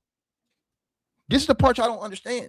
The appeal has nothing to do with the evidence in the trial, right? But what I said to y'all was his own witness admitted the lie because here it is right here. Watch, y'all. Watch. Watch, you guys. Watch. Attorneys for Carmelo Anthony. Oh, shit. Y'all can't see that. My bad.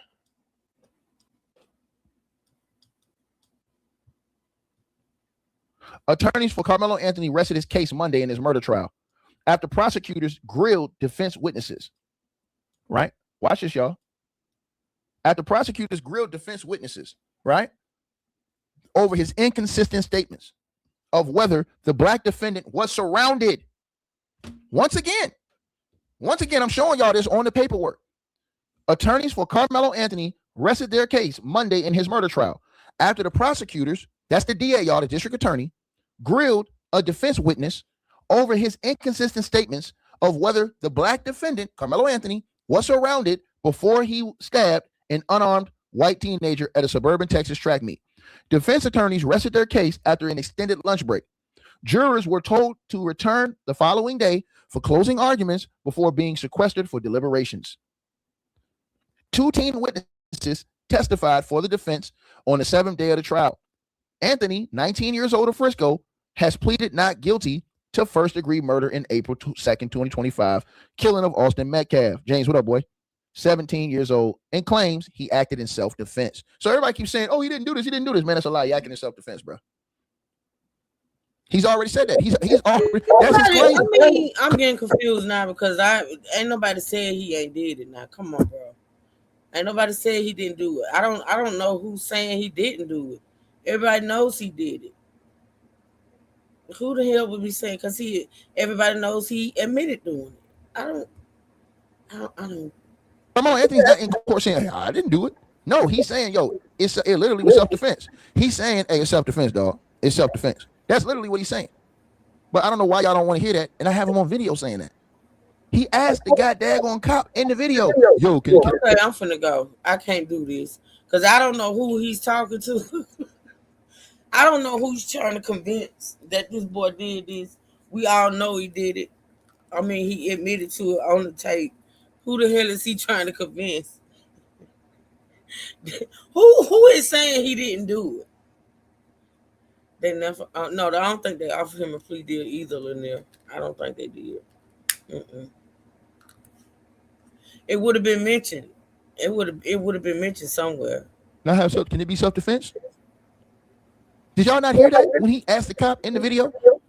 He asked the cop that in the video. So the person said the witness is not reliable. You're not listening. I don't understand why he keep stressing this, and I like him because I like what he was showing as far as the tape is concerned. But to keep saying, I don't know why y'all say he said. I don't know why y'all saying he didn't do. Everybody heard him when he on the body cam. Everybody heard him admit to doing it. Why is he keep saying this? What the fuck are we doing here? No one is claiming it wasn't him. It's the trial that was totally unfair and unjust. Yeah. These are his witnesses. The witnesses that Carmelo's dad said weren't reliable were the prosecution witnesses. Go listen to the Breakfast Club interview. His own father said all the prosecution witnesses. What is wrong? His people, them people in his chat must be LD. Because the way he having to keep repeat this stuff and it don't take nobody. It don't take nobody. And for anybody to say he didn't do it, when the boy admitted on the thing that he did it, but he, with these people, right? To the person who says stand your ground, Texas. You don't know the law in stand your ground, Texas. Stand your ground, Texas. That's why you don't go back and forth with trolls ever. I wish the fuck I would. You would be sitting up there all day repeating the same shit, and I get irritated. I'm irritated right now. that he got to keep repeating the same shit. It's ridiculous. That law has discrepancies to it. This is what y'all don't understand. I don't know why people don't understand this. It ain't just stand your ground and somebody push you, you can stab them and kill them because they bigger than you. Even if they got a group of people in front of you, I'm gonna show you. I disagree with that. Now, I like I said, I like the way he do, as far, but I don't agree with everything he says because I don't agree that boy was supposed to stand there and let them whatever was gonna happen. If he felt like if he was in fear, he felt like he was gonna be harmed, he had the right. I don't. Hey, amazing. I don't agree with that. This is what I keep trying to tell y'all. You have to understand the intricate. It's the main people for me, not necessarily just this content creator, but it is the main people for me that's saying what he should have done or what he should have done. Oh, he should have ran. See, what people don't do is put themselves, they speak as if they know exactly what they would do in the situation. I know for a fact that you can say that you would do this and that and the third in a situation, but when it's actually happening, nobody knows what honestly what might happen. You know what I'm saying? Everybody's saying he should have ran. Okay, he should have ran. Okay.